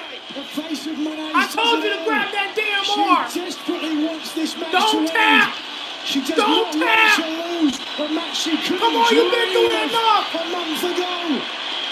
And Mercedes. No! Oh shit, she got the arm! Fuck! She got the arm! The bitch got an arm, no! Come on, man, no! Fight! Fight! Come on, you got the arm out, come on! The crowd is cheering for you, come on! She can't reach! Oh, no! Damn it, come on! Come on, Tony! Let her win! On the edge of their seat tonight. Maya with Mercedes. No, That Mercedes didn't work. escapes. Uh-oh, the backbreaker! No! Wow. Oh, no, not again! Come on, not again!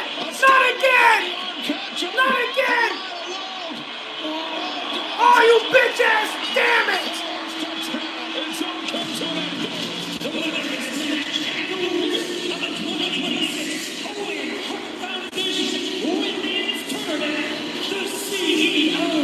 Boy, Athena came out. Man, boy, Athena came out.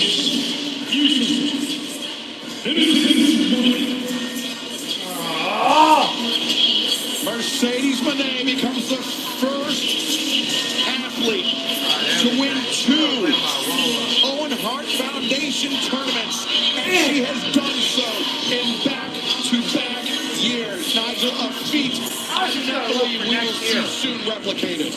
Highly unlikely. I just hope this isn't the last time we see Maya World on AEW. No, I think what's going to end up happening is that Maya's going to take the belt from Athena and her title reign, and then we're going to get Athena in the main roster. But however, maybe she might come back and win the TBS title. I don't know. God damn it, man. If only she had a finisher move, man. Jesus. So now she's a 2-time Owen Hart winner. What's it going to be like for next year? Is there anybody going to win the Owen Hart tournament? See, this is why we need Brad Baker back. God damn it, man. But at the end of the day, can anybody win this tournament besides Mercedes? Come on, man. I hope Maya come back, man. This ain't gotta be the end, man. We can bring her back. Come on now. Like, her and Hayan should come back. Damn, man. Tournament winner, Mercedes Moné. Not everything, man. The AEW World Championship has eluded Mercedes. Put some respect on Maya World's name, man. Her night. Because even though she didn't win, put some respect on her name. She let y'all know she ain't no jobber. An There she unreal is. match. Athena Mercedes Moné just made history, now winning the Owen Hart Foundation tournament 2 years in a row with that victory over Maya World. What's your reaction? I mean, Renee, clearly the better woman won. Are you dumb? Steve, I would love to tell you I'm surprised, but I'm not. It's all because of this paradox. See, I am the greatest champion of all time. But yet when it comes to my pupils, they're filled with constant disappointment and regret. Maya World, for example, she thinks that she's championship material all because she has a fluke victory over me. But that's not the case. If I didn't have that lapse in judgment, no one would know who in the hell Maya World even is. But you know what, baby girl? Maya, you keep fighting that good fight. You keep dreaming those big dreams, Miss Self-Proclaimed It Girl. Because when it comes to me, it belongs at the back of the line. Yeah, she's taking that title. Well, Athena was She's taking that title, I know. Athena wrong for that. No, yeah, but that just, no, I mean, yeah, but here's the thing. I do believe Maya's going to be the one to dethrone her. I do think she's going to take that belt from Athena. I do know that. But is she going to come back? I mean, hopefully. In this matchup, no doubt about it. Only thing I want Maya World to do is just take the belt off of Athena so that way Athena can come to the main roster. Tremendous matchup indeed. Oh, yeah. Oh, yeah. Hey, yo, rate it. Rate it RKO, bro. We about to get it, bro. We about to get the steel cage match. We about to get it, bro. They doing us a favor, man. Swerve and Will gonna be the main event. We about to watch the steel cage match, bro. Let's get it. We about to get our wish, bro. We about to get our wish. But I'm just letting you know, I do believe Athena's gonna lose that belt to Maya World. We just but I don't think this won't be the last, but we definitely need Maya World to come back. Maybe she might win the TBS title, but you know, I still think Hayan should get a push too. Maxwell, Jacob, you know, because that is her let me friend. take you back to 2023. They came up together, so you know they should take But shout out to Maya World, man. She did her thing, man. She did her thing. Now, you know, we get Thekla versus Athena, cool. Correction, the small-ass steel cage match, hell yes, Swerve and Will, the main eventing. I mean, I don't know if the steel cage is small. I think it's big. It's a circle cage, so you know. I'll just say medium. I'll say that. But I don't know. I don't want to say that because if the cage is outside of the ring and you got enough space, then that's considered medium or large, you know? I don't know. That's just me. But I'm glad Swerve and Will is main eventing tonight because we need that as the main event. So let's get this match out the way and let's get to the main event. So, but congratulations to Mercedes Moné. I just hope that Maya World takes that belt off of Athena, and then that way we can end the streak, and then Athena can come to the main roster, and then we can hopefully get Athena and Mercedes and Thekla all in. Hopefully we get a triple threat match. Hopefully. That's what I hope for. We'll see. Whose wings like an eagle, we go man on up.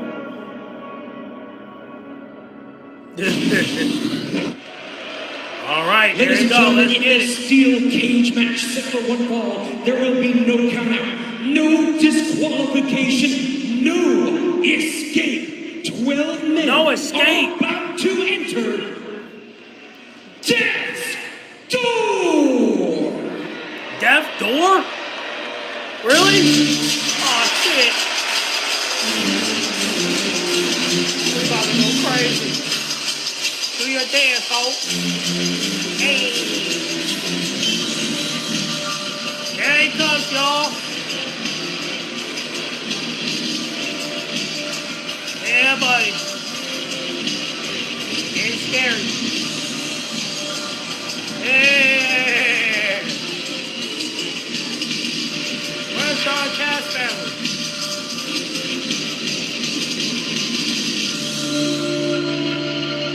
Come on out. Come on out. Introducing first, to be accompanied by Don Cass, the Murder Star Kyle Fletcher, Andrade, Hulkamania is running wild. Damn, they're all wearing the shirt.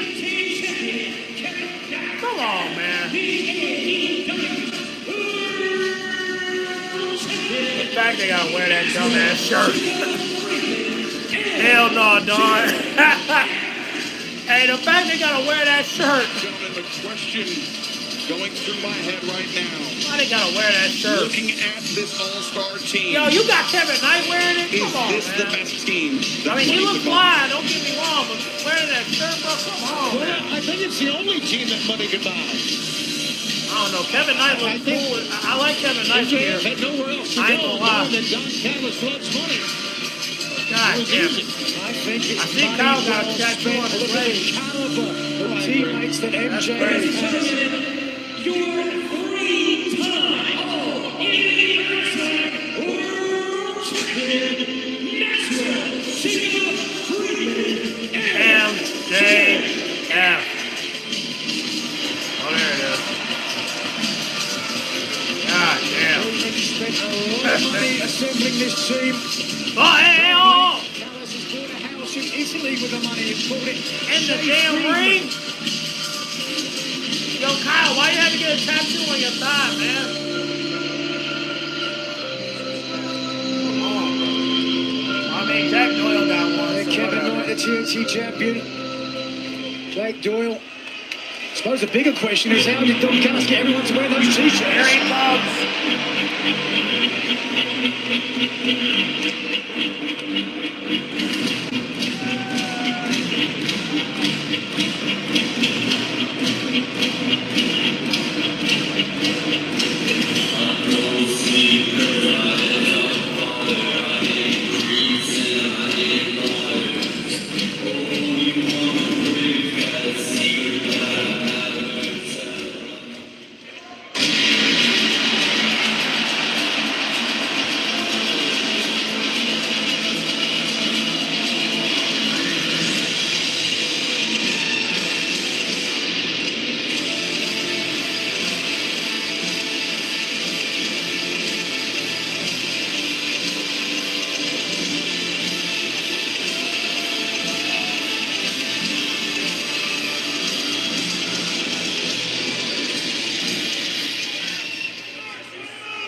Reach for the sky.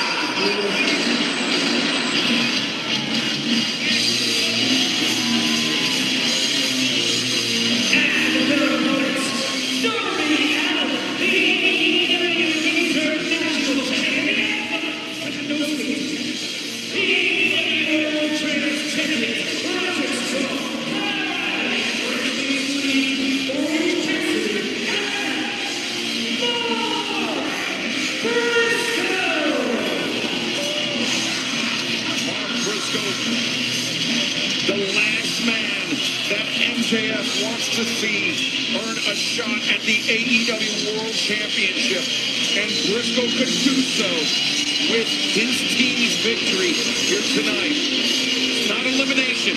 There's no escape. It is one pinfall or submission to a finish. And it looks like Team Briscoe has come armed for battle. Yeah, that Team Briscoe. Look at Darby Allin. The Daredevil, the risk taker, has elected to start this match on top of the cage. And what's he got in the bag? All right, man. Let's get this party rolling. Anything goes. 12 men are stepping to death's door. What crazy stunts is Darby gonna pull up tonight? All kinds. It is locked. All the above, I'll say it like There that. will be no stopping All the above. 12 men from living out the most violent things. Oh my God. Into their heads. This ain't no steel cage match. You gotta be This is a kidding me. hell in a cell. Just without the top, without the roof. He's a metal case. Don Callis is just Only forcibly we had blood removed and guts. Walker Stewart from the announce desk. I wonder is the Godcast fellas gonna be in blood and guts? That's completely uncalled for. He's twice my size, but, I'm a powerful man. I hope he Are y'all ready? gets a late flight Are back to y'all Japan ready? with multiple connections.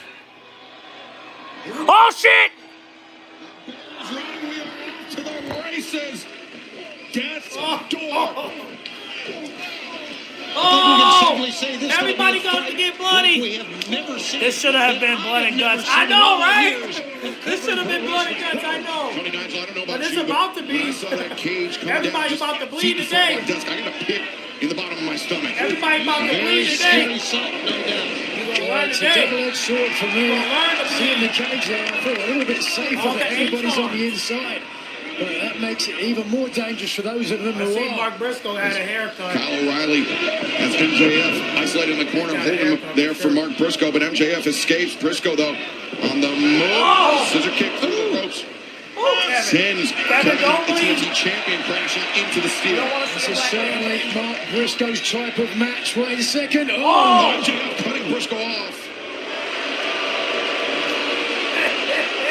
And we've said before, you will do anything for money. What you've done here, you've risked your athletes, your great athletes, at the expense of some money from MJF. One of your guys, maybe more than one, can get hurt. Alito targeting Kyle O'Reilly and Jake Doyle now. Darby Allin. Oh, powerbomb against the ring apron. Doyle not done. Instead, God, he's so Doyle. There's a Darby.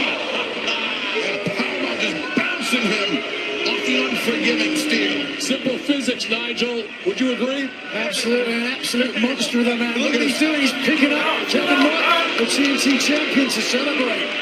A little early for that. As Konosuke Takeshita, the AEW International Champion, is down. Roderick Strong sent into the cage by the Rainmaker, Kazuchika Okada. It will be interesting to see how the different conflicts work out in this matchup, Don.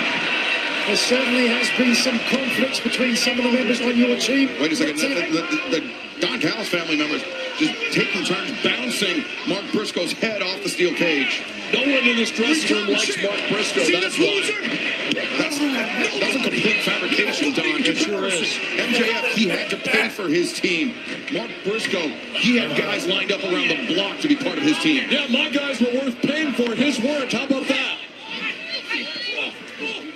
Right now, table. Especially that turncoat Takeshita.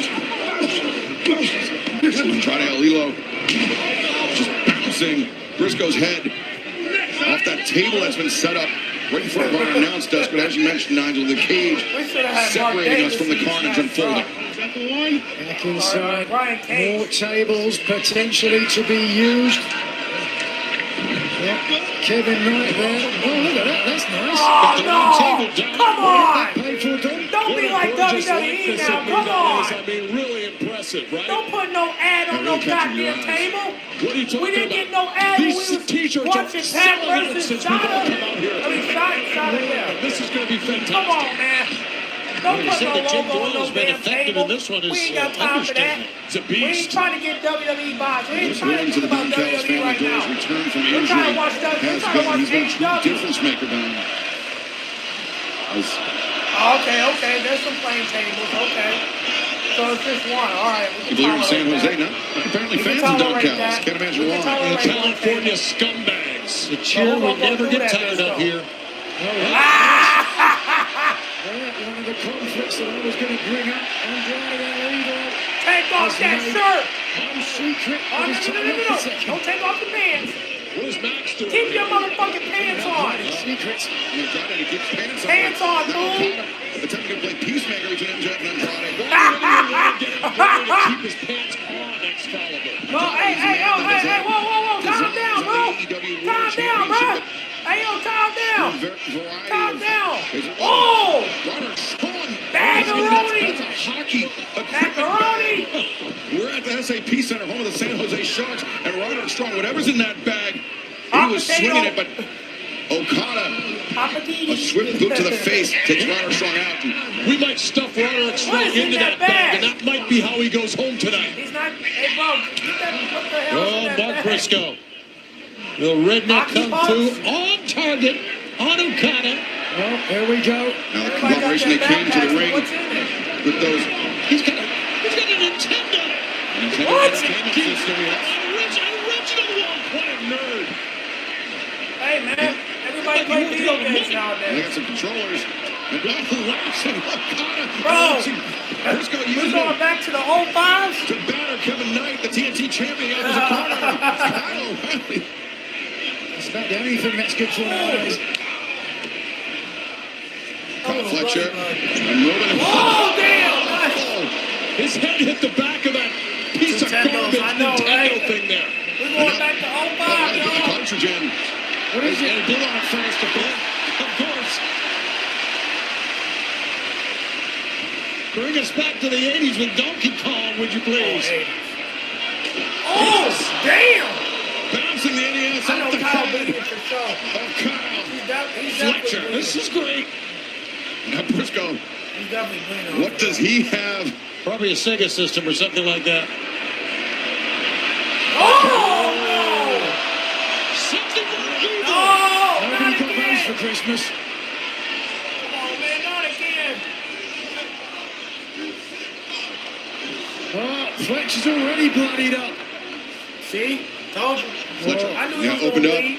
with a blow to the head, and Oh, now no, it's gonna could be. be punctured multiple times over, but Jake Doyle intervenes and elbow to O'Reilly, and elbow to Briscoe. Save the day Come on, for Kyle. Kyle Fletcher.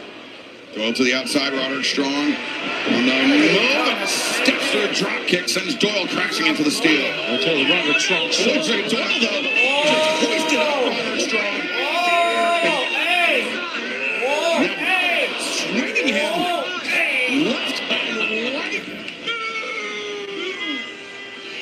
So far, gentlemen, Briscoe. I was about to say that I'd no answer for the power of Doyle, but Briscoe with a great dive.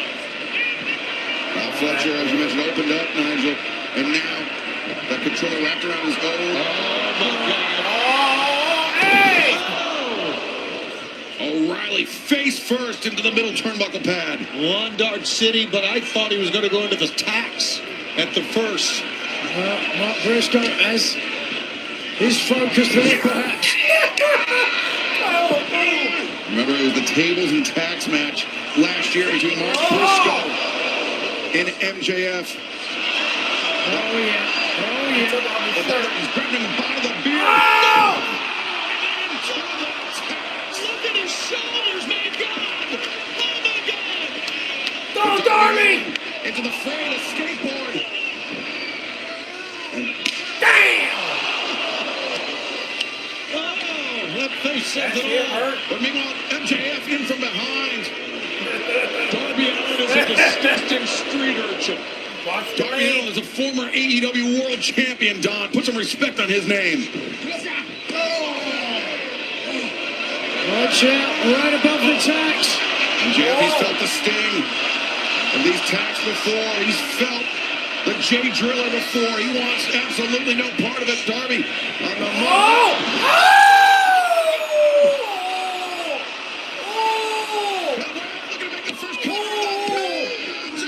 Darby kicks out. Oh my God! These are scenes we'll never forget. One of the attacks went into Darby's eye. You may be right. On his hands and everything. Watch this replay. Watch Darby's face.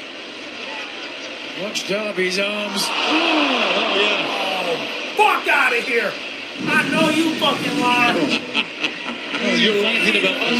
Of course I am. You're laughing because you're on the outside, Don. I'm very safe right here. What the fuck? Is that JF?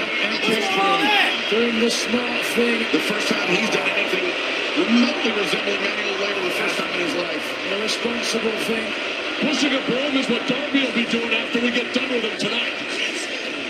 That was smart. Yeah, get rid of them thumbtacks. I wouldn't want to be in those On the outside, as you can see, as MJF Everybody's not sweeping that those hardcore. taps away. Hey, listen, he's not going to be able to sweep every one of them out. Going to see some remnants in there, I'm sure. He's going to try. Right there on the end. Look there on the floor. All over Can't the get floor. rid of it. Right in front of our desk. I mean, this is pretty smart from MJF. I ain't gonna lie to you, man. I think this is Easier than it looks, Max. It's harder than it looks, excuse me. Max really the only one on his feet right now. And shout out to MJF for doing that. Sorry. Look up my monitor. Oh! Damn, that was good. Did you enjoy that one, Don? I hate Orange Cassidy. Orange Cassidy working smarter, not harder. Now what does he have in his bag of tricks? Will Nightingale sending her regards. A little luck for Team Briscoe. And some orange slices. Oh, no. Listen, come on. Listen. The World Cup, they're having a hydration break. You're waiting all night for that. Just trying to tell them the mind. And the referee, Flex Richmond's going to join him. Okay, you gotta get back in the There's plenty to go around. Throw one over there. Shout out to Willow. Yeah, shout out to Willow too. There's also something else. What about the oranges, man?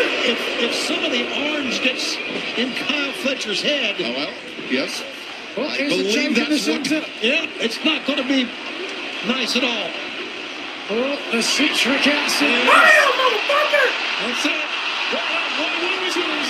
This is disgusting. And that brings in Andrade El Idolo and Okada. Face screws, I mean, come on. Andrade was looking to powerbomb Orange Cassidy. Outside of the ring, onto the table. Orange Cassidy desperately fighting, trying to make escape. Kyle O'Reilly busted open. Look at this backstab. And now Takeshita. Here is the conflict we all knew was coming. Takeshita took the title from Okada. And payback Stole the title, you mean? is a bitch. Two of the greatest Japanese wrestlers today. Two of the greatest wrestlers. Both a part of AEW.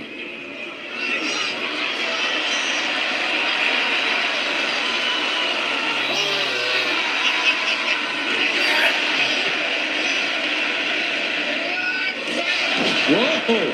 That last one was a haymaker, Don. Takeshita with his backpack. What did he bring? Good Lord, what can we possibly see here? Okada still reeling from the strike exchange with the international champion. And Takeshita really digging deep for... Oh, I know what is coming out of this bag. He found it.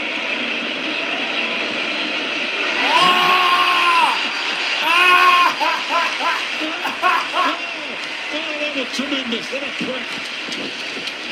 Even got a smile on the face of Okada. But in from behind, it's Kyle Fletcher. Takeshita breaks the grip of Fletcher. Takeshita on the move. Block the lariat. Wild swing by both men. Half and half. Oh, shit! Fletcher on the move. Who that kid? Red hot. And, escape by Takeshita, but into the grip of the Rainmaker. Oh! Okada very nearly imploding there. As Takeshita thinking Blue Thunder, but instead an escape from Okada. Okada was, oh no, Takeshita carries over. And friendly fire by your guys, Don.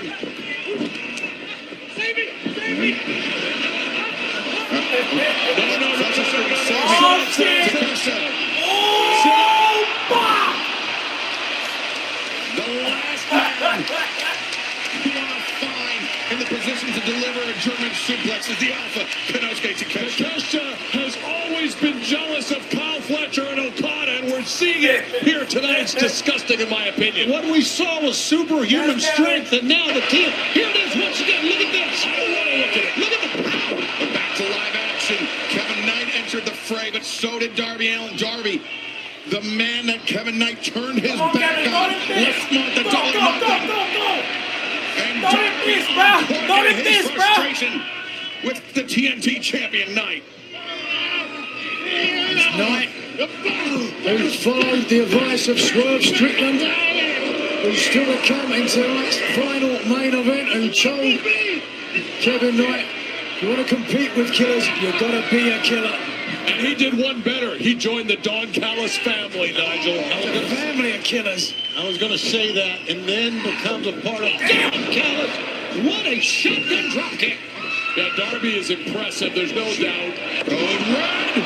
I'll say this, Darby's title reign was one of the most impressive things I've seen in this business in my 36 years. You're right. I agree with that, Don. I don't agree with much you say, but you're right. Darby to the top, and Jake Doyle sweeps up the leg, and Doyle now.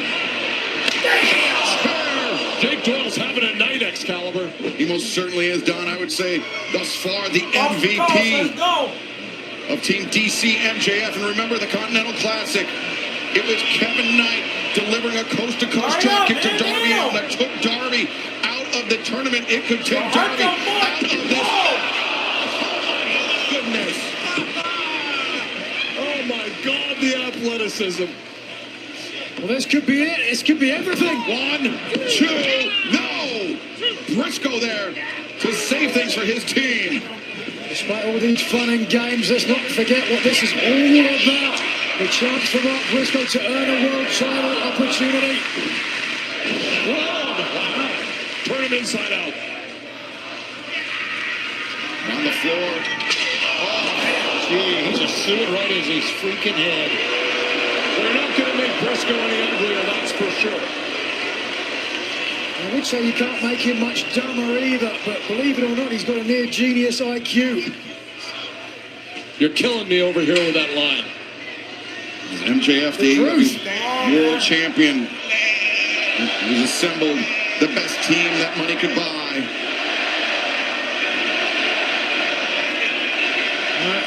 Say what you want about MJF, it's hard to argue his effect on the AEW as a world champion. Yikes. Oh, gosh.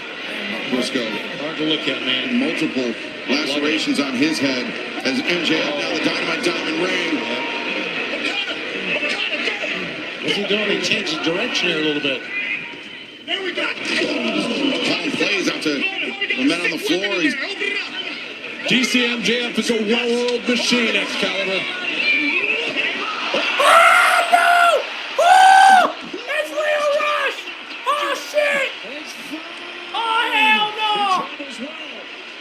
It's fine! No, it's not fine! Look at his mouth! It's bleeding! It's bleeding! Ah! What is this all doing out here? Leo, you idiot! the Blackheart. Oh, shit! The difference maker. Who gonna take this little runner out? Get him! Whoa! Oh, now he's in this match! Oh, hell no! The evasive Leo Rush. Leo Rush is in this match! Oh, shit! Oh! He won't be with the Dantas family! Leo Rush wants all the smoke! An extra man.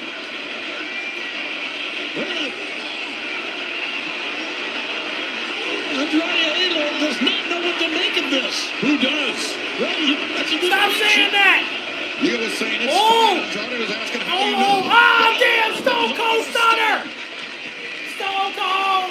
Stone Cold! Stone Cold! So now he's in this match? Oh! Goodness. He probably ain't gonna leave. Between the Well, since two. you're in this match, you might as well keep What going. difference maker Leo Rush Honestly, has proved he should not be out here. I don't state care. the obvious. We needed him. Well, they brought him into Make the this cage. match interesting. It's fair game. MJF has no idea what to do right now. Well, hit him. What are you waiting for? Hit him. He wants the ring. Hit him. He cuts the ring. No, If he hit calls it him. like precious, then oh come on. Then listen, someone just kick this kid in the head and get him out of here. I've had enough.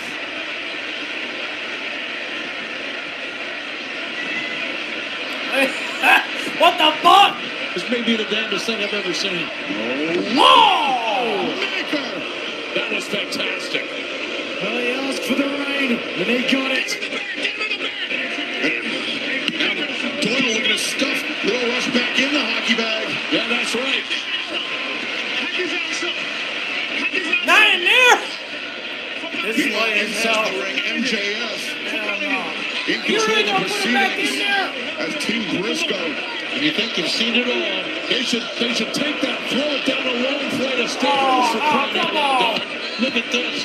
MJF, he'll attack Leo right now. I would say Leo Rush has whatever's coming. Bro, what the fuck? Doyle. That's enough, man. Leo Rush. Leo Rush up in the chain. Yeah, Orange save Cassidy him. trying to come Save to the him, Rush. assistance Orange. of his Save him. friend or conglomeration adjacent civilian warrior. I'm not sure how you would classify Leo Rush, but Put him right Too back bad there's in no there. nice bridge to throw that bag off of right now. You know, last night on Collision Excalibur, you said that Jake Doyle may be the X factor in this whole thing, and you're exactly right. He has been thus far. Leo came in there with all bloody mouth. right now Mark Briscoe standing alone, the center of the ring, taking down all the members of the DC MJF team. Oh boy. Here we go. Oh, You can certainly make an argument that Damn. Mark Briscoe Keep is a spinning. modern day Terry Keep Funk, spinning. irrespective of this. Oh, Mark Briscoe, a man that knows his way about it. no. Free Leo Rush. Andrade getting a face full from Mark Briscoe. Oh, I think everybody's down now. And who's left standing? MJF. And he's been called out by Mark Briscoe. The last man MJF wants to be alone in a ring with. This past week on Dynamite, it was MJF on the receiving end of a Jay Driller. Does not want history to repeat itself. Here we go. Briscoe getting the better of MJF. Briscoe with thudding right hands. Took the high road, and here he comes again. Here comes Jake from behind. Jake, get him. The Jake Driller. Instead of a Jay Driller, a Jake Driller. Jake Doyle captures the kick of Kyle O'Reilly, lands an elbow strike. And now O'Reilly, though, answers Doyle at elbow with a leaping knee strike. Somebody finally got Doyle down there. Bounces right back up. O'Reilly trying. Oh! Angle slam! Strong drives himself and Doyle through the table. And O'Reilly, Andrade with the chair in his hand. The elbow of O'Reilly.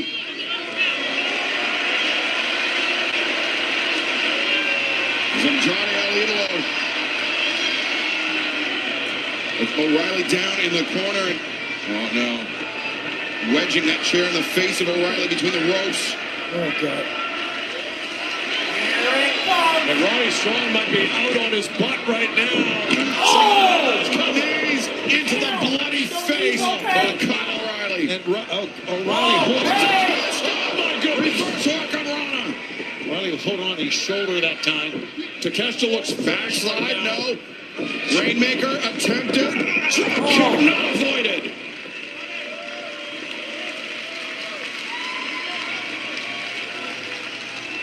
What poise on the part of the former international champion and the man that took the title from him, stole the title from him. He always wrestles with poise and confidence. I've never seen anything like it. Okada Look at this. looking perhaps for a tombstone pile driver from the apron through the table. But Takeshita wants no part of it. Takeshita. That body drop. Rough landing for the former international champion. And the power drive knee catches Okada flush. Perfect. Fletcher extends with a thrust kick. Long, strong legs. Fletcher. Oh no. Brainbuster. That's it. You caught him. No, Takeshita finds his feet, weaves through, and Oh, shit!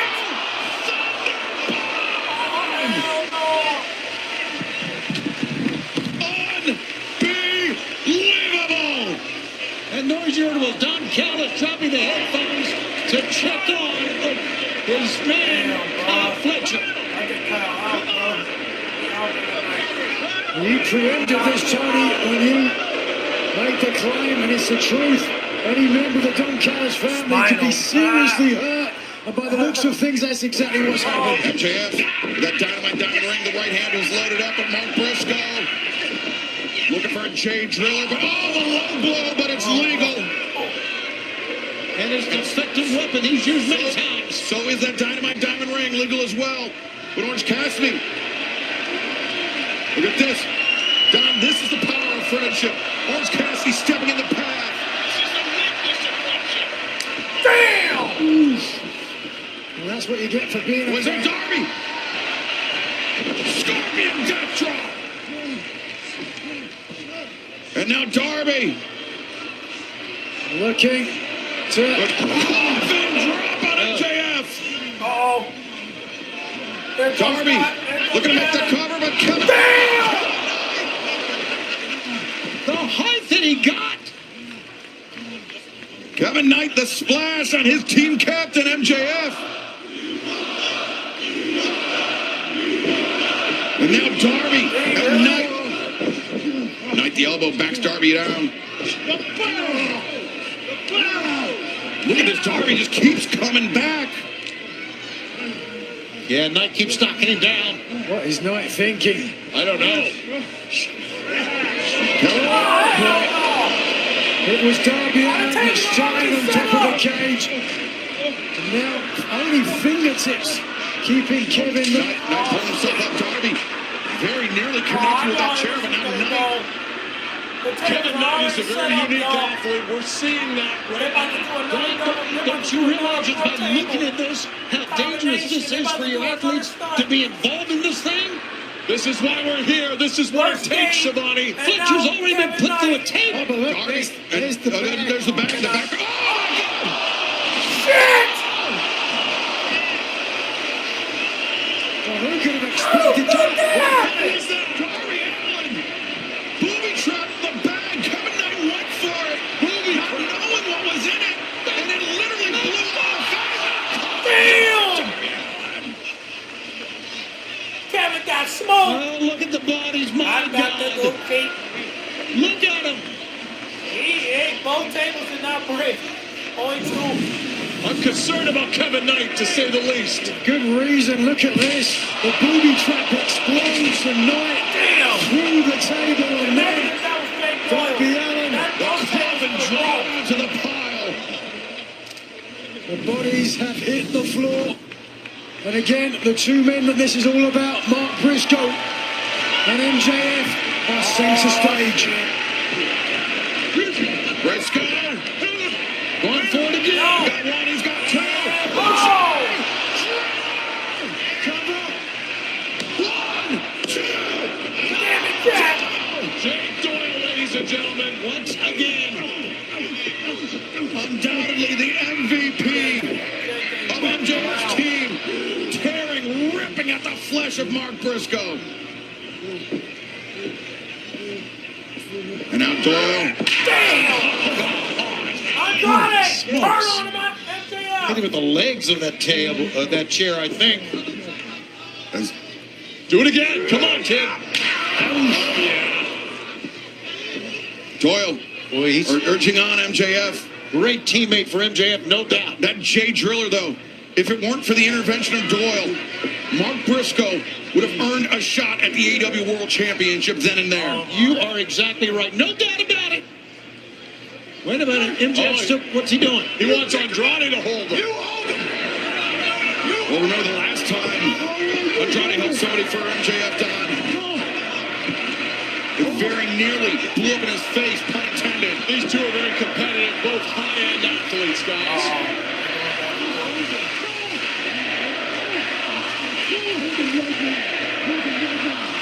A very resounding no from Andrade Aldo. But I think he's going to do it anyway. Reluctantly. He's a team player, Nigel. See, look at this. Let's see what playing for your team gets you. MJF, a dynamite diamond ring on his right hand. Oh, shit! Fuck! Did you see that?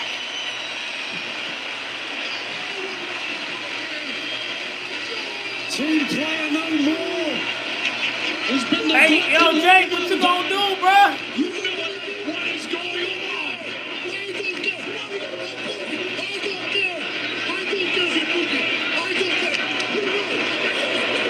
Doyle needs to be careful putting his hands on Andrade like that. Aye! Well, that was the MVP. Take off that shirt! Oh, this is ridiculous. This is... He quit! Oh, don't stop there. Oh! Look at his shirt! Look at his shirt! He's done with Darkcast! He's no longer in the group! The Darkcast family has lost another member! Get him, Boo! Get him! I knew he was gonna turn on him! I knew it! 2, 3.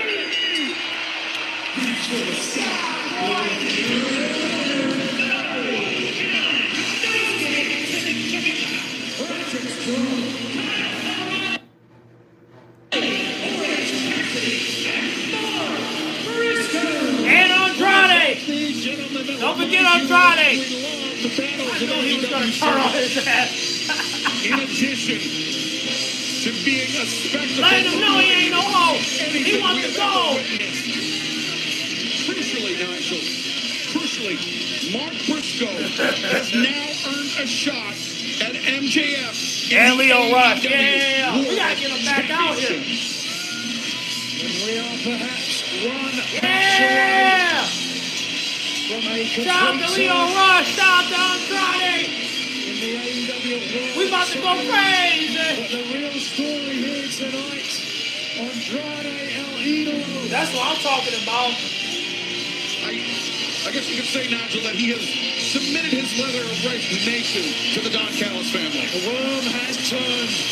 Oh, there's Leo! Oh, he's getting Leo Rush out now!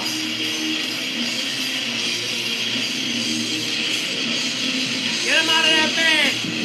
Team Briscoe.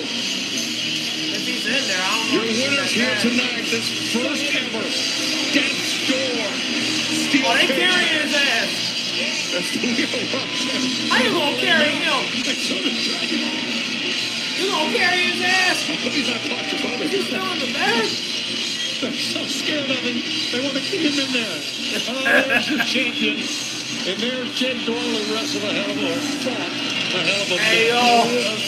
Hey, yo, rated RKO. You gotta say, man, this is the best Forbidden Door of all time. That's gotta be, right? Yeah, getting his money back. Andrade better not show up Wednesday. He's outnumbered 10 out of 1. Well, I mean, he could just call the boys up. They're right there. You know, he could call up Rush. Oh, yeah, look. Yeah, buddy. We about to eat good Wednesday. Woo-hoo. We about to eat good Wednesday, y'all. We about to eat good for Wednesday. You already know. I got just about everything I could want. good family, good friends. I was on the run of a lifetime, and I wasn't slowing down for anybody. First ever tag champs, 2-time TBS champ, and then it all got extinguished. It was a raging fire that burned me up and kept me alive, keeping me breathing from second to second, pushing me from day to day. It's time to light that match again. These tattoos, man. We're all looking good.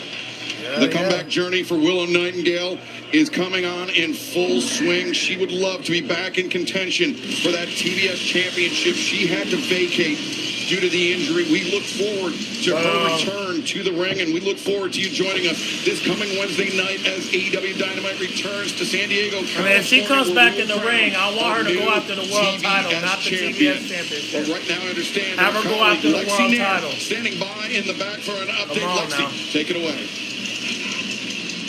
Huge congratulations to Team Briscoe. Mark, how does it feel to have your teammates, more so your friends, helping you secure your shot at the AEW World Championship? Damn right, like you my friends. Boys, man, you saying you ain't got no friends, man. But let me tell you, your time is coming. The only friend you have, that makes you we ain't wasting no time. Where's that night? I want my time tonight. We ain't wasting no time. And it's not Eastern time. Let's go, baby. It's my time. It's my time. Let's go. In and out, Mike.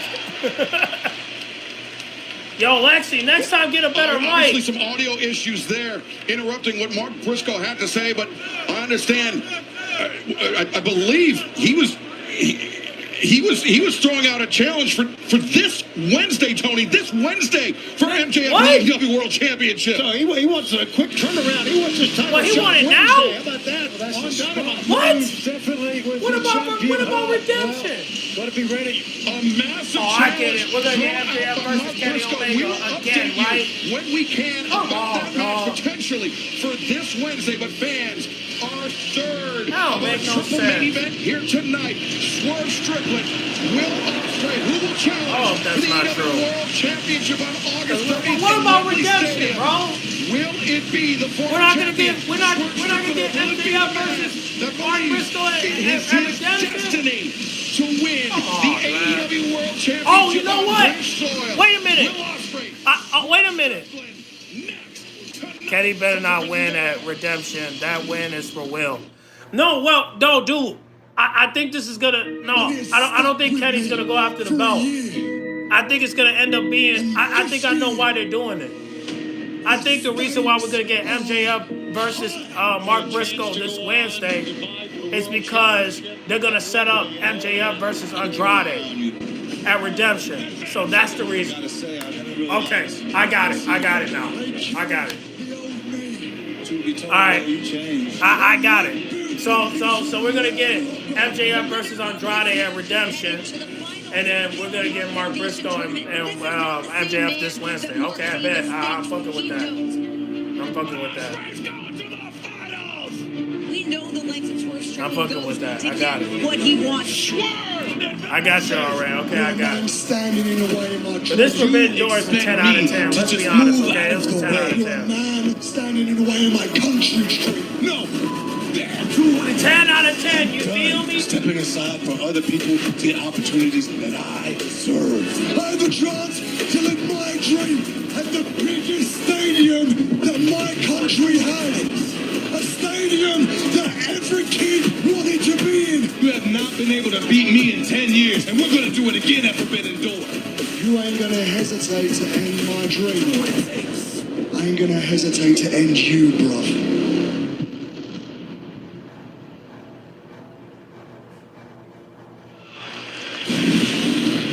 It's main event time live at Forbidden Door.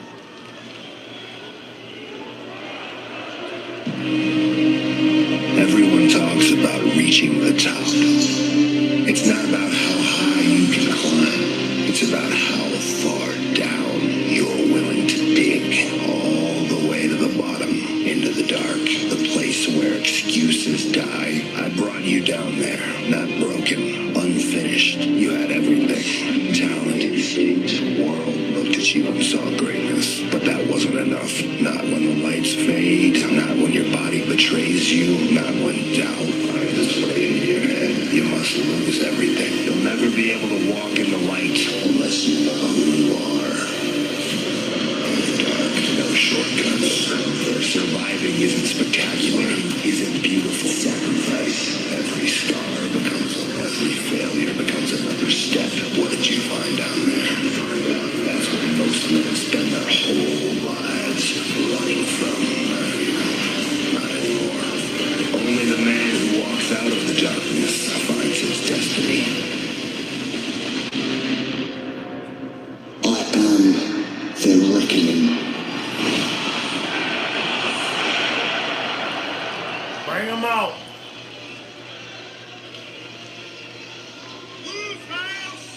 There he is.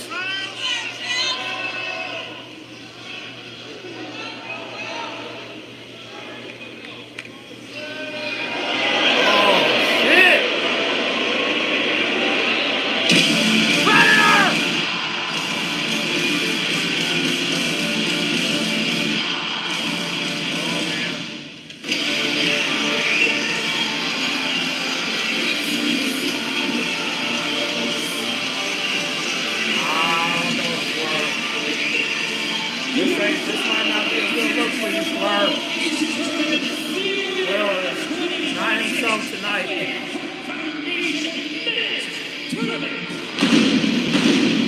In fact, he got that mask on. Oh my goodness. That bean pit go hard for Will LFG. Well, he does got the LFG colors. I ain't gonna front, but hey. Got a little UK in them. But those colors kind of give me that Irish look vibe.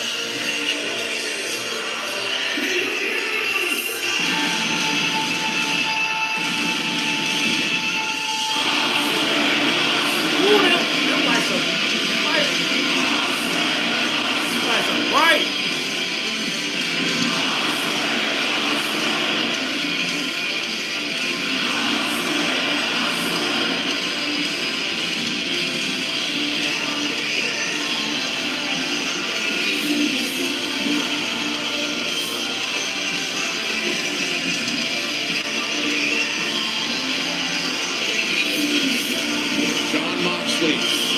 Made an offer to Will Ospreay to make him the most dangerous weapon the sport of professional wrestling has ever seen.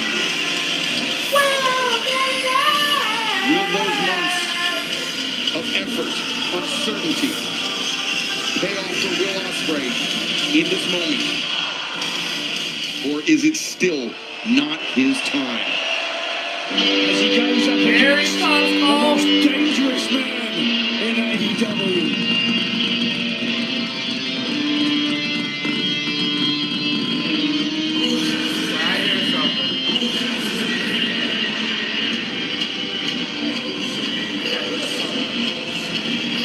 Oh! He pulled up in a motorcycle, y'all! Oh! He pulled up in a motorcycle! Hey! Boy, pull up in a motorcycle! Ooh! Ooh!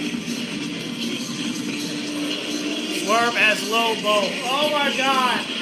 Bro, pull up in a motorcycle. Ah, damn! He should have rolled that bitch all the way to the goddamn stage. He should have rolled that all the way to the ring, bro. Wait, Undertaker with that. Some super heroic inspiration. Swerve Strickland has a chance to become the main man once again. But in order to do so, you would have to do something that he's historically not found challenging. And that is to defeat Will Ospreay. Does he even know how to ride a motorcycle? That was the old Will Ospreay. This, a darker, more ruthless Will Ospreay. Yeah, something right out of a Batman DC comic book. Looking like Bane was coming in his entrance. That was Will Ospreay. Swerve Strickland, Lobo. You're a galactic bounty hunter. And he may be collecting the bounty and the Owen Hart Foundation tournament tonight as we head once again to Renee Paquette for this update.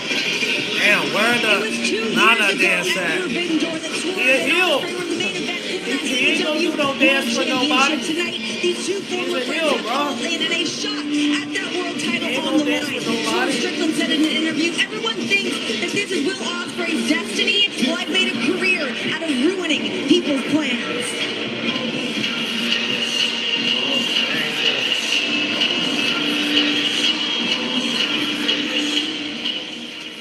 And let's head one more time to the ring in the Dapper Yapper, Justin Roberts, to make it official. San Jose, California. Who will challenge for the AEW World Title at Wembley Stadium? Introducing first, accompanied by Prince Nana from Tacoma, Washington, weighing 240 pounds, Swerve Strickland.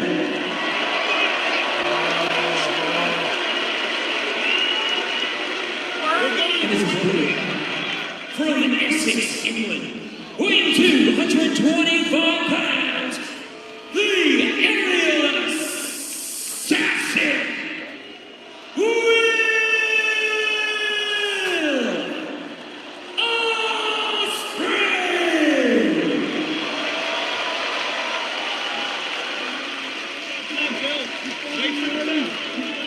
Referee Paul Turner drawing the assignment for our third of 3 main events tonight. For more information about the mission and the message of the Owen Hart Foundation, visit owenhartfoundation.org as we are off to the races. Fists flying tonight. And high stakes certainly, as both men are eyeing a world title match at Wembley Stadium, one of the most prestigious venues in the world today. Here we go, and for Will Ospreay, what it would mean to challenge for the title and be the first Englishman to win a world title in England. Now Ospreay, the elbow strike back, sort of off. Went for the leap.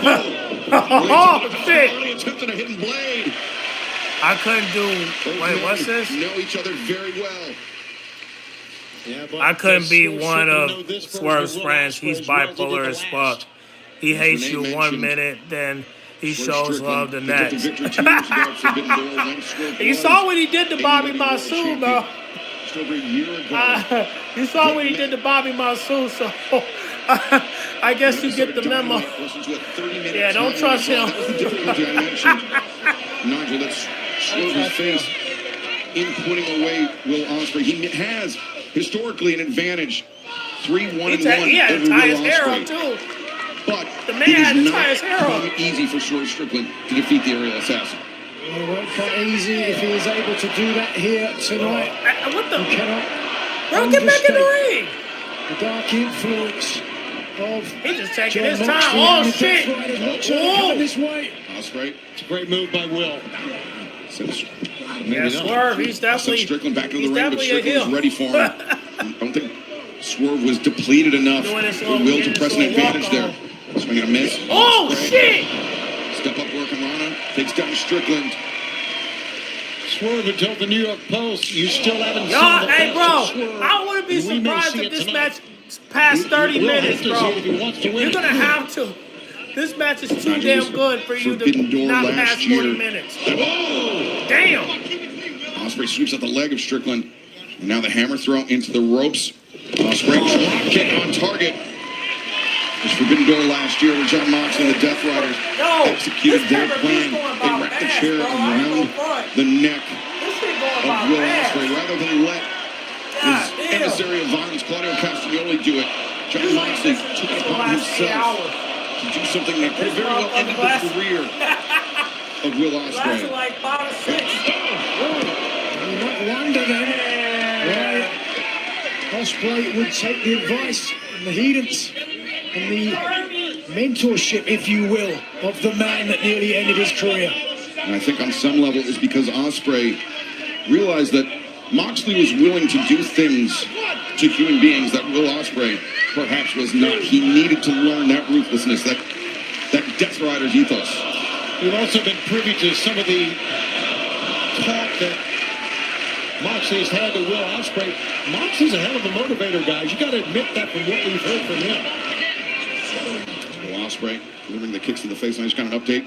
AEW President Tony Khan. It is official for this Wednesday. Dynamite from San Diego. 8/7 Central on TBS and HBO Max. It will be MJF, Mark Briscoe for the AEW World Championship this Wednesday night. Right, that's great news, man. Great news. That's given MJF really. He's on his back foot now against Mark Briscoe.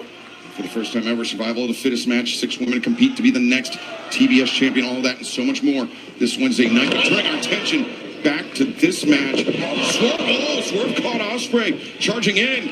And now Swerve the leap. And the flatliner, Swerve. Into a cover, hooks the leg. Ospreay out at 1. When we had the face-to-face between these two, it was Swerve Strickland who talked about the fragile neck of Will Ospreay and already focusing on that. Well, Ospreay says his neck is stronger than ever now. That's what he claims. That's what some titanium screws will do for you. Well, maybe physically stronger than ever, but it's the mental game. We saw Swerve there. Sorry, Nigel. It was rabbit punch. I'm not sure it was the back of the head or the neck of Ospreay, but either way, it affected Ospreay, and he went stumbling into the corner.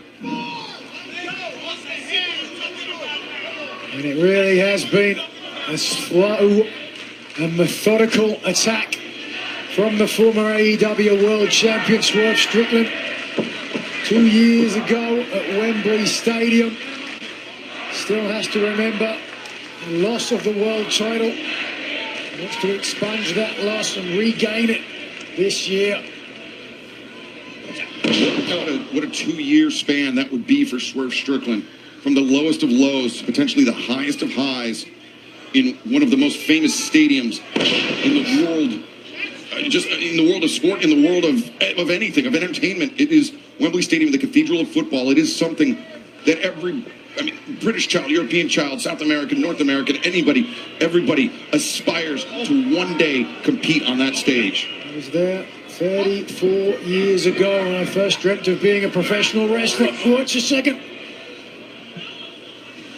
Swerve again targeting the neck of Ospreay. To the point you guys were talking about, I'm going to quote Will Ospreay here in Yahoo Sports. Quote, "This is kind of like the semifinals of my World Cup. Going to Wembley is that important for him? Understandably." Culmination would be on Sunday, the 30th of August at Wembley Stadium. One of these two men will challenge for the AEW World Championship. And right now, Swerve Strickland is making it Swerve, that's your boy. Why look increasingly likely that it will be him as he targets the neck. Swerve, that's your boy. Why are you going for his Will neck? Ospreay. And after Wednesday, the man they could face could be Mark house. Briscoe. Swerve's house. Disaster that would be. For whom? Well, MJF is talking about it, how a rising tide. Ooh. Oh, Ospreay. Nancy Gary stuns Swerve Strickland. Will Ospreay is making his second appearance in the finals of the Owen Hart Foundation tournament. It was last year where he battled Hangman Adam Page. Hangman won the tournament, earned the shot at All In Texas, and parlayed it to a reign as AEW World Championship. Swerve Strickland, Will Ospreay would love to do the same as Ospreay connects with that corkscrew kick and sends Swerve down. And Ospreay's still holding his neck as he walked out. He's got to focus away from that pain. Big elbow strike from the ropes. Swerve kicking out. Thus far, we haven't really seen the dark, ruthless side of Ospreay, inspired by Jon Moxley, but maybe he's saving it, waiting until the match continues a little bit, and he needs. Oh! It's a pretty vicious kick, though. It's a hell of a kick by Ospreay. He's now up to the top. And Ospreay, elbow to the back of the head. There you go. Trying to even things up here, work on the neck and the head of Swerve Strickland. Nigel, wait a second, Ospreay, maybe looking for hidden blade. That's exactly right, Excalibur. Typically the prelude, hidden blade, no Swerve, ready for him. Up kick, catching Ospreay, square in the jaw. And now weaves underneath and back. Breaker by Swerve Strickland. You know, that's just showing something that we don't talk about enough, and that is the strength of Swerve Strickland. Coming back from his injury, he was bigger and stronger than ever, and he showed it right now. Most importantly for him, not a step slower, Nigel. No, certainly not. Somehow managed to keep the speed with the added muscle. What I love is both these competitors now realize what is on the line. They do not want to make a mistake, but they're moving forward. They're doggedly trying to weaken, sap the energy of their opponent. We talked. You've always been to me. You hear me?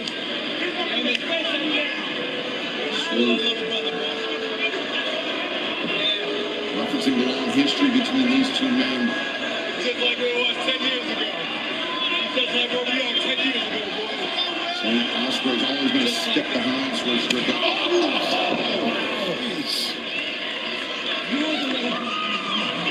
Colossal elbow strike by Will Ospreay. He lands a second. Really testing the chin of the former AEW World Champion, Swerve Strickland. Stop the trash talking for a moment. Change levels, though. Kick to the midsection. Will Ospreay to his feet into Erie.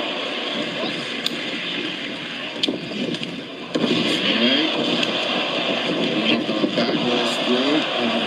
Here it comes. Armando. Instead, Swerve. Count.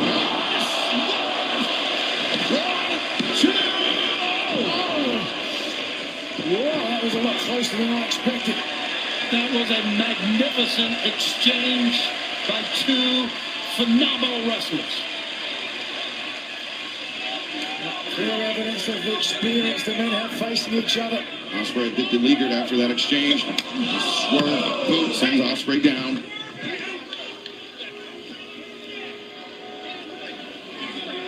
Part of the training with the Death Riders, not only was it the viciousness, the submission techniques that Ospreay didn't typically employ, it was also efforts to strengthen Ospreay's neck, right? Seen it with their Swerve. Back off the bottom turnbuckle, exposing the bare steel. Oh, no, this does not look good. We've seen the lengths that Swerve Strickland will go to secure a defeat. That brutal rivalry with Hangman Adam Page took things to a whole different level. But Excalibur, you notice how Swerve was just slowly looking at that turnbuckle?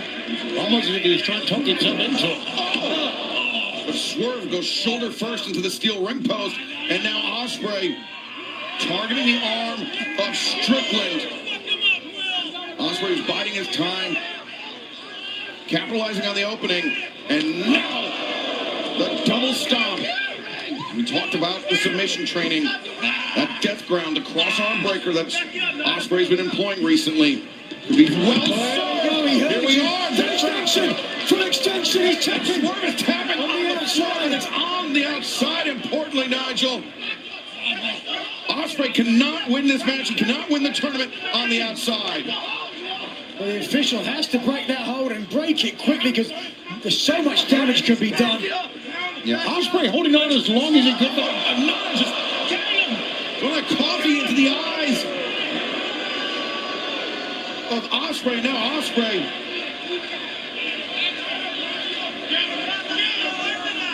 He was behind the referee's back. Paul Turner senses something was going on, but he didn't see it.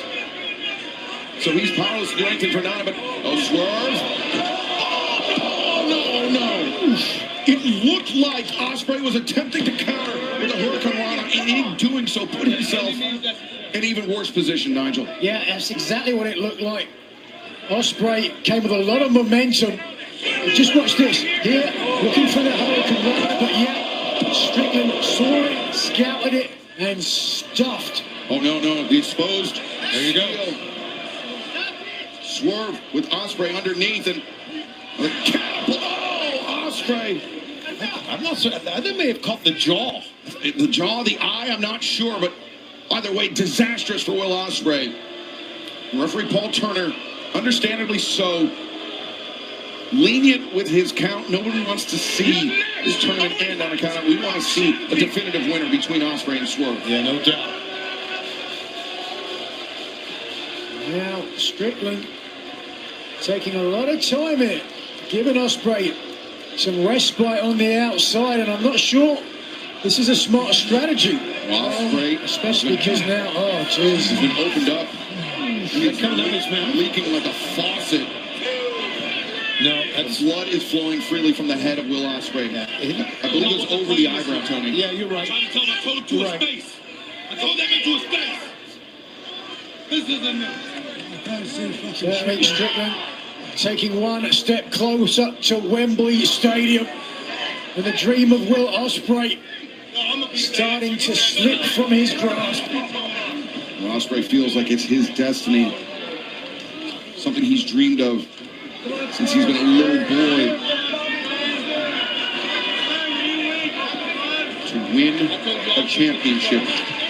You know, guys, if I'm Will Ospreay, first of all, I don't want to get hurt. I don't want to bleed like he's doing now, but I want Swerve to be overconfident. It's exactly what I want. And right now, he is so confident. The way he's fighting, you can see it. This brotherhood don't mean shit to me. So look at this. It's all about the wins, boy. Remember this, just a year ago, all in Texas, Will Ospreay and Swerve Strickland, they fought on the same side that night. Wembley Stadium. Right hand square into the jaw of Ospreay. You do what you do, boss. Do what you do. Prince Nana is not very confident as well that he'll be Swerve Strickland champion for the AEW World Championship at Wembley Stadium. Confident Swerve Strickland told Forbes that I'm the one guy that Will Ospreay cannot beat. There's confidence for you right there. That's pure, unadulterated strength deadlift. The man 220 pounds up and then down, and oh boy. Blood pouring from the face, lateral press. The proverbial crimson mask, the red badge of courage. Ospreay is going to have to earn it if he is going to earn a title opportunity at Wembley Stadium. You can feel it, the tension, the opportunity. One of these men will grasp it. This is where the money is, right here, baby. Ospreay bleeding, Swerve on the funhouse call. No! But was that the last gasp of the aerial assassin? Does Will Ospreay have more left in the tank?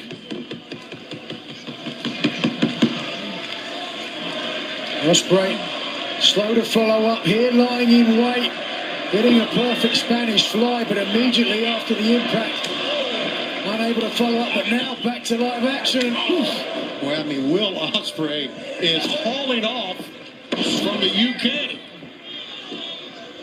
Swerve pulls through. Ospreay, beautiful counter, and into a stack one. No, instead, Ospreay not done.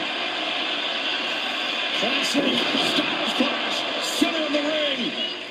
Ospreay turns the corner, makes the cover. Two, but oh, yeah, you could see clear as day. No weight across the left shoulder of Strickland, easily able. Swerve to is break the 3 diabolical. count. I know. Oh my God! Look at all that blood. Unadulterated, unabated. Ospreay poised to strike. Here comes it, Excalibur. Oh Ospreay shit! lining up the hidden. Oh! It didn't work. He ate the hidden blade and came. It didn't work, man. We've never seen that. I don't think Ospreay got all of it. No, he absolutely did not. Oh, Have to Swerve imagine is bleeding the too. fatigue, the blood loss Damn. from Will Ospreay. I didn't know Swerve was bleeding. I couldn't That was tell because he was so dark. Half, maybe even a quarter of a normal hidden blade. These two going at Hidden it. blade usually hit on a downed opponent, but standing up from a different Y'all gonna angle. bleed like this. We should have Now, made this a something that just occurred to me is Will hardcore match. Ospreay's last few successful offensive moves came as a counterattack. He has been unable to build and sustain momentum against Swerve Strickland, as we just saw there with that hidden blade. If you were to score this on points, you would certainly... Shit. A desperate leap by Ospreay to disrupt the balance of Swerve. It worked. But Tony, importantly, Ospreay needs to press the advantage. Yes, he does. But you talked I about say how let's much extend blood this he's to 1 lost. a.m. Look in at the that. morning. Even slipped on the ropes. We can handle it. So sure I like hey, this match is going good. We might Is as well he keep it able to going, press the right? advantage? What's he looking for here? Swerve Oh, boy. being brought up by Will Ospreay. What a freaking match, Bro, man. look at Swerve's pants, man. That Hold shit on. fire. Oh, this does not look good. No.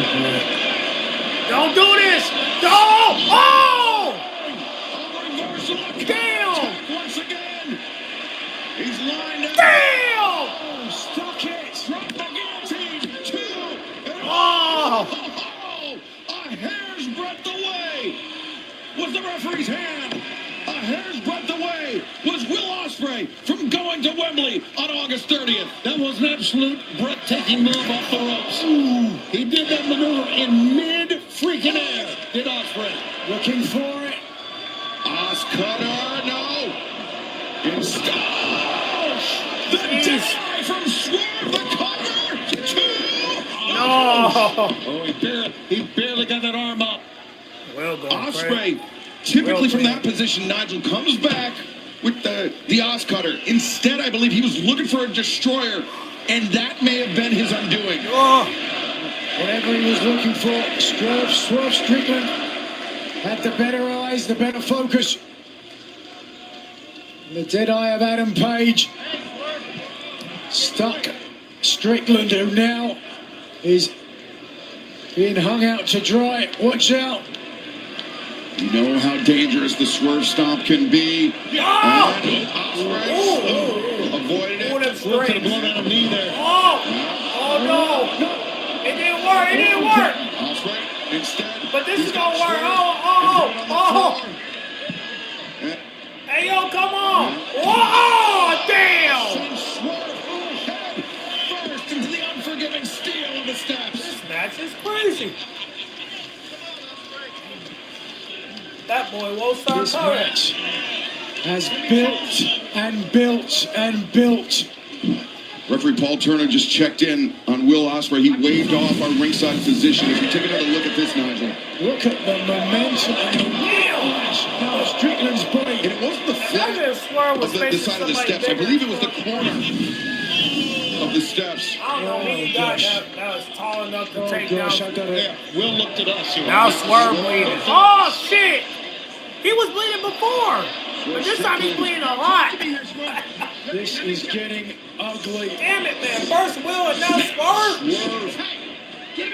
What the fuck? Bleeding much like What's all this Will face paint? Ospreay. You see the puddle of blood that was on the floor. As now Ospreay. This is the brutality that the Death Riders, that John Moxley attempted to instill. Come on, Swerve. Again, blood pouring out of Will. This Out of Strickland's covered in talk. blood. Back and forth. There's a pool of blood. Jeez.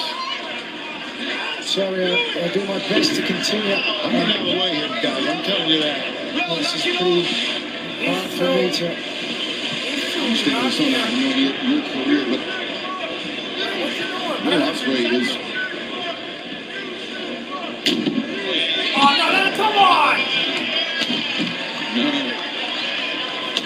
Really? Swerve Strickland. You couldn't do the other dash? What is on the line? What are these men willing to do to each other? Oh gosh. Ospreay. Being warned by referee Paul Turner. Prince Nana. Swatting at the leg of Will Ospreay. That's going to cost Nana. Yes, it is. Thank God. That's all. Oh! He almost hit a fan! Oh, kick! Swerve using the momentary distraction of Oh, that was a nice landing kick. a house call. And perhaps punching his ticket to London this summer. Just look at this pinpoint precision right to the side of the neck. Again, the fragile neck of Will Ospreay has been a trigger point in this match. Out there is blood. There's freaking everywhere. And it is pouring freely from the head of both Ospreay and Swerve Strickland. Swerve. We've seen him use this brother breaker. Well, this is going to devastate his favorite. This is going to end it. Ospreay struggling mightily. Frees himself. A back elbow. A second. Oh, a back headbutt. Swerve stunned Ospreay. Oh my God. Oh no, Ospreay. Oh my God. What are they? What the Ospreay turns. He's facing the steps. He's trying to hook the arms of Swerve Strickland. He's got one. Can he get the other? Stop! Oh God! To the desk. A devastating thud as Swerve Strickland driven into the unforgiving desk. At what point does this become too much? Right now. Main I would event say- looking like homicide. Look at this blood. no. It's all over the floor Yeah. next to the desk. Yeah, I've seen blood a lot, but not as much as this. I didn't like that spot, but yeah. Swerve, I believe his head hit the outer frame. Yes, there's a giant pool of blood on the outer frame of the desk, and that's a pool of Swerve Strickland's blood on the floor. The count Will goes Ospreay. up to 6. Will Ospreay Hey, now you maybe wanna help going him? to Wembley Stadium via count out here tonight if Swerve can't make his way back into the ring. Oh, Swerve! Oh, fuck! The drop kick to the side of the head. Great timing by Will. Uh-oh! Hey! RKO. Come on! 1, 2, no! A kick out, Nigel, but not an emphatic one. Certainly not, and you could understand Nah, better sit his ass what down these somewhere. men have done to each other. I mean, Nana ain't doing shit What is right left now. in the tank?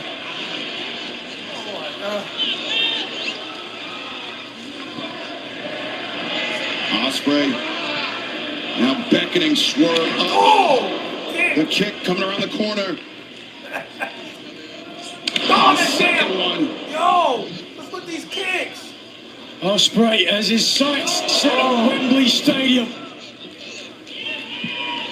And now the balance of power shifting into the favor of Will Ospreay. Rolling elbow strike from Ospreay. I think it's over for Swerve. I'm just stunned Oh, by damn! the blood. Oh, Ospreay from behind. Just driving down Yo, the back of the Will, neck. you of good? That's the John Moxley influence right there. No doubt about that. And he might have knocked. He's Knocked going him out. Yeah, Yeah. he's going to get a 10 count to make sure. Swerve's hand just moved. But He's got a pool of blood as he's raising up. Swerve make it to his feet. Ball turner up to 5. And Swerve beat a second count.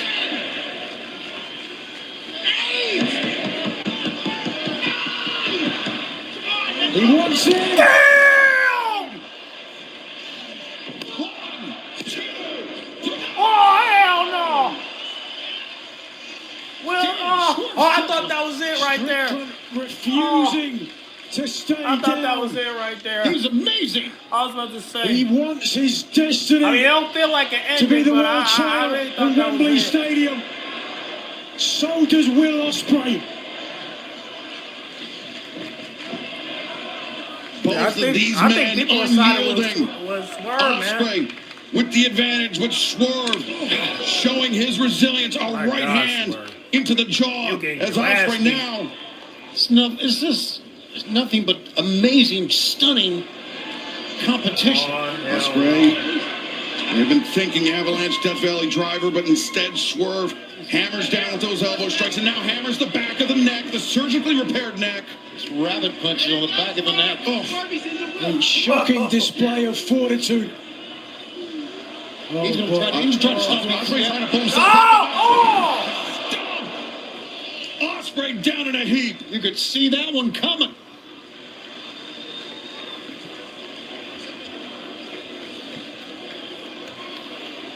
No, everyone quiet. I ain't gonna front. Literally pouring off the face of Swerve Strickland, pools all over the ringside area. I've got a question because of all the blood loss and what has happened. What's going to happen if both men cannot continue? I mean, gotta be a draw. They're both moving slowly. There has to be a winner tonight, Tony. I know it's. Well, watch out! Hey! Sweeps out the legs. Oh shit! No! No! Whoa! Great escape. Not like that! Call in the center. Cover. Oh fuck! Oh damn!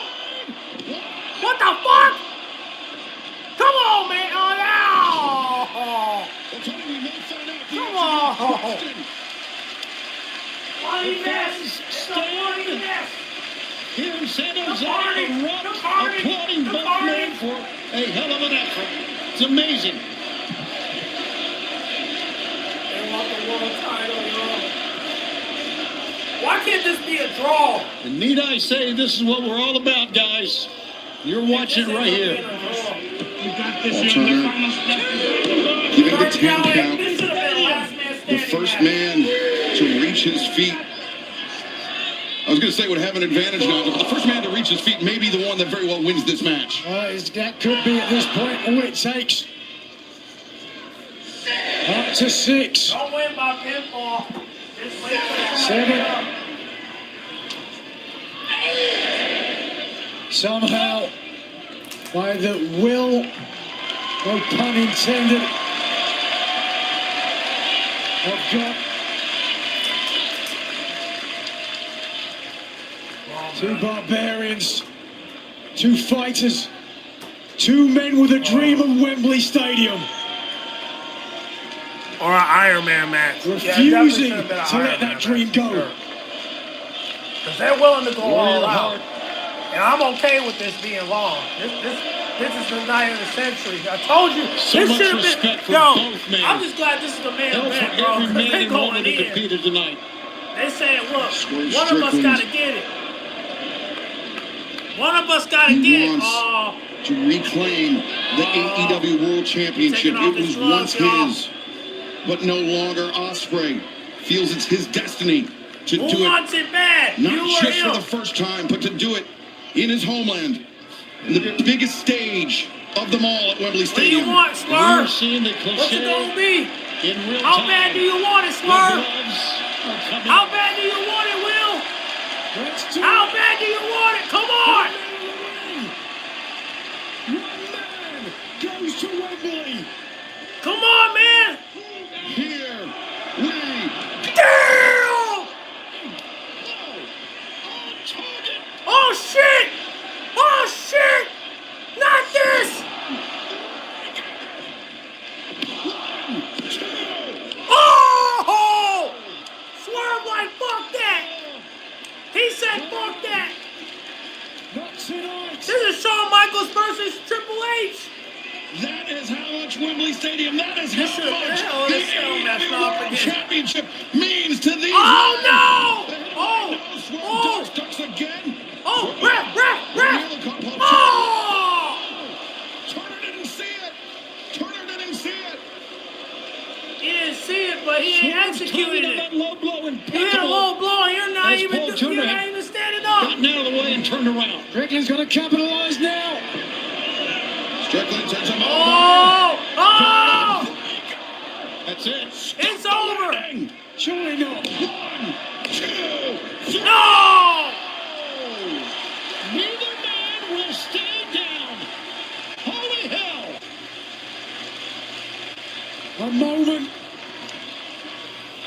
that will live in both these men's memories forever. But for what reason? Oh! time, move. it's Swerve that delivers.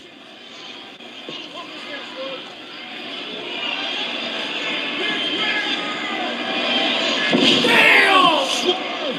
1, 2. Oh! Defies the odds! Defies the expectations!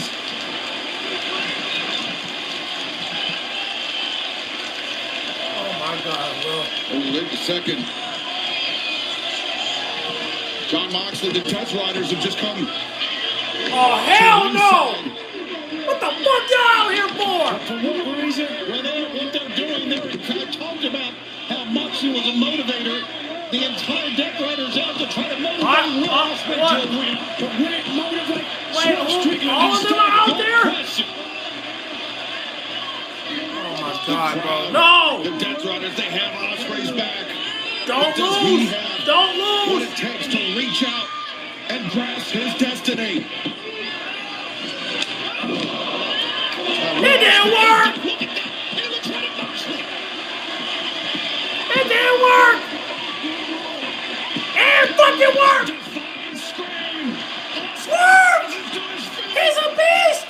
Oh! He's not himself! He's strong! Swerve! Oh! Hey, man! Oh, damn it! Come on! Swerve, are you kidding me? Why won't you quit? Swerve won't stay down! He won't stay down! Damn! Dude, chill out, man! Damn it! He's not done yet!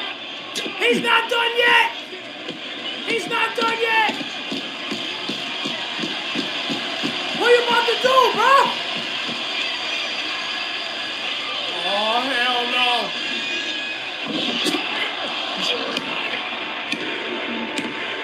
Jesus! Lord have mercy! The Death Riders has scored!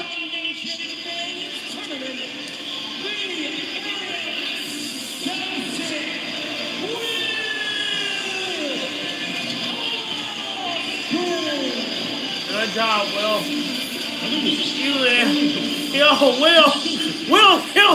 Will killed Swerve. Will killed Swerve. 1 year ago, Will Ospreay Will killed Swerve. was denied in the finals. The man Of suffocated. the Owen Hart Foundation tournament this year. He prevails over Swerve Strickland. And now we know that Will Ospreay to challenge for the AEW Men's World Championship. He had to do it. Swerve left him no choice. I know. That shit wild. Congratulations. He's the Owen Hart winner. Not the match of the year. I don't know what the hell would be. It was a move that Will Ospreay once said he would never use again. But tonight he had to. Nigel, the circumstances dictated it. Necessitated Swerve it. got to get that belt at some point. Y'all can't keep doing it like this. At some point, you got to get that belt. At some point. At some point, you're going to have to win the 2026 Men's Owen Hart Foundation Tournament.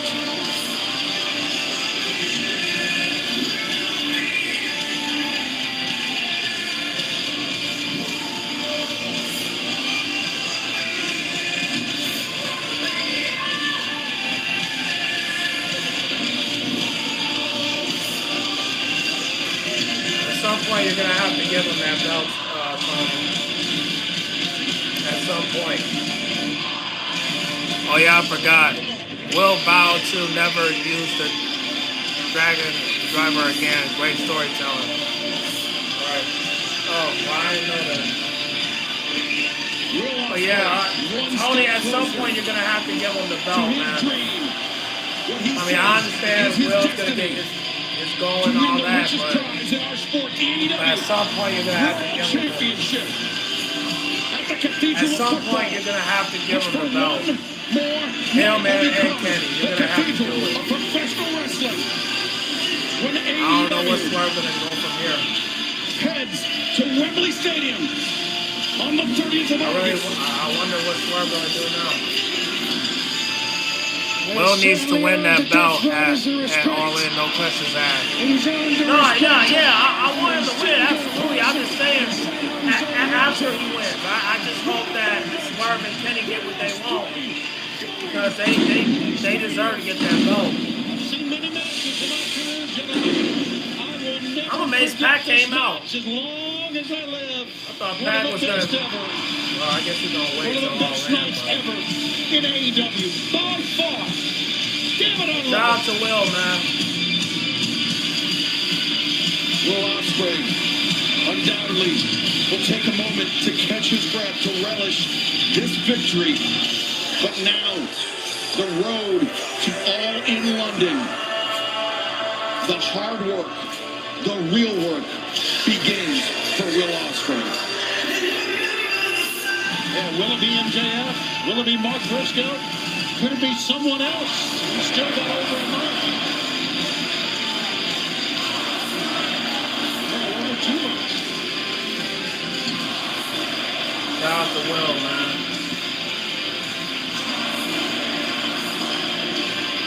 I wish Alex would have came out here, though. I would love to see Alex come out here. But I guess we'll see her at All In, I guess. At some point, we gotta sell it. Come on. Men's tournament winner. I do think that package gonna hit him. An incredible tournament. There she is! Yeah! Alex Windsor, all right, Alex! Mrs. Ospreay, out to celebrate with her husband. What up, Alex?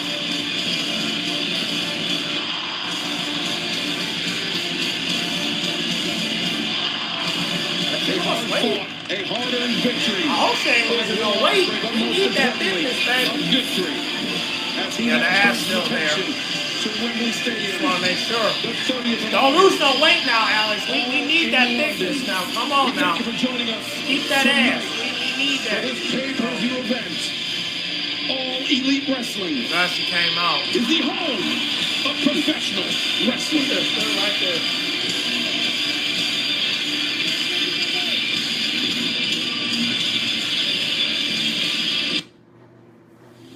10 out of 10. No questions asked. 10 out of 10. No questions asked. Forbidden Door was a 10 out of freaking 10. I don't give a damn about no goddamn Night of Champions. I don't give a damn. That was a 10 out of 10. No questions asked. Shout out to Rated RKO 257 for staying on the chat.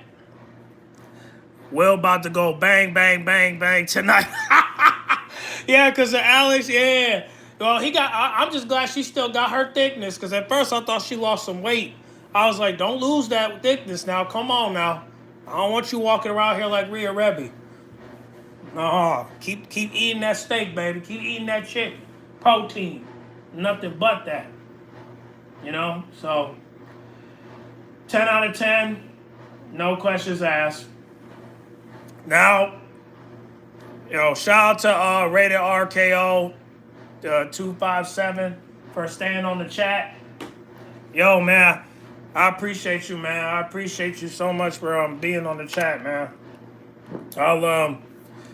You definitely I gotta see if I can I don't know if I subscribe to you yet. Just comment in one of my, if you can, bro, comment in one of my videos so that way I can subscribe to you, okay, bro? Because I don't know if I did or not. So if you could just comment in one of my videos, I can subscribe to you real quick before I go to bed. But shout out to you, bro. I appreciate you for being in the chat, man. You know, like, man, tonight was a 10 out of 10, man. It's great to see Jay White.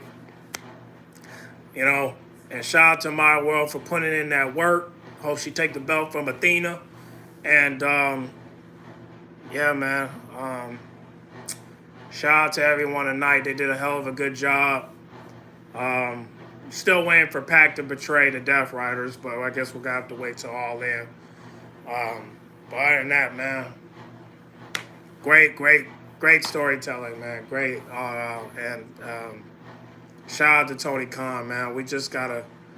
The only thing I just pray for AEW is that we get that viewership up. You know what I'm saying? And hopefully we get the New Day, Kali Zane, Bailey. Hope we get all them. Yeah, man, I'm hoping, because like I said, we need them right now, especially with all this going on. So it was a great night, man, and I'm just glad to see Alex Windsor, man. I'm just glad to see her.